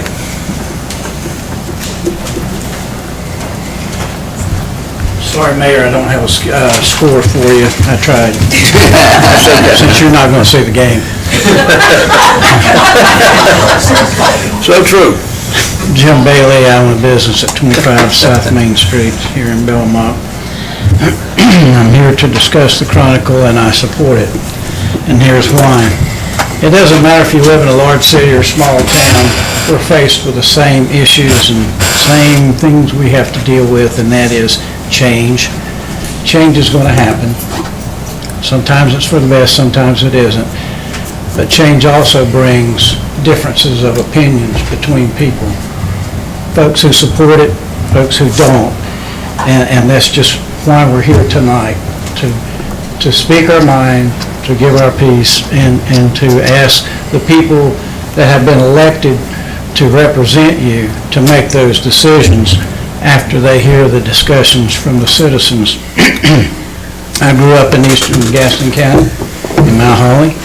Eastern Gaston County is facing quite a change from being the small town mills towns that they were, laid back, sleepy, come home when the lights come on, or I'm going to tell your mother or your father, because I know them, and they know me, and that's just the way it is. It's not that way anymore, though. We're being thrown into growth by our neighbor from the east, Mecklenburg County. They have figured out it's not the most ideal place to live for everyone, and so they're coming west. Go west, young men and women, and we're the West. So, Belmont, Mount Holly, Cramerton, McCadville, and all the others right here on the Catawba River are seeing explosive growth. Now think about some of the other municipalities in this county to the west of us. Wouldn't they love to be in this situation? Yeah, absolutely. To be faced with, do we approve something that's going to add a tremendous number to our tax base? Well, you know, we're all interested in somebody else paying our taxes for us, and this is an opportunity of sorts. I know I would like to. This guy right here comes and cleans me out. With growth comes expenses. If we're building a subdivision somewhere, you got to have infrastructure. Well, with this, our infrastructure's already there. We don't have to do a lot, is that correct? So, you know, it's not like putting in 3 miles of sewer, 3 miles of water, and that sort of thing. So we've got an opportunity here to do that, and this will bring in a confined population. Some people think that's good, some people think it's not. But it's a confined population, and I don't think this population, based on the type of housing that will be there, will affect our school system. one-bedroom homes aren't going to have many school kids coming into our county, our cities, and so forth. So here's a place to get a large tax base, to get more folks into the towns, going to the businesses, which I own. So, after this meeting, you all need a drink, go down to Sammy's. So, You'll have to unlock the doors. I believe.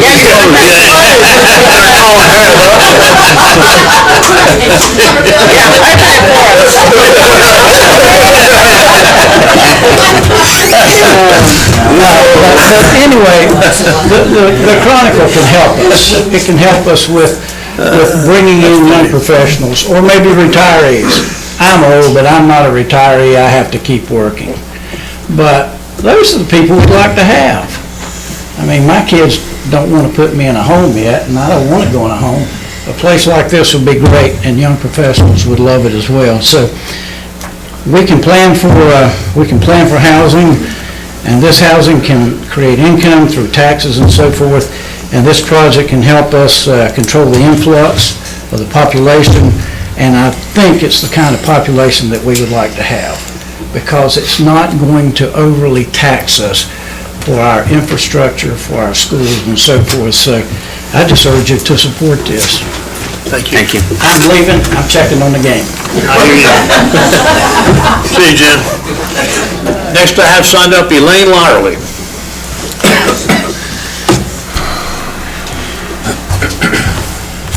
Thank you, Mayor and City Council. Appreciate the opportunity to speak tonight. I'm Elaine Lyerly, live in Cramerton. My sister and I have a business on Main Street in Belmont. So there's a little known fact that you may not know, and that is that the dictionary is the only place where success comes before work. And I'm here to tell you that nobody has worked harder than John and Jennifer Church.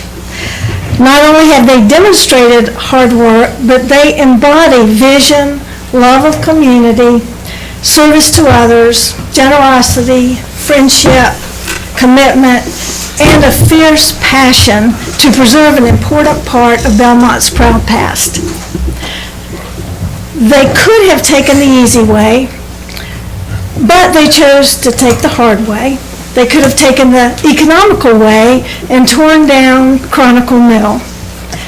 But instead of that, they decided that there was a better way that was better for Belmont, a way that's better for the people whose families worked at Chronicle Mill, the better way to add unique character to our town, and the better way to weave our history into the fabric of our future. Amy at the Planning and Zoning Committee meeting said that our motto likes projects that tell a story. And this project, this building, has a very important story to tell.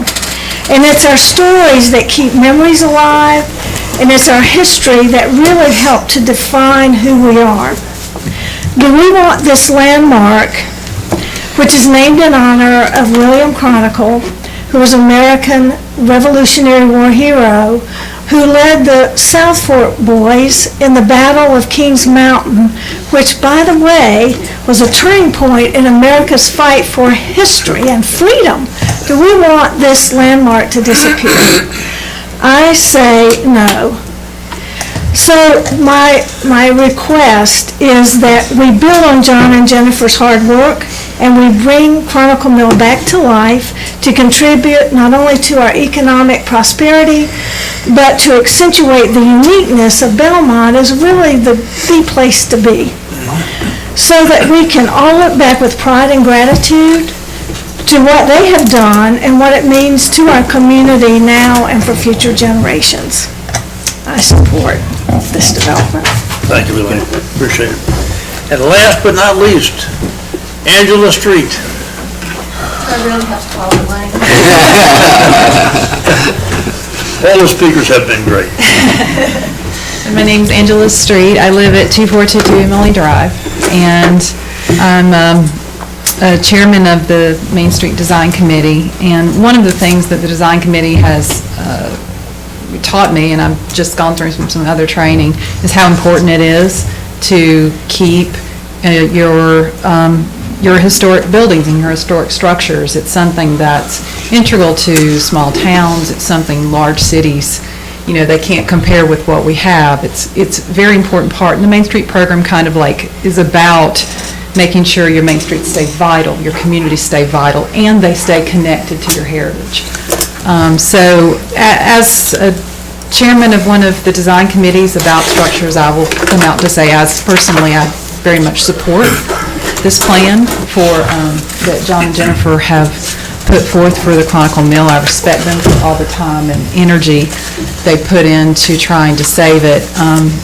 As a resident here, I moved here about 15 years ago, and I also came here right before the the mill came down. I remember when I first came in here, I thought, oh, this is wonderful. I wasn't very connected to the community yet. I wasn't very active. And throughout that process, I've of course heard of the Chronicle. It's going to be demolished. Oh, there's a plan. No, it's going to be demolished. No, here's a plan again. And I just wanted to speak tonight because I didn't want to make the same mistake with the Imperial and not speak out and say that it's very important to save our history. And as Elaine said, this is a very historic mill. In 1901, the Belmont forefathers organized this mill. And just imagine what kind of vision they had to have to be the first mill in Belmont. I'm sure they faced a lot of challenges, and I know that there are probably, and as have been discussed tonight, there are challenges with this project, but I know that you all have the vision to see past that. Thank you, Angela. Appreciate that. All right, that's the last public speaker to have. Do I want to have a motion from anybody to come out of public hearing? Make the motion. I'll second. Got a motion and a second. All in favor, say aye. Aye. Okay. Let's move on to the consideration of the adoption of an ordinance for the Chronicle Mill, request to establish a downtown district conditional zoning district for the Chronicle Mill and associated properties. I want to speak first, please. I know who to call because when we talked about the Imperial, I was on the council, and it was very unfortunate that we lost that building.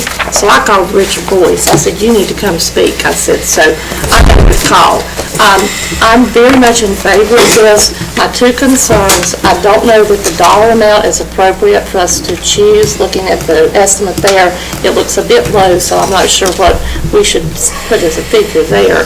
The other thing is, I'm fine letting them have a leap on bumpers, but I think we've got to hold it on the parking, because I think that that's the biggest issue we've had over the years, is to try to find parking, and we've had to be creative. So I think the applicant and the architect have to be even more creative and come up with the parking. So that's my opinion. Okay. Anybody have any other comments?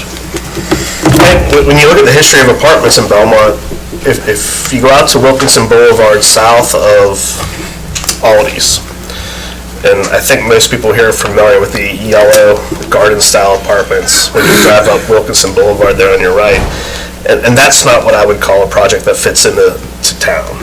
And you probably never remember hearing about it because it never came to planning and zoning, it never came to city council. There was no public input. That's what's called a project that's by right, where they had the right to develop it, and they didn't have to come, they didn't have to have any neighborhood meetings, and they didn't have to do anything at all. This project, however, has gone on for 8 years, really, because I remember, I think, being quoted in the Charlotte Business Journal about how I wasn't on city council, but I spoke about how this could be the linchpin that could connect downtown Belmont with East Belmont. And, it was fun. I got to be on the Loretta Benini show about a year ago to talk about the Catawba Mill project with the condos. And there's other mills. There's the Bisque Imports that is now the Antique Mill, which is a mill. And there's a mill on the church. And so though we're not preserving the mills in downtown, the Toll Brothers have helped us out significantly of keeping on to these mills. And ultimately in the future, it's still going to be the Aberfoyle Mill area, and it's going to be the Chronicle Mill area. And the more that we can kind of hang on to those pieces is going to help us keep that identity of the mill town in the future as we continue to go. On the parking issue, I'm concerned about it But if you recall, the plans came in as apartments, and one of our initiatives was to drive retail growth.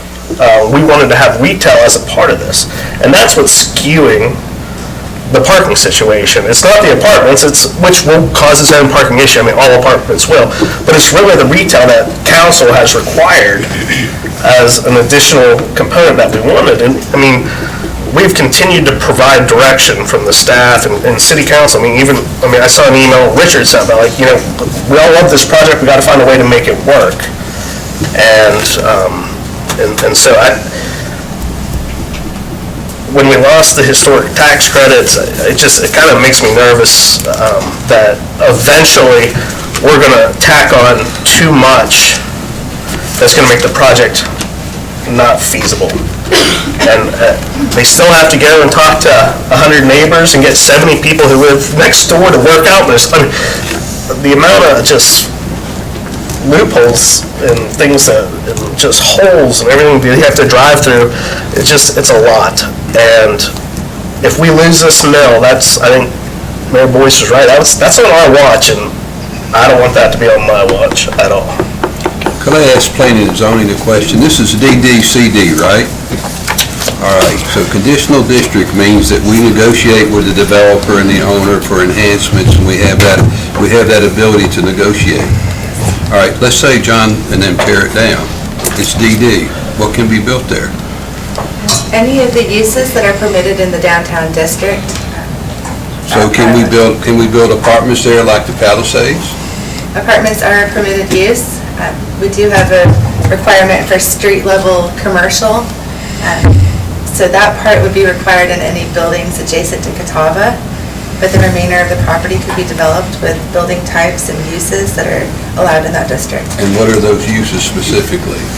Can you recall? They are multifamily. There's commercial, office, lodging. So there's a range, yes.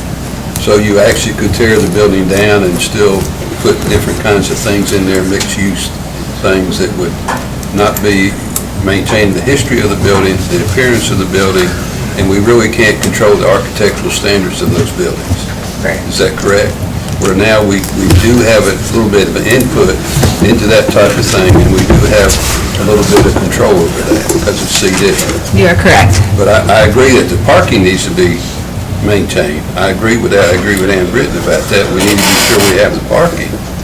But what the point I was trying to make, he could tear it down and he could build any kind of thing that would go into that DD category. He could build apartments, he could build this, he could build that. He wouldn't have any architectural standards or anything. Is that correct? No additional standards besides what's in our land development code currently. So, yeah. Yes. And that's just basic. But we could solve the parking issue if you had to tear it down and start from scratch. It's complicated. Sounds like. Regardless of what I said, I think this project needs to move forward. That's my opinion, and I know we have different opinions in the audience, and I do respect those, but I'm in favor of the project moving forward if we can work out the parking issue. You want to make a motion? Well, let me just add before we go to that, I love the building, I love the history. I would like to see something happen here, but I've got concerns about the building height, the parking. The TIA bothers me, it's not locked down. And I don't like the idea of potentially taking somebody's property to benefit a project. I don't like the feel of that at all. The $100,000 seems arbitrary. I'm on the MPO, and we've talked about paving projects here. $100,000 does not go very far. I don't know how many feet we can pave with that, but it's not a lot. And, lastly, I don't know what I'm looking at. There's so many balls in the air right now. Jonathan Taylor agreed, high-end apartments would be nice. But they just said earlier, if they've got to shave, they're shaving from the fixtures and the inside of these apartments. So a high-end apartment might be a medium-end apartment, and when it's all said and done. There's a lot of moving parts and unknowns here. And I know it's our practice. I think we should get away from it. We need to have these things locked down and know exactly what we're going to get before we vote to approve it. That's not the way we do business right now. We need to move to that, I think, and know that when we vote on something and they say, this is what you're going to get, that is the final product. And that's just my thoughts on it. I'd ask a question. The Park Street crossing there, I guess we're all in favor of pedestrian crossing, I assume. But that's something that's got to work out too, and maybe this will work in conjunction with that. Yeah. I mean, the Park Street, I don't walk that, I know I get run over. I mean, I realize that. And I would, as I've said before, I'd probably be running in the women past me walking. So I understand that part. But, you know, that's a really bad intersection. And I think that, you know, we can't put the whole blame on John Church for correcting it, because what Adrian has said is a combination of DOT, the city, the folks there. And the great thing, I like what he said, was that they're going to mitigate the R.L. Stowe Road, Keener Boulevard, because if you're not careful, you run right through that. And I think when I go there in the morning, the right turn lane would really add a lot to that. Of course, if I go at 8 o'clock in the morning, it's terrible. If I go at 8:30, I'm okay. But I mean, so again, I think I'll say again that this project is somewhat like the project before. It's a lot of parts to work through, but I think the possibility of a great outcome is there. But I do think that the architect, we need to provide the adequate parking. I think that's very crucial. But I'd rather see that mill be there than it be torn down and this townhouses or something put there. And we'd still have the same issues with that intersection, I mean, Yeah, the townhouses would have to meet the TIA. And so it's the same issue. Can I maybe help clarify a couple things? This new plan that we presented is only 7 spaces short of the zoning requirement. So this new plan is a lot closer than... 7 parking spaces? Correct. But then why are we talking about 10% relief? That was the original request. We've been working on this all the way up through today's meeting. So we're talking about 7 parking spaces? Correct. So would you be willing to remove that 10%? I would say if we can maybe take it down to 5% just to give us some flexibility, because again, as you can see, we've got all these power lines. Those red lines are all these Dominion power lines, Duke power lines, and we have to get Duke to sign off on how close some of these parking spaces are to their poles. They have restrictions on how close we can get to these poles, because even though they look like the old wooden poles, they're actually high transmission lines with the high voltage. So they've got restrictions that we've got to go back now and get them to look at this plan versus the last plan we showed them. But obviously, with the capture of the triangle lot on the back of the creek there, we've captured a lot of spaces and gotten a lot closer to the county. So you would agree to go to 5%? Yes, sir. The other comment I would make is we do a lot of multifamily and we do a lot of mixed use. And 2 things. One is we are seeing the parking ratios continue to ratchet down, not because we're trying to just get rid of parking, but because the parking spaces are sitting empty. This project only has approximately 35% 2 bedrooms, so most of these units are studios and 1s. And so based on the ratios on a per unit basis, based on what we see in our other projects and what we're talking to our competitive set of developers, they're seeing this ratio dropping down. It used to be 1.5%, then everybody went to 1.4, 1.35. So we're seeing the ratio continue to drive down. But at the end of the day, if we're short on parking, it doesn't hurt anybody more than us. Because if we have a parking problem, then we're not going to be able to keep that retail space filled, and we're not going to be able to keep those apartments full, right? If somebody can't park there, as soon as their lease is over and they've had a problem getting a parking space at night when they come home, they're not going to renew their lease. So the reality is, by us reducing parking spaces down to a point where we don't think it's tenable, the only people we're hurting is ourselves. And really, the only pressure point on this site during the day, that parking lot is going to be 60-70% empty because everybody's going to drive to work. That's right. So the pressure point here is at night with the retail and the restaurant space or whatever we end up putting in that commercial space. But again, we do a lot of this mixed use. We actually look at the parking on an hour-by-hour basis, and on a use basis based on inflow and outflow. And folks like Kimley Horn have teams that help us do that, to do parking demand studies. And so when we say we're comfortable with a certain amount of parking, I would just tell you where I respect everybody's opinion and concern, and certainly, look to the guidance of council at the end of the day for what you feel comfortable with. But again, understand that at the end of the day, we're invested in the parking situation as much as you guys are. So, Thank you. Do I have a motion? This project's changed multiple times, and it's changed since planning and zoning to now. This project's going to change again. You can't renovate a bathroom in your house without changes. And we're talking about a 118-year-old mill building on a contaminated site.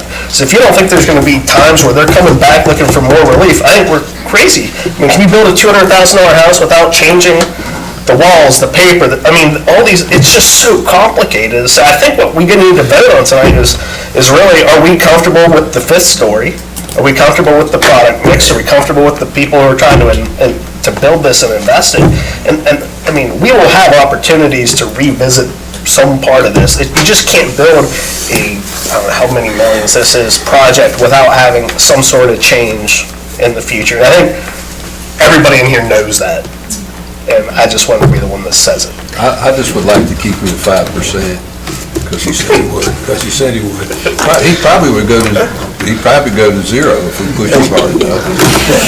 Well, 5%'s good. I will tell you, since I'm the one that's been vilified in the social media, I will be the one to take the chance to be vilified again, and I will make a motion that we approve this project with a 5% cap on the parking.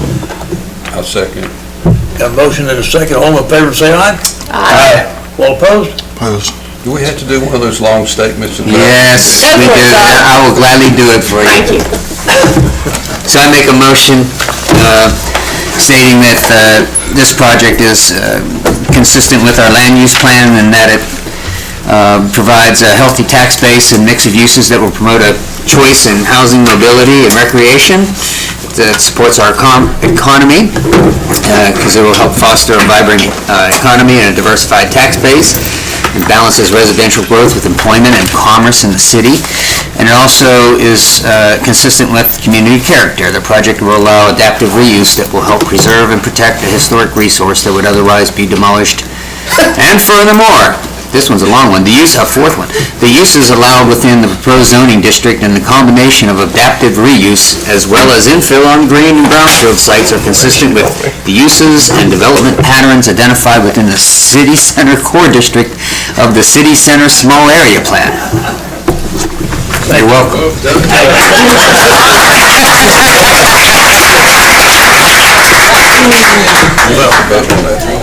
The motion. You don't have to vote on that. I missed that, though. We got a second, and we need to vote. All in favor? Aye. All opposed? We got your reports? Yeah, opposed. One opposed. We still have one more item.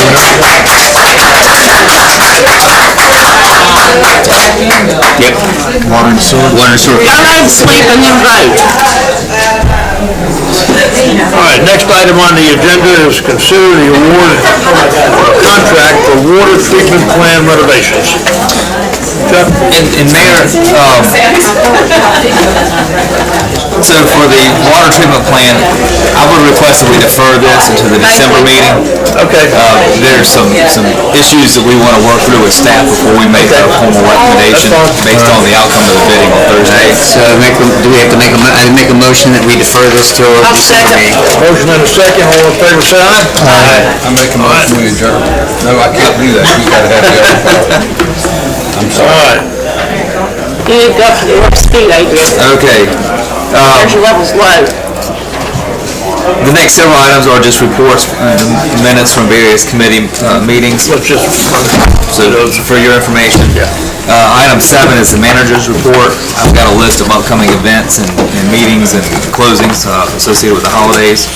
The Public Works Committee needs to schedule a meeting for sometime in November, and I'll ask the clerk to contact Mayor Martin and Councilman Shrift, Mayor Pro Tem Stowe, and Councilman Turner to schedule that meeting. There's a couple items that we need to consider for the Public Works Committee. Excuse me.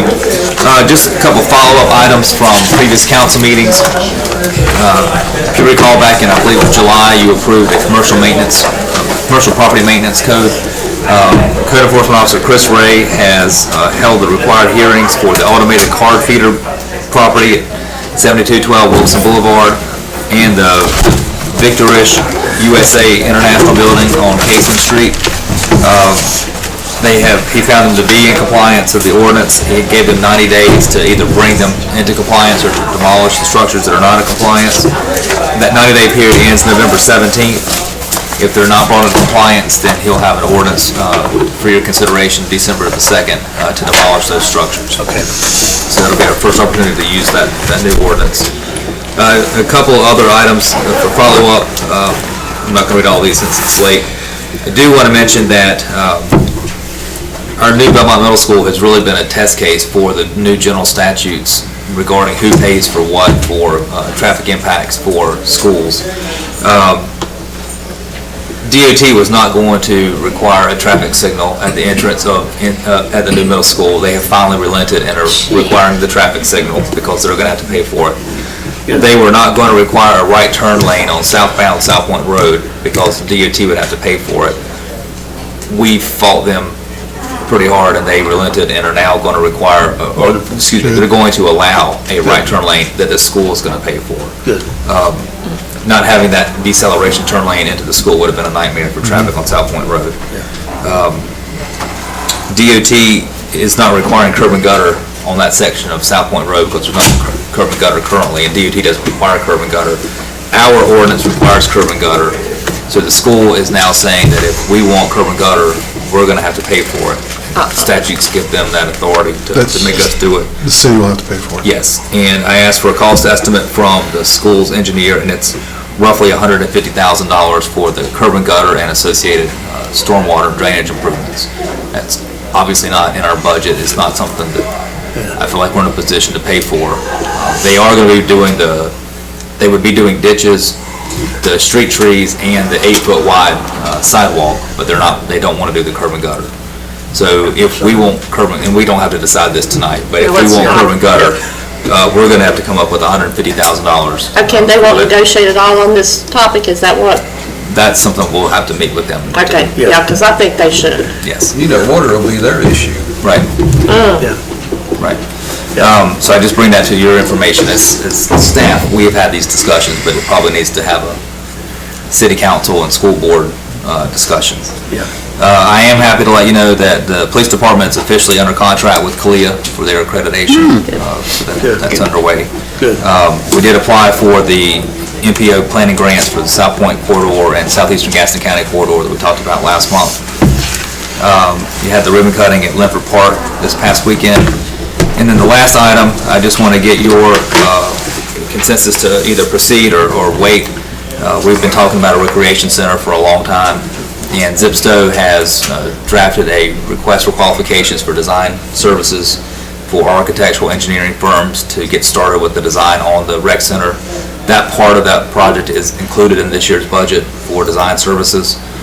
If you're ready for us to at least start that still does not obligate us to build the building. It just obligates us to ask for architectural firms, and we would then get to the process of hiring one and at least get drawings for that. So this is the first step toward getting a recreation center. So there'll be lots of decisions between now and then. But if you're comfortable with us proceeding with that. Yes. Yes, I mean, we budgeted for it. Yes. Correct, okay. Yeah. Absolutely. That is all that I have tonight. Thank you. Thank you. That's very quick, concise. I'm tired. Other business, I don't know if anybody has anything to say because it's awful late. Yeah, I have my farewell speech. Go ahead. That's okay. Paige. Thanks, Chuck, for working on the sewer. Let's just say Stay with that, please, next at Morgan's Branch. He'll give me 3 minutes. That won't be enough time to this. Anybody else? No, I just want Oh, nothing, I was just gonna say, I was going to say, best of luck to the candidates that are running tomorrow. May God bless you. well, one moment, Charlie, I have one thing I want to say to Doug. I appreciate your service, Doug. I really do. I think you've done a great job. I think you've offered a lot of direction, particularly in the 5-year rolling budget. Absolutely. And, I got the sense from you a lot of times that you were frustrated because your mind and your process works at the speed of business, and it took you a while to gear down to the speed of government. Yeah. And I think that was somewhat frustrating, but I think you managed it well, and thank you for your service. I appreciate it. Thank you. It's been a pleasure.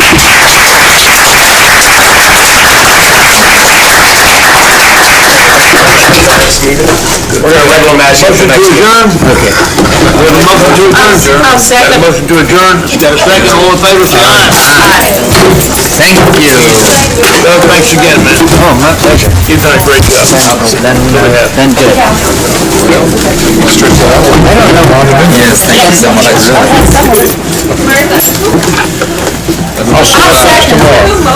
Did you motion? Ron made the motion. Adjournment? Yep. I seconded, I know that. Hope you won. Yeah, I think, yeah. I was looking at it earlier, discussion.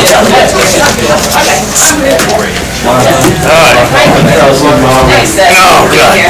Thank you, Ron, appreciate your hanging in there with us, Charlie. Thank you very much. Appreciate your support. 2 weeks left. Thank you. Thank you, worked out real good. 37, 6 seconds.